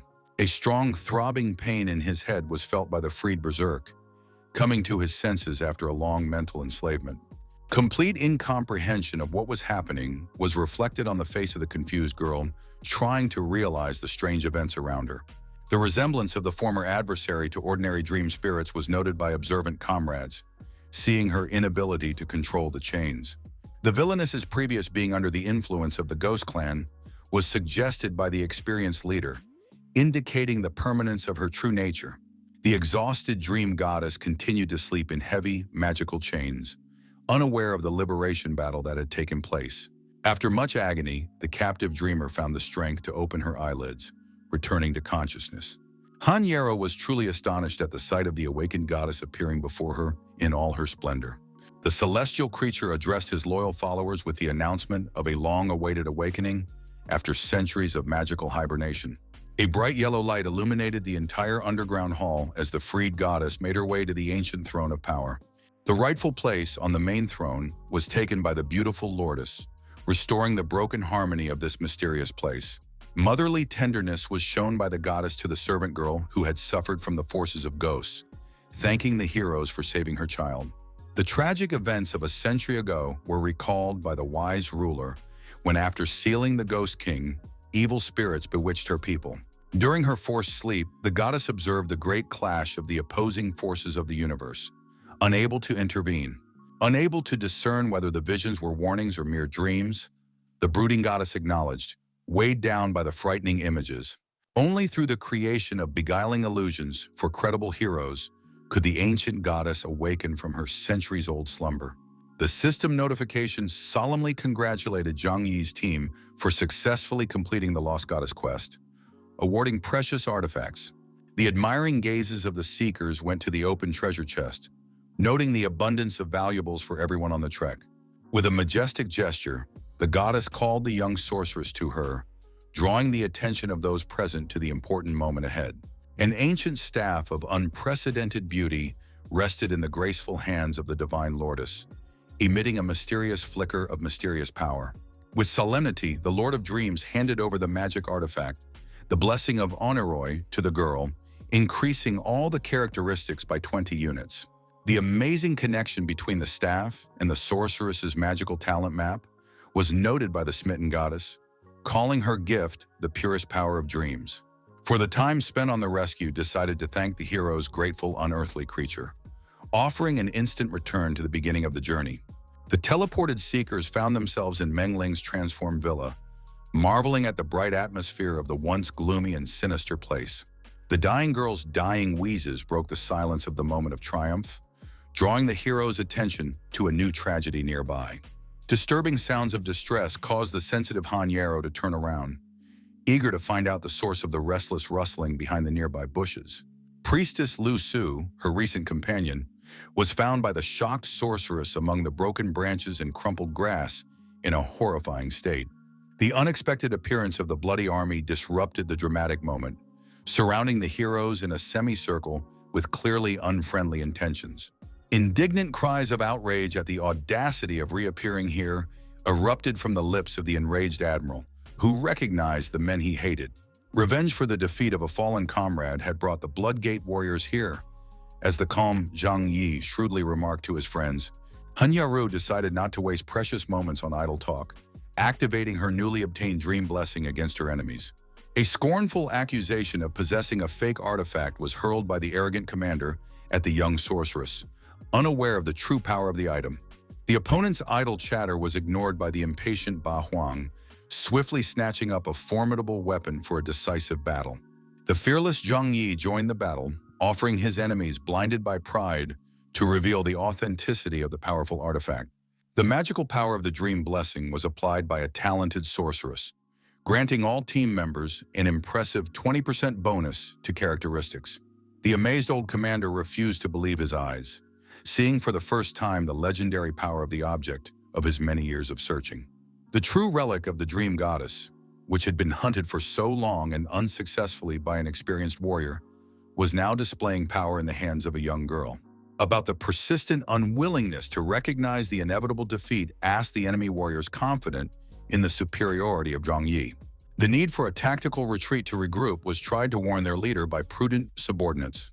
Cowardly traitors called his own warriors by the maddened admiral, declaring them victims for his dark ritual of reinforcement.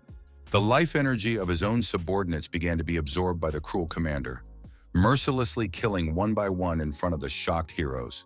Out of the blazing darkness, the mad leader summoned more inhuman warriors, ready to carry out any bloody order of their master. The enormous size of the summoned warriors staggered the imagination, for their stature was equal to the height of multi-story buildings, towering over the battlefield. The loss of reputation due to the unavenged deaths of his subordinates was deemed unacceptable by the enraged elder as he prepared for the decisive battle. The inevitability of a fatal outcome for one side was foretold by the summoned monsters, promising a bloody conclusion to the protracted confrontation. The cold-blooded admiral made a deep incision in his palm, ignoring the scarlet liquid running down his fingers. A cruel commander fed the ancient monument with his blood, confidently predicting the inevitable doom of the heroes who dared to oppose him. The nature of the strange skill the puzzled Zhang Yi tried to understand, receiving a warning from his comrades about the formation launched by several people. Raising his head to the sky, the attentive tamer of the beast noticed a strange red glow pulsing over the place of their confinement. The experienced warrior decided to search for a possible exit, leaving his comrades in place to contain the impending threat. As he approached the shimmering border, a thought occurred to the hero about the found limit of the enemy's magic trap formation. The intrepid seeker decided to make a few tentative blows with his weapon against the invisible barrier, testing the strength of the mystical barrier. The futility of trying to break through was realized by the frustrated young man, seeing the barrier's complete lack of response to his powerful attacks. The enemy leader mockingly stated the impossibility of escape, enjoying the victim's desperate attempts to find a way out of the trap.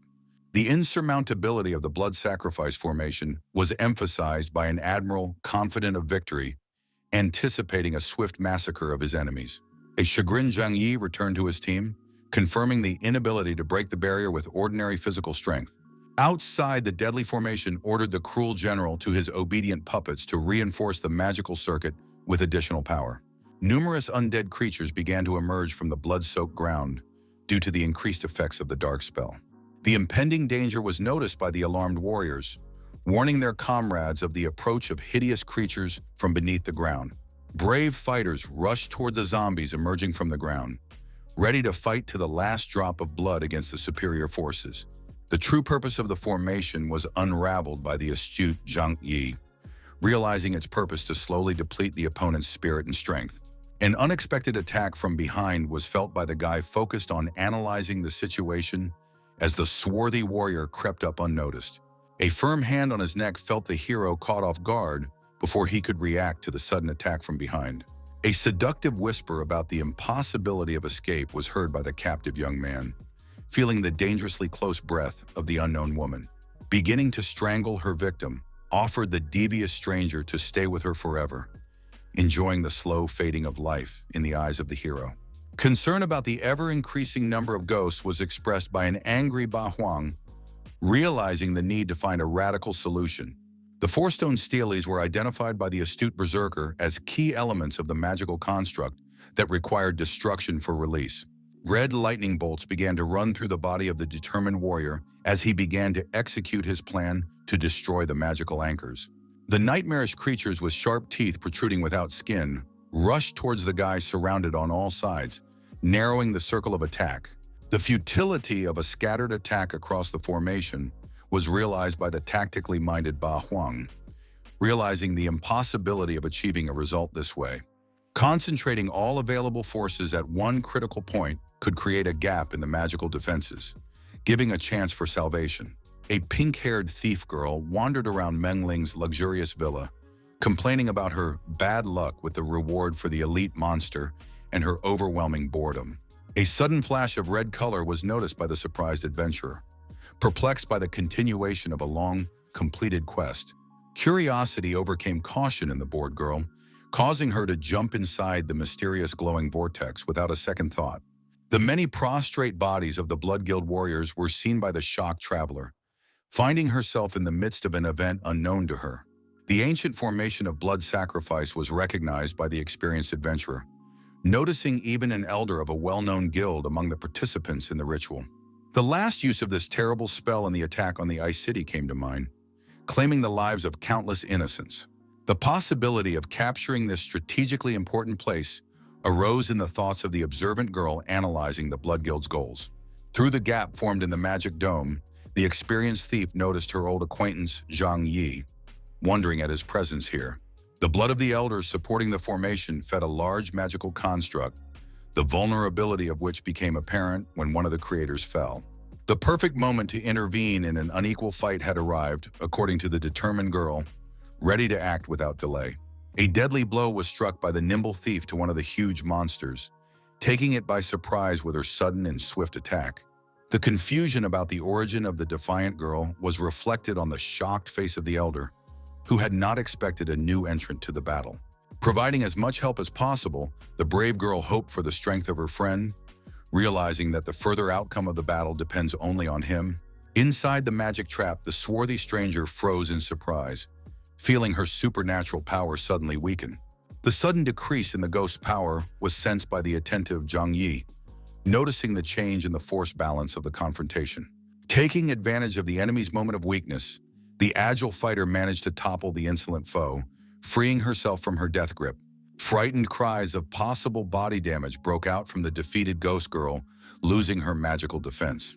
The condition of the leader after the fight was inquired about by the solicitous Ba Huang, receiving assurances of his readiness to give a vigorous repulse to his enemies. The need for immediate escape was realized by the trapped heroes, realizing the risk of being trapped inside the crumbling magical construct forever. Powerful tremors shook the ground beneath the fugitives' feet, making it difficult to navigate the unstable ground of the cracking battlefield. Gathering their last strength, the exhausted warriors rushed to the exit from the death trap, trying to get ahead of its final destruction. A saving hand was extended to his friends by the brave Zhang Yi, urging them to grab onto it and leap forward as fast as possible. Firmly grasped the hand of his faithful wizard friend, the heroic young man, unwilling to leave any of his comrades behind in the doomed formation. A joking remark about athletic skills was made to his partner by the brave young man, estimating the distance in front of them to be only one jump for her. A violent rage gripped the cornered enemy, causing him to grit his teeth until he gritted his teeth in desperate anger. A fatal fate for all present was foreseen by the distraught opponent, intent on letting no one live out of the death trap. The vow to take his enemies with him, even at the cost of his own life, came out of the desperate admiral's mouth with genuine hatred. From the dissipating smoke, the silhouettes of the members of the illustrious guild, Hunt for Gods, gradually emerged, coming to the aid of their comrades. The unwavering confidence in his team's survival was expressed by a confident leader responding to the threats of a defeated opponent. A little thief girl with pink hair threw the lifeline, urging everyone to grab the unexpected help as quickly as possible. With powerful hands, the grateful Zhang Yi grasped the throne rope tightly, seeing it as the only way to salvation. A determined hero began the upward climb, while keeping his faithful wizard friend from falling into the deadly abyss. From on high, the escaped warrior addressed his defeated foes, declaring a well-deserved death for the many atrocities of the Bloody Guild. With naked weapons, the enraged Zhang Yi rushed straight to the main culprit, who had brought so much suffering to innocent people. Due to severe blood loss, the weakened old man was unable to resist, not even attempting to defend himself from impending death. Retribution came to the bandit leader in the form of a deadly blade, plunged straight into the chest of the unresisting villain. The saved young man expressed his sincere gratitude to the pink-haired assistant, recognizing her crucial role in defeating the dangerous criminals. The unexpectedly generous thief, showing an uncharacteristic concern for the welfare of others, held out a healing potion for her wounded companion. Surprise at the unusual kindness of the famous villainess was expressed by the grateful Han Yaru, accepting the unexpected gift with sincere joy. The curious hero inquired about the reasons for returning to the dangerous, icy city, receiving a paradoxical answer about the safety of the riskiest places. An alarming warning of personal danger is relayed by a caring young woman reporting a $1 million bounty on a young man's head from the mysterious Carl. Zhang Yi was shocked when he learned of the fabulous sum of 1 million coins that had been set for his elimination by a powerful enemy. The changing balance of power in the extreme ice city after the destruction of the Bloody Guild was reported by the departing thief, making it clear that a coup had been accomplished. The innocence of the regular players and their non-involvement in the atrocities of the Bloody Gate was reminded by a compassionate sorceress calling for justice. 100 beautiful temples and shrines were shown to guests by the hospitable Liu Su upon arrival in the extremely icy city, taking pride in its majestic architecture. Doubts about the possibility of a small team destroying the city's largest guild were expressed by the astonished townspeople as they discussed the incredible news. The strange looks of the beastmen since their arrival were shared with the leader by a concerned Han Yaru, fearing a leak of information about their quest and the artifact. Before returning, the prudent Zhang Yi instructed his archer to spread the news of their guild's victory over Bloodgate to stabilize relations with the locals. From the abilities she saw of her leader, the girl was delighted, noting his incredible intelligence and foresight. In this harsh society, as Zhang Yi quickly determined, power status was becoming the only meaningful currency for gaining respect. In order to strengthen their position in the extremely icy city, the team headed to the central building of the Guild Association, planning to expand the lineup. At the sight of the new visitors, the green-haired employee of the Guild office perked up, blurring into a professional smile. A female employee met the young guest with an intrusive offer of various services, approaching with unmistakable intentions.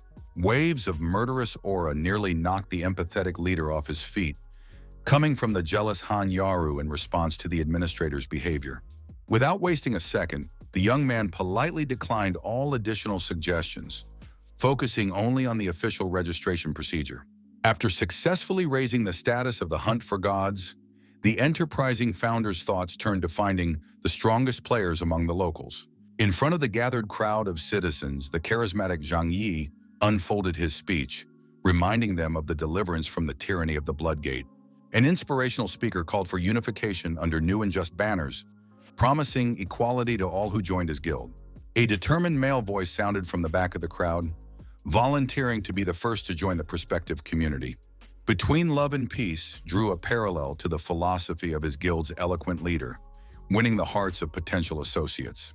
Interested candidates began to flock from all sides, unaware of someone's attentive eyes watching from hiding. In the spacious clearing in front of the tavern, the heroes, tired from the day's troubles, gathered to celebrate the first success of the recruitment campaign. Under the clinking of mugs with foamy beverage were sung in honor of the head and prosperity of the guild, hunting the gods picked up by all present. As the enthusiasm of the recruits grew, a satisfied smile spread across Zhang Yi's face as he saw his plans come to fruition. In the midst of the festive mood, a worried Qinlong approached the leader, reporting strange happenings in the city. The impossibility of acquiring the necessary potions was told by a frustrated archer, explaining the complete lack of goods on the store shelves. Despite carefully following the commander's instructions, the loyal companion could not find a single drop of potion in the entire city.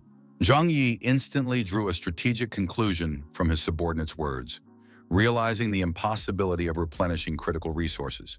Behind the organized campaign against them was clearly someone with serious financial clout, capable of buying up the supplies of an entire city. The nightly renewal of the assortment in all outlets was quietly reported by the attentive young man, suggesting the appearance of a mysterious adversary at that very time. Vigilant guards stood guard at each market stall, having been instructed to memorize strangely behaving people, avoiding direct conflict. Amidst the evening bustle, Zhang Yi spotted a familiar thief, Du, desperately begging to leave a single item in the emptying stores.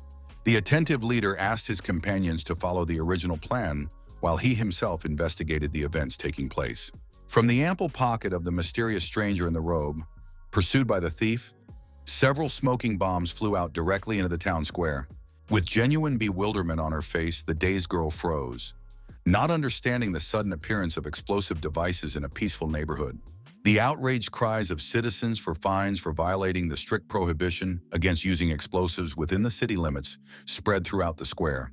Instantly reacting to the danger, the brave Zhang Yi rushed to save an old acquaintance, dragging her away from the site of the likely explosion. A concerned young man inquired about the condition of the rescued girl, perplexed as to the reason for her pursuit of the man bombing the main city.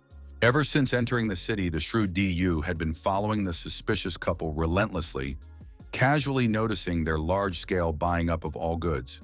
The logical connection between the infiltration of strangers from the outside and the disappearance of goods was established by the savvy tamer. Nodding to his thoughts, a determined hero grabbed the girl by the arm, urging her to join forces to resolve the dangerous situation with unknown saboteurs. The newfound allies rushed in pursuit of the mysterious figures in robes, causing the pursued to chatter nervously about the new threat. Between themselves, the fleeing intruders exchanged anxious phrases, noting the need to get rid of the persistent pursuers. The saboteurs decided to use a few more bombs to distract the chase, preparing to drop them on the heroes running after them. At the critical moment, guildmate Zhang Yi appeared in the square, managing to put up a giant fortified shield in front of the allies. With unconcealed horror, the bomb throwers screamed at the sight of the unexpected defense, realizing the imminent backlash of their attack. A deafening explosion rang out in the very center of the square, shaking nearby buildings with a powerful shockwave. After the main guild forces arrived, excited comrades inquired about the commander's condition, reporting numerous injuries to innocent townsfolk. Pointing at the perpetrators of the city's chaos, Zhang Yi confirmed his unscathed, directing his companions' attention to the captured saboteurs. The experienced Ba Huang made a professional assessment of the situation, defining the actions of the bomb throwers as atypical of ordinary players, more like the work of a divine guild.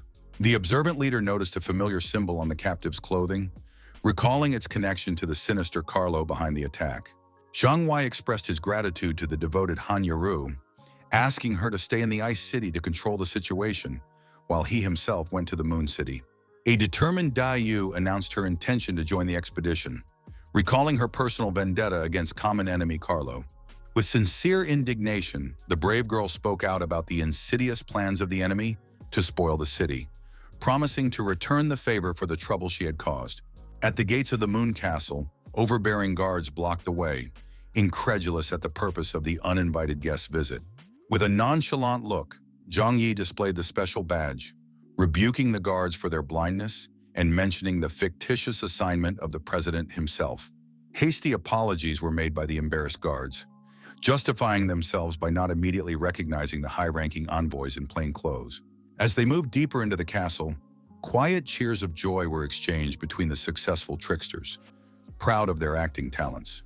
Behind the massive doors, the infiltrating spies saw a large gathering of people in identical robes, busy sorting various goods. Suddenly, there was a firm shout from behind, causing the sneaking spies to flinch and follow the invitation to come closer.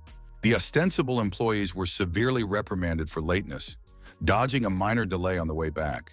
With undisguised irritation, the stern warden ordered the men into formation, threatening severe punishment for the slightest delay in carrying out the orders. Silent glances were exchanged between the shrewd spies, silently agreeing not to test fate with jokes and to obey instructions unquestioningly. While scrutinizing the formation, the observant Zhang Yi noticed the plethora of human equipment in the hands of those present, deciding to monitor what was happening more closely. The boss's imperious voice echoed across the room, ordering everyone to enter the next room immediately through the tall doors. Heart-rending cries for help came through the ajar passage, making even the most cold-blooded of the crowd shudder. With icy calmness, the head warden reacted to the worried looks, brushing off the frightening sounds as a mere accident. Following the others, a curious girl slipped into the mysterious hall, eager to see with her own eyes the source of the terrifying screams. Du, who was trembling with fear, clung tightly to her companion, not hiding her terror of the unknown. With a clatter, the items dropped from the frightened thief's hands fell to the floor, causing the tense Zhang Yi to instantly fear the consequences. In the impenetrable darkness of the far corner of the hall, numerous pairs of glowing red eyes belonging to unknown monsters gradually emerged. A grotesque combination of dragon and lizard features were displayed by the frightening creatures held in huge cages along the walls. About Carlo's methods of taming such monsters, the experienced Zhang Yi quietly warned his companion, explaining the deadly danger of showing fear. The enemy's cunning plan to buy up the city's resources to convert them into experience for the creatures was unraveled by a shrewd tamer, marveling at the scale of the operation. With ill-concealed disgust, the brave girl commented on Carlo's mental state when a new visitor suddenly entered the room. In his own right, the legendary Carlo appeared in the room, casually inquiring about the progress of the monster cultivation with a general respectful silence. A detailed report on the need for 2 weeks to fully complete the project was presented by the operations manager, trying to please a demanding boss. A subordinate proudly reported about the exceptional aggressiveness of the grown monsters, ready to tear apart any living soul, expecting praise. The largest of the dragons possessed the most powerful fire breath, enveloping its cage in periodic bursts of deadly flame. Decisively stopping the pretense, the brave Zhang Yi rushed towards the president standing at his back, choosing the perfect moment for a surprise attack. Instead of a fatal blow, the cunning hero cleverly pinned a special piece of paper with mysterious symbols on the unsuspecting Carlo's back. Moments before, a genius tamer had successfully copied Monopoly's talent, gaining a 100-fold multiplication of rewards in gold from the clueless victim. Among Carlo's prized possessions was a silver dragon flute, reserved exclusively for the rarest class of beast tamers.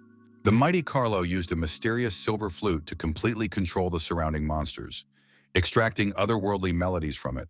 With undisguised surprise, the astute Zhang Yi noted the incredible power of the tool that could subdue even dragons, puzzled about the origin of such a rare artifact. An impatient president's demand to speed up the cultivation process resounded across the hall as the knights eagerly awaited their monstrous racers.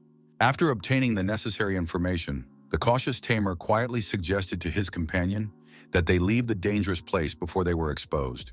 At the most tense moment of their impending escape, Carlo's commanding voice suddenly addressed them, ordering them to stop immediately. The frightened hearts of the two spies froze, fearing the possible exposure of their elaborate disguise. The experienced Carlo eyed the strange couple with a piercing stare, noting their unusual behavior with undisguised suspicion. To the surprise of the spies, the powerful leader turned to a subordinate standing nearby, with orders to deal with the tubes scattered on the floor. The shiftless workers were infuriated by the irascible manager who called them a useless bunch of garbage, incapable of basic tasks. With hasty bows, the pretenders paid their respects, humbly accepting the irate leader's order without the slightest objection. Upon leaving the dangerous lair, the brave scouts exhaled a sigh of relief, rejoicing at the restored safety and dreaming of a well-deserved rest. On the rooftop of the Extreme Ice City Tavern, the attentive Han Yarrow noticed the unusual brooding of the returning guild leader. About the secret cultivation of creepy monsters president was narrated by a concerned guide to his companion, sharing the valuable information obtained. The shocking information about founding a special unit of knights for these creatures was supplemented by a serious Zhang Yi mentioning the overheard plans for the siege of the city.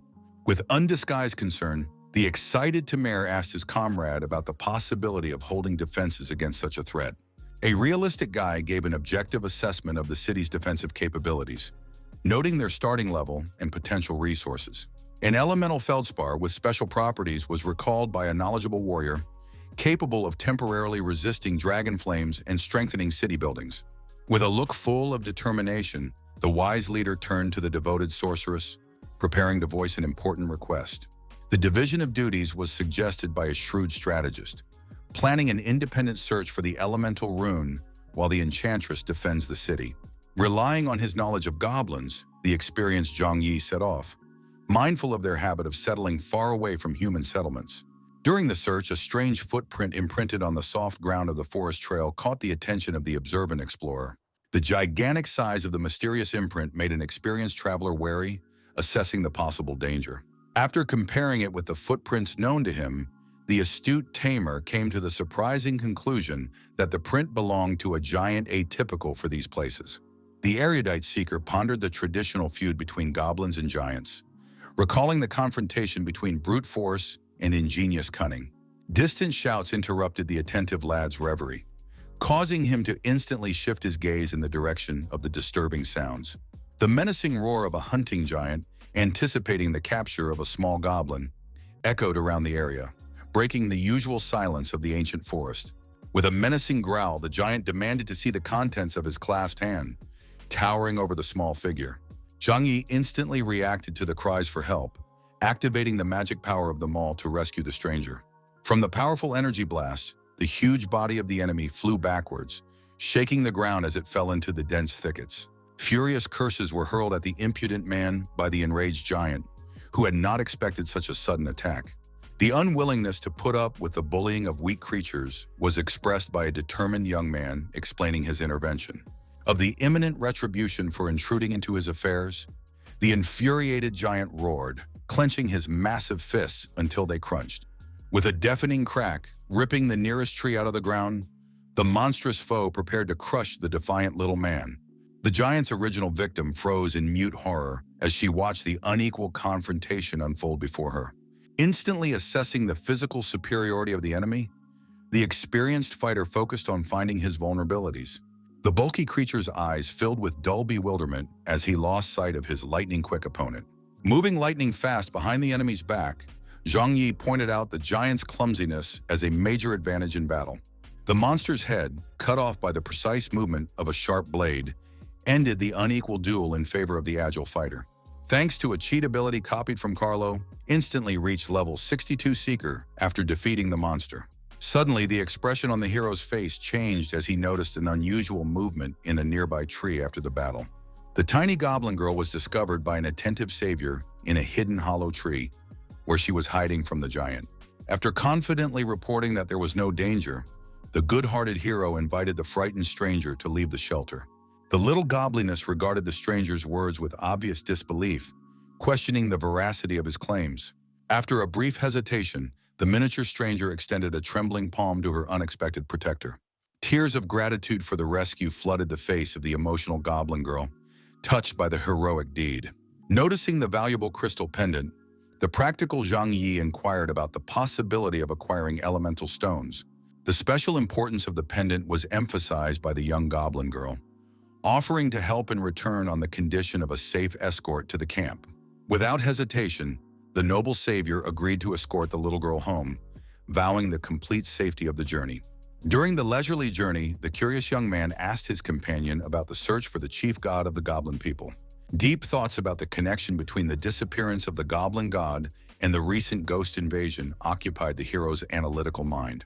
With a joyous exclamation of arrival, the gobliness interrupted the pensive warrior's musings, pointing to the unseen destination of the journey.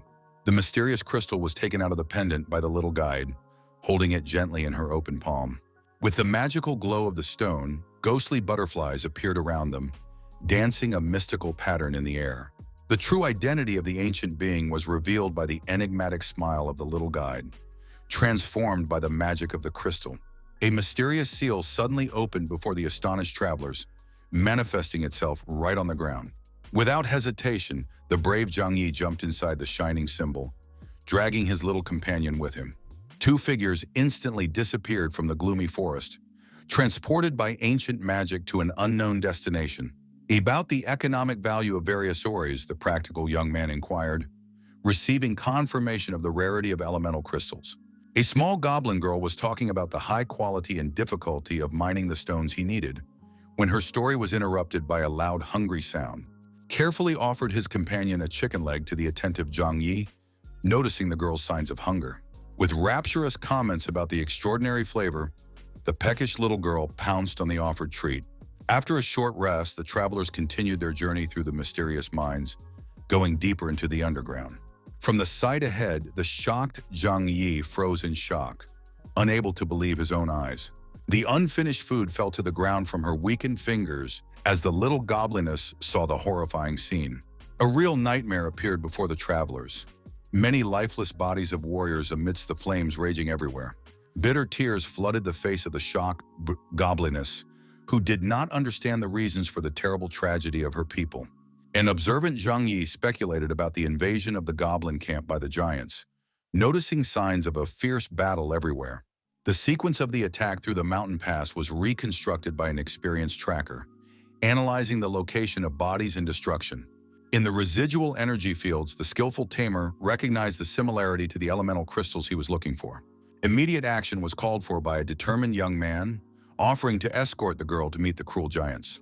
The tactically minded fighter appreciated the advantages in the upcoming fight, noting the limited movements of the giants in the forested terrain. Cautious scouts crept closer to the invaders' camp, eager to overhear the enemy's conversations. Between themselves, the huge creatures boasted of the successful finding of a camp thanks to their captain, despite the unfavorable weather. The giants' mocking laughter at their fallen comrades filled the little girl's heart with anger, ready to attack immediately. The impulsive companion was held by the arm by the prudent Zhang Yi, reminding her of the superior enemy forces in their territory. Suddenly, the proactive hero decided to act for his companion, throwing a battle stone at the nearest giant. An enraged giant called for the immediate capture and burning of the impertinent man, waving a burning club. In one lightning-fast movement, the agile warrior dealt with the huge creature, freeing the little goblin girl's captive companion in the process. The freed prisoner froze in genuine amazement, recognizing in his rescuer the goblin princess who had disappeared a few days ago. It was a startling revelation for Zhang Yi to realize the true status of his little companion, who turned out to be a real princess. The heavy footsteps of another colossal creature began to approach the fugitive's temporary shelter, shaking the ground. The need to wait was urged upon his comrades by the cautious strategist, noticing a new threat looming toward their hiding place. With a rude threat, the angry giant burst into the tent, unaware of the deadly danger awaiting him inside. Kai Sen's thunderous roar echoed through the camp as the enraged captain of the giants discovered the guards who had allowed themselves to fall asleep during an important duty. To the captured goblins, the cruel leader threateningly promised imminent death if they did not behave honestly when questioned. Bewilderment seized the massive figures of the giants at the sight of their motionless companions, whom they mistakenly believed to be asleep, suggesting that these lazy pigs should be awakened. Thanks to the successful use of the invisibility potion, Zhang Yi was able to stealthily slip away from his pursuers, feeling relieved at his successful escape. The abundance of guards around the camp made the cunning young man think of the difficulty of freeing prisoners, which required special care and ingenuity. The need for deliberate action was emphasized by the experienced strategist, warning of the inevitable increased vigilance of the giants at the slightest mistake. Sincere faith in her savior's abilities was expressed by the little princess, while pulling out a mysterious ancient object from a hidden pocket. The Goblin Clan communicator was demonstrated by a frail individual, explaining its purpose for maintaining constant communication between companions during a dangerous mission. The strange behavior of the giants, who had ceased their aimless fermentation and frozen in wary postures, was instantly noticed by the attentive eye of the tamer of beasts. Worry about the possibility of scouting out the location of the giant's kingdom gripped the hero's thoughts, realizing the need for the ringleader to weaken the guards for the plan to succeed. The distracting noise was deliberately created by the resourceful Zhang Yi, seeking to draw the guards' attention to a distant source of sound in order to carry out his cunning scheme. The immediate reaction was a murmur from the massive guards, who demanded the immediate appearance of the mysterious intruder from his hiding place. Deftly pretending to be a random traveler, Zhang Yi, who had come out of hiding, explained his presence, hoping to deceive the giant's vigilance with his innocent story. Recognizing the alien as the culprit of their troubles, the mighty creatures expressed their recognition of the alien, accusing the man of using an insidious potion to incapacitate their comrades. The captain's shrewdness enabled him to discover the young man's surveillance, to which the defiant warrior responded with an insulting remark about the lack of intelligence in his mighty adversary. Fury clouded the giant's mind, who could not bear the humiliating insult to his intelligence, and rushed to the attack with a deafening battle cry. His lightning-fast reaction allowed the agile fighter to dodge a crushing blow from a massive fist that nearly grazed his head. A demonstration of true power was promised by the infuriated ringleader, preparing to use his most devastating skills against the defiant man. The activation of the special skill, the giant fist, was accompanied by a frightening glow of the captain's eyes, reflecting the boundless rage of a powerful creature. Lack of agility prevented the huge opponent from hitting the skittish hero, who continued to methodically dodge the deadly blows. The instructions for placing the tracking device on the big guy's body were relayed through the communicator by the dodgy Zhang Yi, coordinating the actions of his diminutive companion. The Goblin Princess expressed her willingness to fulfill the responsible assignment, embarking on a risky plan for their plucky duo. Acting skills helped the experienced warrior to portray fright, though his intuition strongly warned him of the possible trap in this situation. The little saboteur felt close to success when suddenly the giant's huge hand grabbed her, questioning her reasons for appearing in the Forbidden Zone. A mocking suggestion of the possibility of a goblin victory in alliance with a human was expressed by the captain, holding the writhing captive tightly by her slender legs. The death sentence for the entire goblin race was proclaimed by a cruel giant, stating that they should have long ago disappeared from the face of the planet due to the efforts of his people. With a clever throw, the tiny princess managed to attach the tiny tracking device to the giant's massive body, unnoticed by the giant himself. Kaisen's mocking roar accompanied the young gobliness's violent rush toward the glowing lava, where he had planned for the royal dynasty to end. With a powerful blow, the giant threw back the brave Zhang Yi, depriving him of the opportunity to save the fragile ally falling into the abyss. The last of her strength was drained from the princess, dangling above the fiery abyss, whose fingers clung desperately to the roughness of the fiery edge of the abyss. A mental farewell to life flashed through the gobliness mind, ready to face death as a fitting finale to the fight for her people. A condescending remark about the naivete of the little creature escaped the cruel lips of the giant, who did not hide his surprise at the tiny princess's bravery. With a careless flick of his huge finger, the monster sent the helpless victim flying over the bottomless abyss of fire, anticipating its demise. Zhang Yi's unexpected appearance beside the falling ally was accompanied by his encouraging words of imminent rescue and protection. The giant's self-assured declaration of impossibility against the central fire of the earth echoed over the eerie abyss. The order to return to the giant kingdom was given by the smug captain, unaware of the strategic error in his actions. Triumph swept over the mind of the observant Zhang Yi as he realized the giant's fall into the skillfully laid trap of their plan. The majestic silhouette of the summoned dragon suddenly appeared amidst the puffs of choking smoke, obeying its master's will. A swift flight on the back of a magical creature brought the princess and the young man together, successfully escaping mortal danger. A concerned remark about the riskiness of the action was made by a wise tamer, recalling the insane ferocity of the enemy left behind. A powerful blow from an unknown enemy suddenly shook the flying dragon's body, causing it to go off course in the underground darkness. Warning of a profound underground fire capable of causing continuous burns, the alarmed Zhang Yi shouted to his companions. An anxious question about the endurance of a faithful dragon was asked by a caring master, realizing the need to cover a still considerable distance. A desperate prayer escaped the lips of the goblin princess, crying out to her deity to protect innocent children and humans from imminent danger. Magical words about preserving fragile lives accompanied the creation of a protective dome thanks to the mysterious powers of the little gobliness. Sincere surprise was expressed by the astonished young man, observing the incredible power of the protective field created by his fragile companion.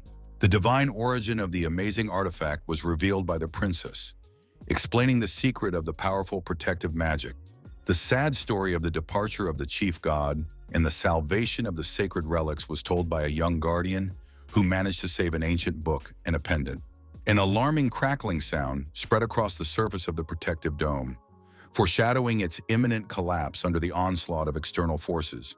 Countless fire scorpions attacked the magic barrier, attracted by the unusual phenomenon amidst the usual lava element. A call for steadfastness sounded from the mouth of the brave Zhang Yi as their group managed to break through the dangerous cluster of aggressive creatures. The long-awaited exit from the suffocating cave was marked by a bright light that greeted the exhausted fugitives after their ordeal. Acknowledging the powerful dragon's invaluable assistance, the grateful warrior expressed his gratitude, wondering about the functionality of the installed device. Confidence in the device's performance was expressed by the little princess, proudly calling it an advanced development of the goblin race of Klin. The ingenious gobliness revealed the cunning ruse, confessing to successfully concealing the tracking device among the unsuspecting giant's thick hair. The change in landscape was noticed by the attentive travelers as they watched the green valley change to a vast expanse of sand ahead. The ancient Egyptian grandeur of the kingdom of the giants struck the eye of observers, with its massive pyramids towering above the golden dunes. Enslaved goblins toiled under the merciless sun, doing hard labor for their vast oppressors in unbearable conditions. A call for caution was whispered by the strategically minded Zhang Yi, asking for time to devise an effective plan to free the unfortunate captives. A report on the elimination of the human and goblin was submitted by a subordinate to his lord commander, assuring there was no cause for concern after the attack. Satisfaction with what he heard was expressed by a high-ranking military commander whose words breathed hope for the truthfulness of the information received. The precious elemental crystals obtained from the goblin tribe were displayed by the respectful servant to his lord with undisguised pride. The interested ringleader began a close examination of the magical artifacts, turning them in his massive fingers at different angles. The curious giant decided to limit himself to a simple weight check, tossing one of the mysterious crystals high into the air. The incredible transformation of the stone occurred at the highest point of flight, filling the entire room with a dazzling glow of ethereal nature. The strange influence of an unknown force was felt by the puzzled giant, mentally questioning the inexplicable changes happening to him. The agonizing transformation distorted the body of one of those present, growing a huge eye from which a desperate cry for help burst out. Uncontrollable aggression swept over the Lord Commander's mind, turning him into an uncontrollable embodiment of primal rage. The prophecy of the coming rise of the giant race flew from the lips of the maddened leader, anticipating a new era of world domination. Countless silhouettes of desert giants filled the horizon, showing the true scale of the mighty kingdom. Instructions for a safe hiding place were given to the princess by the caring Zhang Yi, planning to personally deal with the leader of the hostile forces. A brutal warning to cancel lunch for those late for the changing of the guard was shouted by the ruthless Kai Sen, hurrying his subordinates along. A careful strategist made the time calculation, confidently declaring the imminent arrival of some expected allies. The incomprehension was reflected on the little princess's face as she tried to unravel the cryptic words of her human partner. Sincere astonishment swept over the young gobliness as she witnessed something completely unexpected to her understanding. Zhang Yi's daring leap right above the crowd of giants made the heart of the princess freeze, receiving only a cryptic promise of future explanations. Instant recognition was reflected on the faces of the giants as the bold man landed right in front of them with defiant confidence. A mocking greeting was addressed by Zhang Yi to his old enemy, emphasizing the inevitability of their new meeting after the previous fight. Kaisen expressed surprise at the sight of the surviving enemy, wondering about the little goblin's fate and admiring the man's bravery. Ironic gratitude was expressed by the cunning tamer, deliberately fueling his mighty opponent's rage with subtle taunts. A hidden sneer sounded in Zhang Yi's words about the giant's invaluable help in pointing the way to their secret kingdom. Uncontrollable anger flared up in Kai Sen's mind. Unable to stand the man's insolence and promising him serious trouble, the mysterious power of the beast tamer was activated by the experienced Zhang Yi, summoning powerful creatures to confront the dangerous enemy. The order to attack the giant was given by the confident tamer to his loyal pack, offering the enemy the chance to test the power of his magical summoning. With an impenetrable shield of black ravens, the young man blocked the crushing blow of the giant fist aimed straight at his head. Warning of the soft sand absorbing some of the force of the blow, the confident Zhang Yi threw a confident Zhang Yi to his massive opponent with undisguised superiority. A mocking remark about the need to wise up came from the mouth of the defiant young man as his strange creatures attacked the bewildered giant. The powerful leader of the group was thrown back a few meters, So crushing was the blow that caught him off guard. Impatience slipped into the experienced tamer's voice as he demanded the immediate disclosure of the location of the crystal vault in exchange for his freedom. An arrogant reminder of the lands of giants flew from Kai-sen's lips, threatening to use his horn to summon all kin in case of danger. A blinding radiance cut through the sky, knocking the magical horn out of the astonished giant's hands with a sudden energy blast. The joyous announcement of the timely arrival was uttered by mysterious figures who appeared out of the bright light before the eyes of those present. Loyal friends from the guild finally joined the battle, promising to end the tyranny of the giants once and for all. Satisfaction with the punctuality of his companions was expressed by the guild leader, greeting the long-awaited reinforcements with a grateful smile. The coordinates sent in advance, and the request for support was revealed by the prudent Zhang Yi, explaining the sudden appearance of powerful allies. Willingness to act immediately was expressed by a determined Han Yaru, urging the leader to pay more attention to his own safety in the midst of battle. The giant fist of the enraged Kai-sen was enveloped in raging flames, contemptuously calling his opponents insignificant trash that deserved to be destroyed. A threat to beat up everyone present was shouted by the infuriated giant, unleashing crushing blows on the shuddering ground around the warriors. An insulting remark about the disparity between a huge body and a primitive mind was thrown by the provoking Zhang Yi, fueling his opponent's rage even more. The legendary two-colored weapon was activated by an experienced fighter, offering the enemy to experience the destructive power of the combined sword of fire and water. A painful scream escaped from the chest of the stricken Kai-sen as his opponent's magic weapon inflicted unbearable suffering with mixed elements. The announcement of the end of the fight was made by a young man confident of victory, considering the outcome of the battle a foregone conclusion after a successful attack. The prematurity of the enemy's joy was noted by the wounded giant, refusing to recognize the final defeat of his forces. The ominous prophecy of Lord Anku's vengeance was whispered by the defeated captain, promising to await just retribution for arrogant opponents. A sudden earthquake swept over the field boy, causing confusion and anxiety among all the warriors present on both sides. A colossal minotaur materialized amidst the chaos, surrounded by dancing lightning spewing from its mighty body. Genuine horror was reflected on the face of the goblin princess, who recognized the ancient enemy of her people in the monster that had appeared. The monster's instant attention was drawn to the mystical pendant around the fragile goblin's woman's neck, emitting an energy attractive to the monster. The giant minotaur's true target was determined by the attentive Zhang Yi, noticing his unwavering gaze on the princess's magical artifact. Protecting a fragile girl from a monster hungry for a magical pendant was promised by a determined tamer, preparing to stand between danger and the princess.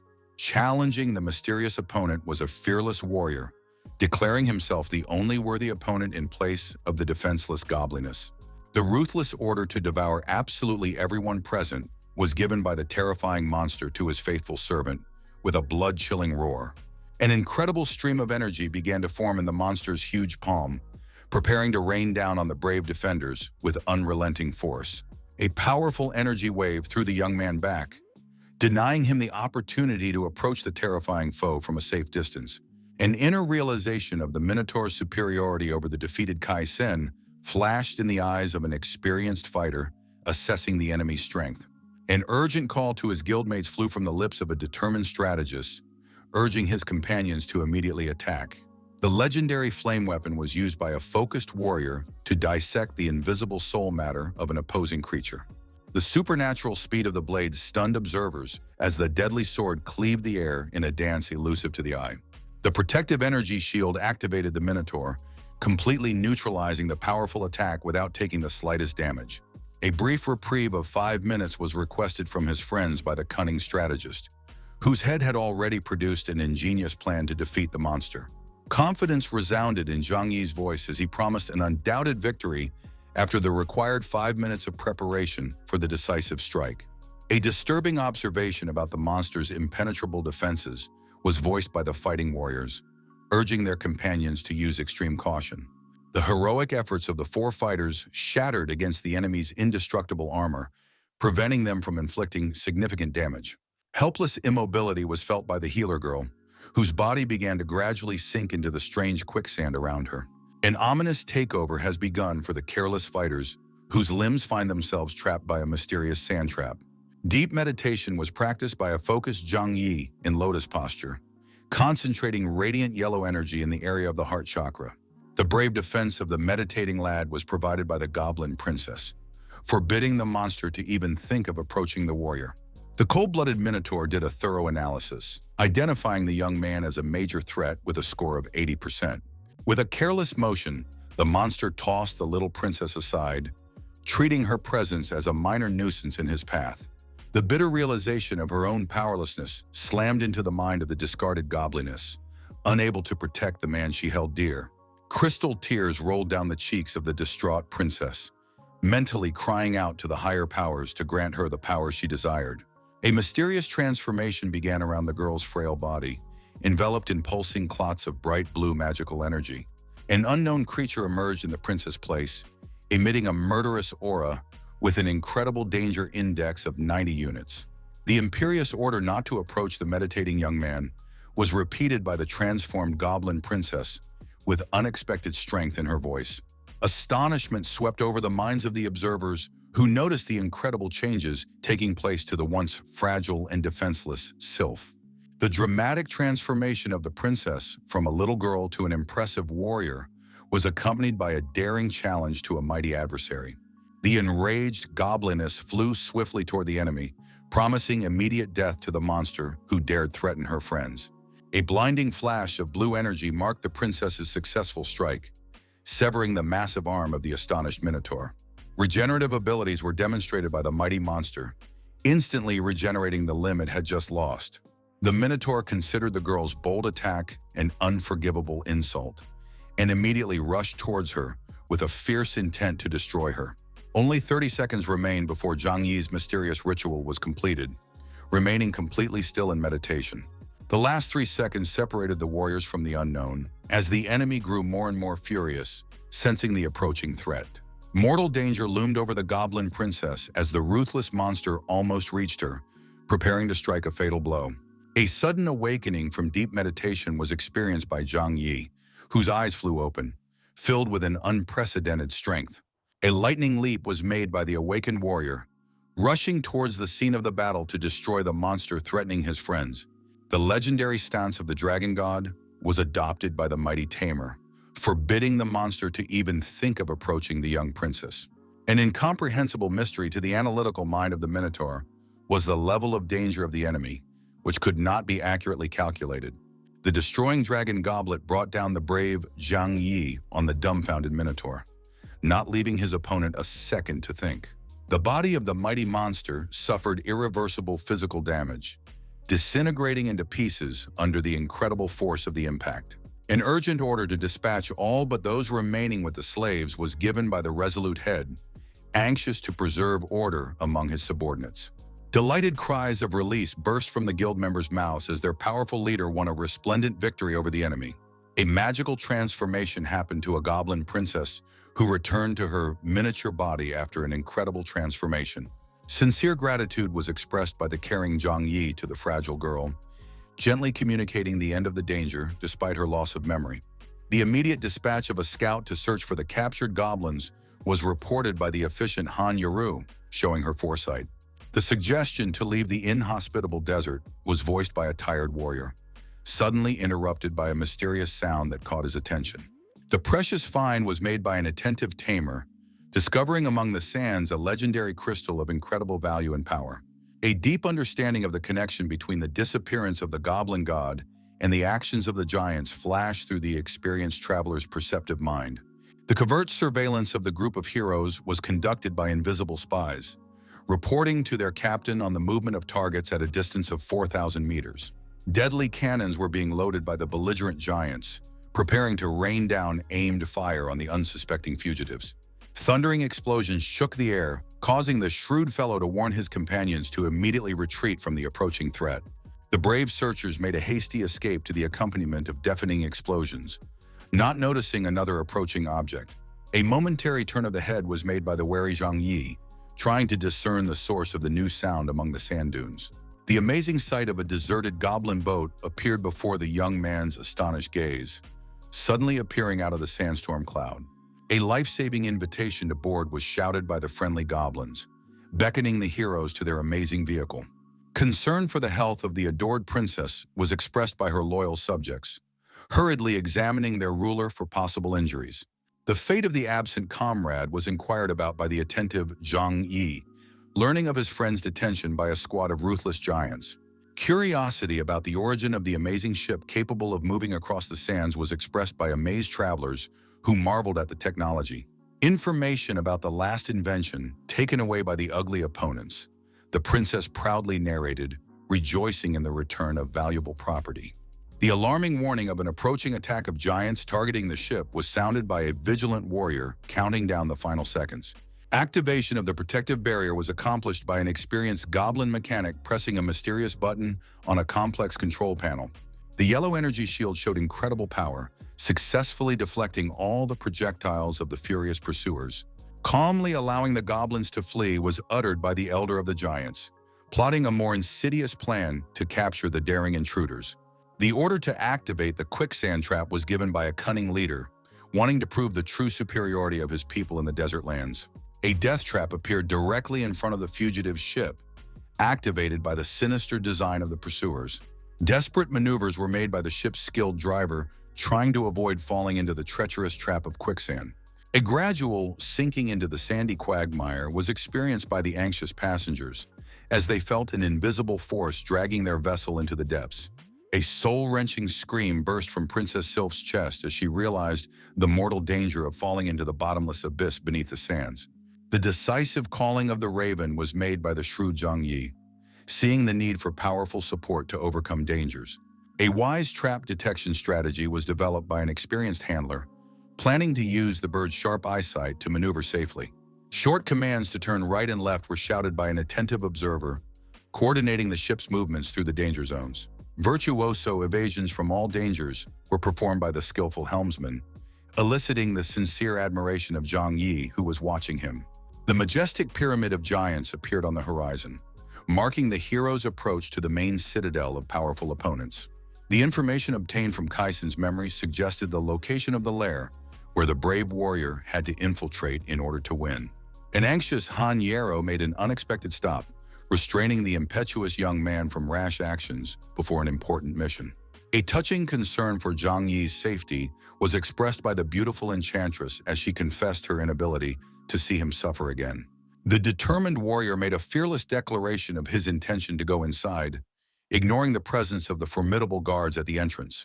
The division of duties was suggested by loyal guildmates, volunteering to fight the remaining giants for the success of the mission. A mighty transformation activated the ferocious Ba Huang, urging his companions to fight at full strength against the superior opponent. Duan Feng showed amazing skill, materializing sharp blades directly out of thin air thanks to a newly learned ability. A firm promise of a quick completion of the mission was made by Zhang Yi, assuring his comrades of his ability to not let them down at the crucial moment. The shrewd warrior began a careful study of the vast hall, trying to determine the right direction to continue his journey. The mysterious magic object attracted the attention of an inquisitive researcher, making him wonder about its purpose and properties. The sudden appearance of the commander-in-chief was accompanied by a mocking greeting addressed to the unknown guest from the mouth of a huge giant. A careless fling of the human body was made by a brutal general, promising swift reprisal on a subordinate of an impertinent intruder. The nimble Zhang Yi managed to make a lightning leap, picking up his comrade's falling body and promising to personally deal with the enemy. A daring threat to bring the giant to his knees was uttered by the brave tamer, looking straight into the eyes of the cocky giant. A contemptuous laugh exuded from the haughty giant in response to the threat, sarcastically quibbling over the possibility of him bowing to the man. A fair accusation of trespassing and killing subordinates was hurled by the angry commander, listing the crimes of the uninvited guest. The ominous promise to destroy all who stood in the way of the ascendancy of the race of giants was made by the ruthless warlord with icy calm. Indifference to the species of the victims was expressed by the cold-blooded killer, equating both humans and goblins without exception in his sentence. A critical remark about the lack of precision with an excess of brute force was thrown by the astute Zhang Yi, analyzing the opponent's fighting style. The brave fighter sprang forward with a swift leap, advising the giant to be more attentive to his opponent in future bouts. A tactical analysis of the giant's physiology was made by the savvy Zhang Yi, noticing the need to attack the legs to limit mobility. A powerful swing of his weapon was made by the determined warrior, but his attack was unexpectedly fruitless against a skilled opponent. The arrogant comparison of himself to common giants was rejected by the mighty king, emphasizing his superiority over his kin. A crushing kick was delivered by the enraged giant, sending the defiant man into a swift flight across the throne room. A devastating collision with the wall was experienced by the young man, thrown back by the force of the impact, leaving a deep dent in the stone from his body. The surprised giant made the unexpected discovery when the clearing smoke exposed only a strange toy instead of the expected body of the enemy. A cunning illusion was created by the dodgy Zhang Yi, being in a completely different place while the giant was furiously attacking his phantom. A lightning-fast attack from above was carried out by the suddenly appeared tamer, promising a fitting retribution to the unsuspecting opponent. Uncontrollable anger seized the mind of the commander-in-chief, who realized the humiliating deception on the part of the cunning man. A desperate call to his subordinates shouted out by the enraged leader, demanding to share power to create an invincible might. A mysterious bright glow was noticed by the alarmed Han Yarrow, feeling an inexplicable premonition of impending disaster. With a thunderous roar, the giant summoned the humanoid giant to experience the true power of their ancient race, filling with unprecedented energy. An ominous warning of impossibility to escape punishment roared through the energy-enhanced giant, preparing for the decisive blow. An alarming realization of the gravity of the situation came to the paralyzed Zhang Yi, unable to move in the face of the powerful threat. A crushing blow with his fist was delivered by the ruthless giant, sending the helpless young man flying across the throne room. A defiant question about his opponent's abilities was thrown by the defeated warrior from beneath a pile of stones, hiding the agonizing pain behind the defiant words.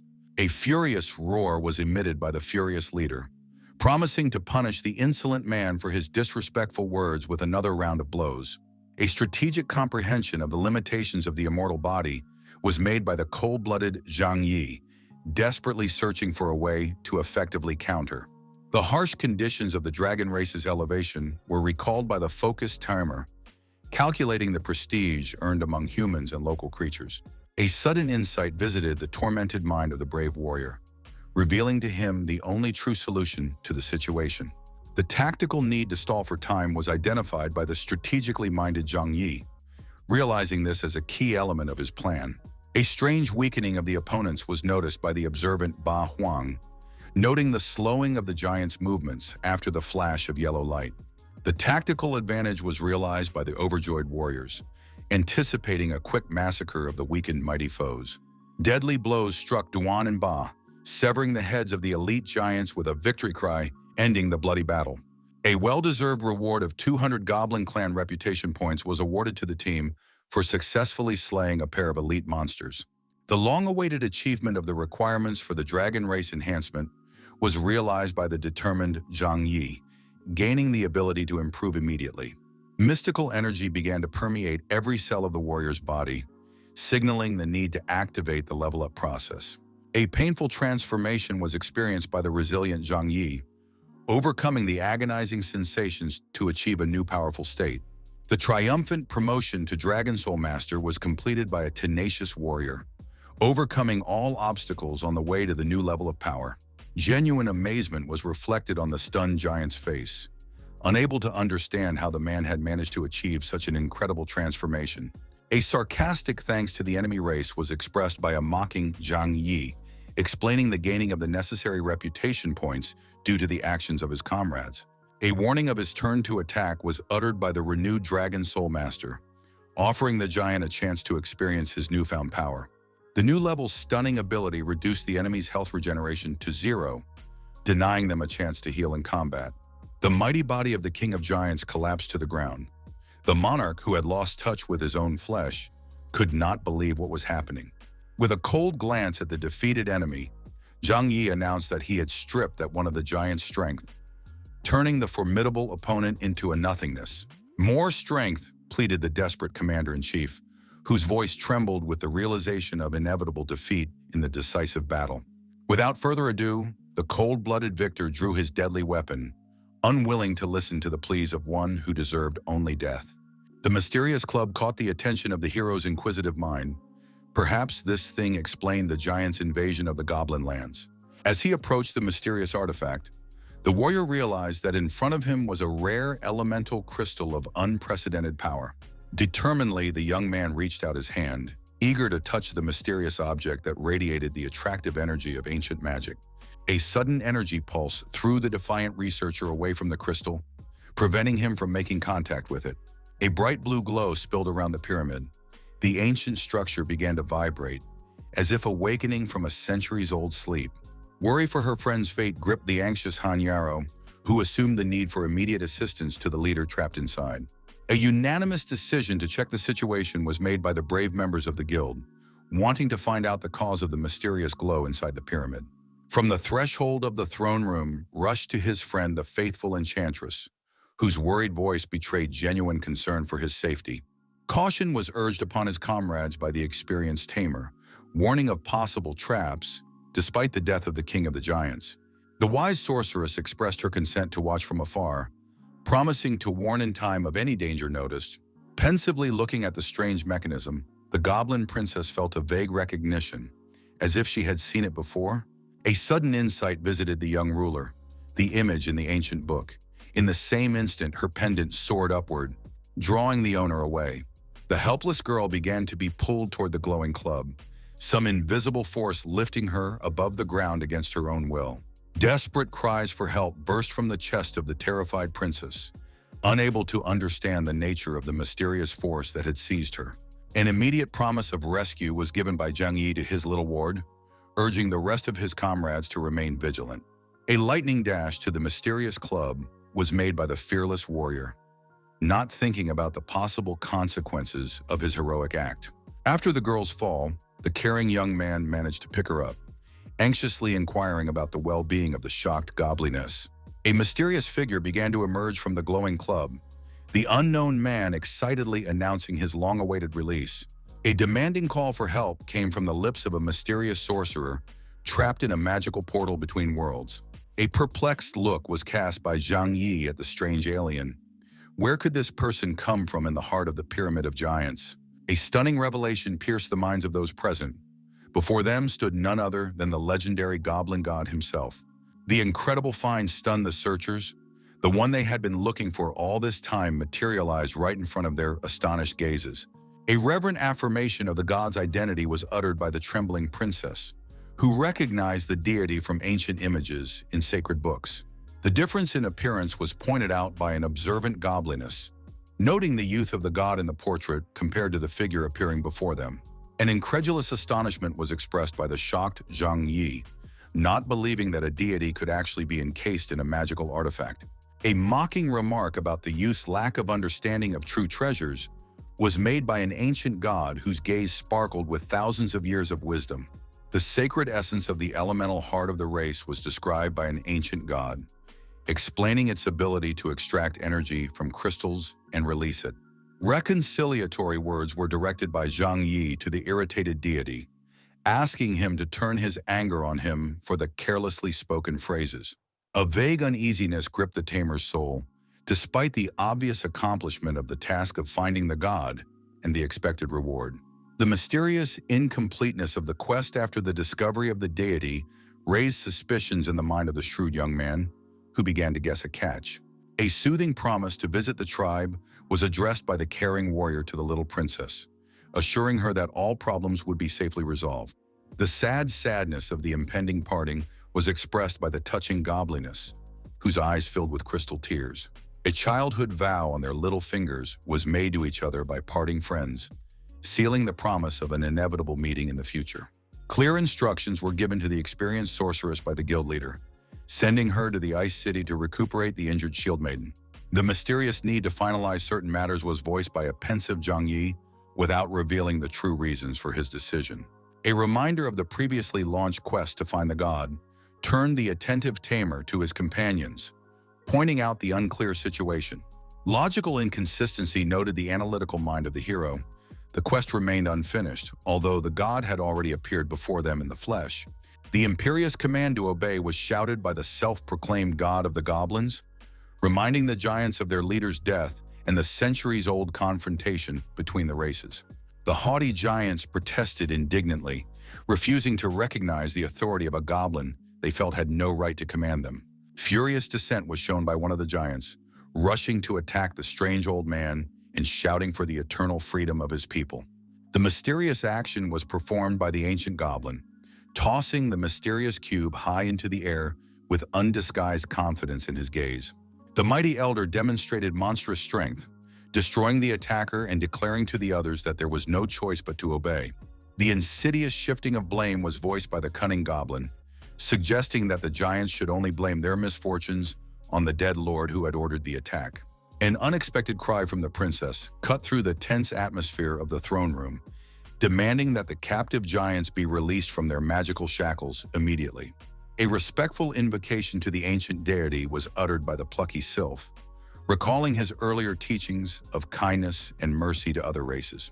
A deep philosophical question was asked by the wise young ruler, wondering about the difference between the current actions of a god and past oppressions of giants. Visible confusion was reflected on the old man's wrinkled face, puzzled by the little girl's sudden indignation against his decisions. A derisive laugh exuded from the arrogant god, unwilling to take seriously the young princess's objections to his grand plan. Accusations of betraying her own race were made by an angry elder, believing that associating with humans had caused the princess to forget her true origins. An astute guess was made by the elder goblin, exposing the pseudo-gods' true intentions in gaining control of their people's precious crystals. A sly accusation of human brainwashing was hurled by an angry god, demanding that the princess immediately correct her distorted thinking. The horrifying effect of the old man's touch on the unfortunate girl's head, causing her to lose precious memories under the stares of shocked bystanders. Heartbreaking sobs burst from the gobliness chest. No way in the world did she want to part with the precious memories of her tortured soul. The energy explosion that occurred due to the princess's mental resistance shook the walls of the ancient pyramid to the ground, illuminating the throne room with dazzling light. Hiding behind a massive pillar, the attentive Zhang Yi, whose suspicions about the self-proclaimed god's atrocities were completely confirmed, was watching. With a swift, almost imperceptible to the eye movement, the brave warrior snatched the little princess from under the magical influence of the evil old man. Remembering the selfless protection once given to him by the tiny gobliness, the grateful young man vowed to fulfill his mission to save her at any cost. The mysterious symbol manifested on the princess's delicate face did not escape the tamer's gaze. Over the vast army of giants, as if they were puppets on invisible strings, an impostor who craved absolute power over the two races took instant control.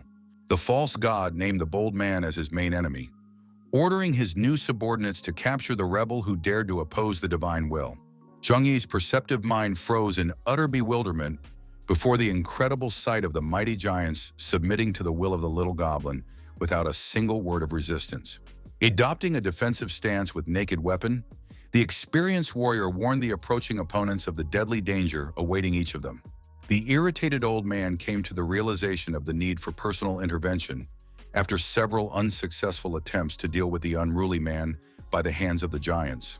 The Elemental Club's independent movement towards the hero caused genuine amazement on Zhang Yi's face, who had never seen such a phenomenon before.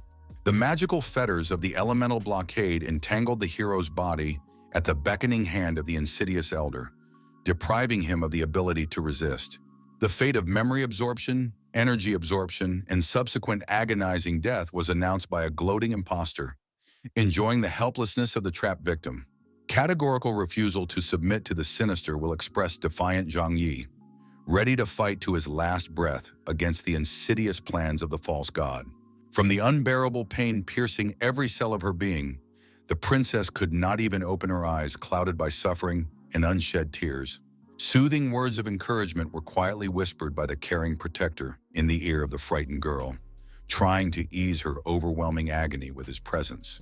The analytical mind of the tamer came to understand the reason for the furious attack on the princess.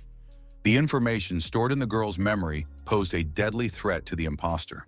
Screams of despair bordering on madness burst from the chest of the gobliness who had lost control of her mind, denying any knowledge of the situation time after time. Activating a rare soul-searching ability, The desperate Zhang Yi promised to save the little princess from unbearable suffering, not backing down to difficulties. In the depths of the princess's memory, the shocked warrior discovered a terrible scene. A jealous twin brother murdering a true god in cold blood because of an unbearable sense of second-classness. Hiding in a closet, little Sylph became an unwitting witness to a terrible crime. The ruthless erasure of the girl's memory was carried out by a cold-blooded killer, eager to destroy all evidence of his heinous crime for the sake of divine status. It was an unbearable burden on the fragile, childish mind of the princess to realize the horrifying truth of the betrayal and murder of the true protector of their people. The recovery of lost memories was accompanied by an impressive transformation. From a little goblin girl turned Sylph into an adult warrior, exposing years of deception. The stunned imposter froze in utter disbelief, unable to comprehend the source of the girl's ability to control the elemental heart against his centuries of practice. The crushingly powerful accusation of murdering his own brother finally ripped the mask off the face of the treacherous usurper whose crime had remained a secret for centuries. Panicked attempts to leave the pyramid were made by a frightened old man fleeing from the young heroes who had exposed his deception. Finding no forgiveness in her heart for the murderer, the Sylph brought up a powerful fist. Retribution for the deception had to be met here and now. A tooth flew out from the crushing blow on the imposter's cheek. The princess put all the accumulated pain of her people over the years into that blow. Countless blows rained down on the false god's body as the angry gobliness demanded answers for all his atrocities against their tribe. Bouncing back after a series of attacks, the princess urged the imposter to look at the suffering of the tribesmen victimized by his ambitions. Stealing an elemental heart, killing a true deity, and starting a war with giants was recalled by the warrior, listing the usurper's crimes. The enraged old man responded with contempt for his tribesmen, changing his original plans of mercy to a decision to destroy them immediately. A hunch of the imposter's connection with the ghost stranger flashed through Zhang Yi's mind. The similarity of the energy streams could not be a mere coincidence. From her last strength, the weakened princess uttered a plea to avenge their true god while saving her enslaved tribesmen. The imminent return of the Ghost King was warned of by an imposter, linking the hero's fate to this mysterious creature after death.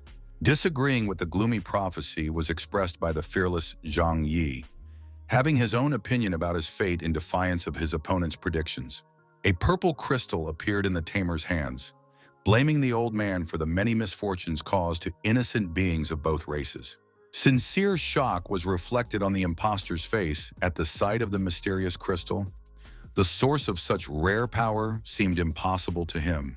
On the side of the hero decided to act the spirit of the real god of goblins, recognizing the man as his ally in the fight against the fratricide. Jiangxi called the imposter to a long-awaited confession of crimes, promising to put an end to his atrocities on this crucial day. With a swift lunge forward, the determined young man launched an attack, using the legendary sword of ice and flame to destroy the insidious villain. Disbelief and elation engulfed the witnesses to the appearance of the true deity. The god who had never left them had returned in their moment of greatest need.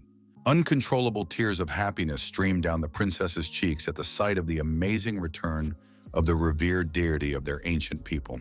The fading spirit of a god addressed his tribe, wishing to speak his last words before his final passing into the next world. A game message from Qinlong suddenly appeared in front of the eyes of the focused Zhang Yi, distracting him from the current events.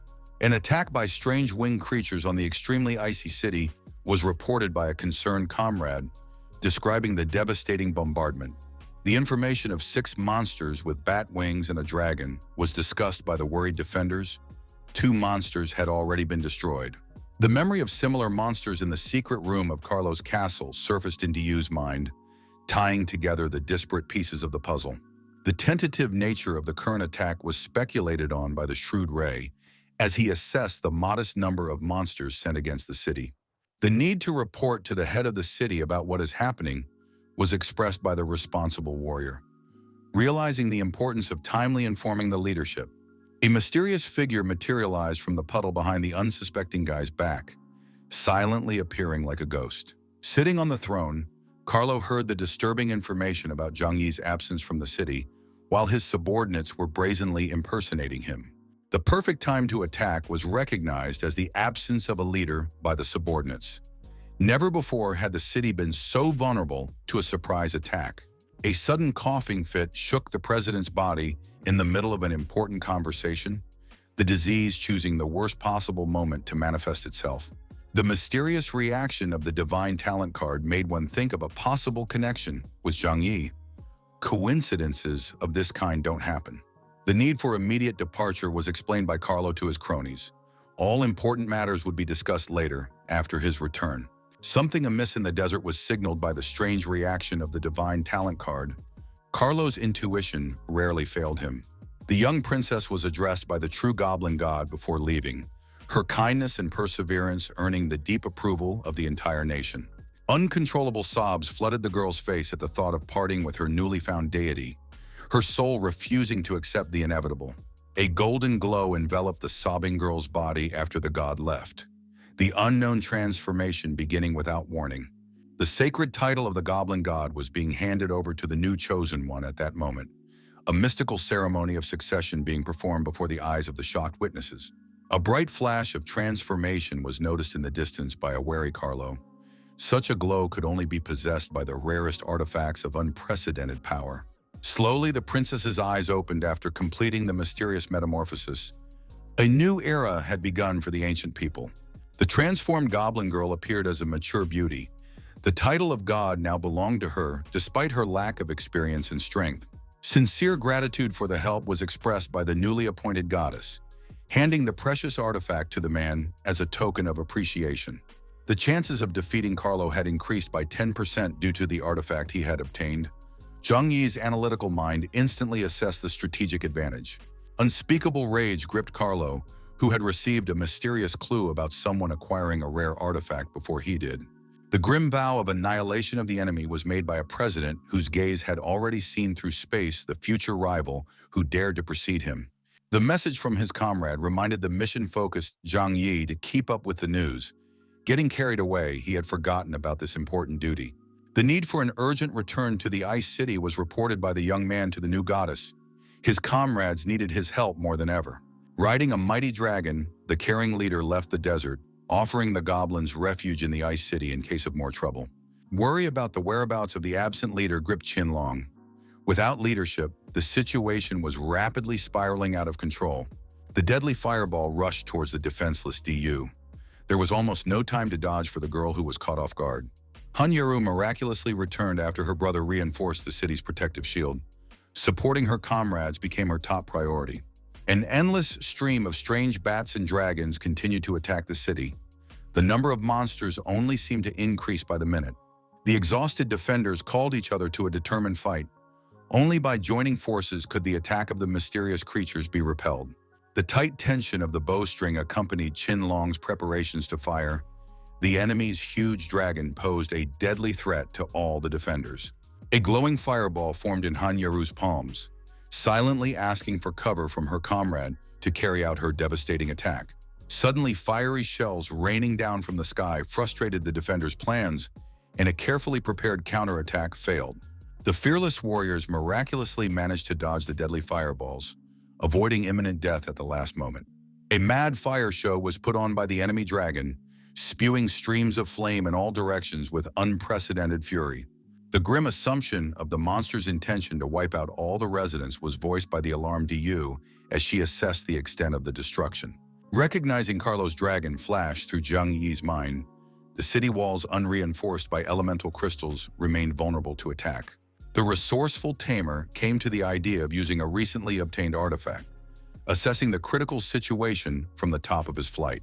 On the huge dragon, Carlo fixed his aim on the determined warrior, preparing to use his newfound power in actual combat. An unprecedented power was unleashed by the brave Zhang Yi, channeling the artifact's energy directly into the heart of the flying monster. The rapid fall of the enemy dragon began after being struck by a mysterious force. The monster collapsed helplessly from the heights. The exhausted defenders expressed genuine joy at the sight of the returning leader, whose timely appearance had saved the city. Zhang Yi sincerely apologized for being late to his comrades, expressing his gratitude for their dedicated work. The importance of city defense was mentioned by Du, admitting the impossibility of dealing with the threat without existing fortifications. A concerned young man approached the injured enchantress, expressing regret for her suffering during his absence. The mysterious sack was demonstrated by the returning hero to his curious companions, anticipating their surprise at the contents. Admiring gazes went to the beautiful elemental crystal. The breathtaking beauty of the artifact astounded everyone present. The future impregnability of the city walls thanks to the crystals was described by an excited Zhang Yi, anticipating the increased defense. 54 crystals remained in reserve after defeating the dragon. Using just one stone showed their incredible power. The tamer considered the available crystals a sufficient reserve to upgrade a level 4 city. The problem of aerial attacks was solved. A prudent strategist reminded of the need to set traps in an effort to prevent enemies from entering the city. Deserved fatigue was felt by the defenders at the end of the work. Each contributed to the strengthening of their native home. Zhang Yi approached his loyal friend with an important matter. The trusting relationship allowed him to discuss the most sensitive topics. The inevitability of a decisive battle with Carlo was warned by a serious warrior. The fate of the entire city depended on the outcome of this confrontation. The young man turned to his faithful companion for help, and without hesitation she agreed to defend the place that had become her true home. The memory of the golden card, coveted by the Bloody Gate, was awakened in the girl's mind by the attentive tamer. Instant understanding of the essence of the question was reflected on the face of the enchantress. The precious card appeared in her hands as if by magic. A gold card glittered in the girl's graceful fingers, the hope that her guess was correct glowing in her questioning gaze. The previous insecurity in their relationship was admitted by the outspoken Zhang Yi, explaining the reason for his silence about the important artifact. Valuable information about the divine talent card was revealed by a knowledgeable tamer. Inheriting the skill was becoming possible for the owner. In the gloomy walls of the Moon Castle, the subordinates inquired of their lord about the success of breeding monsters for the upcoming attack. The categorical order for immediate advancement was given by the impatient Carlo. The waiting time was over. The destruction of the Ice City became the priority.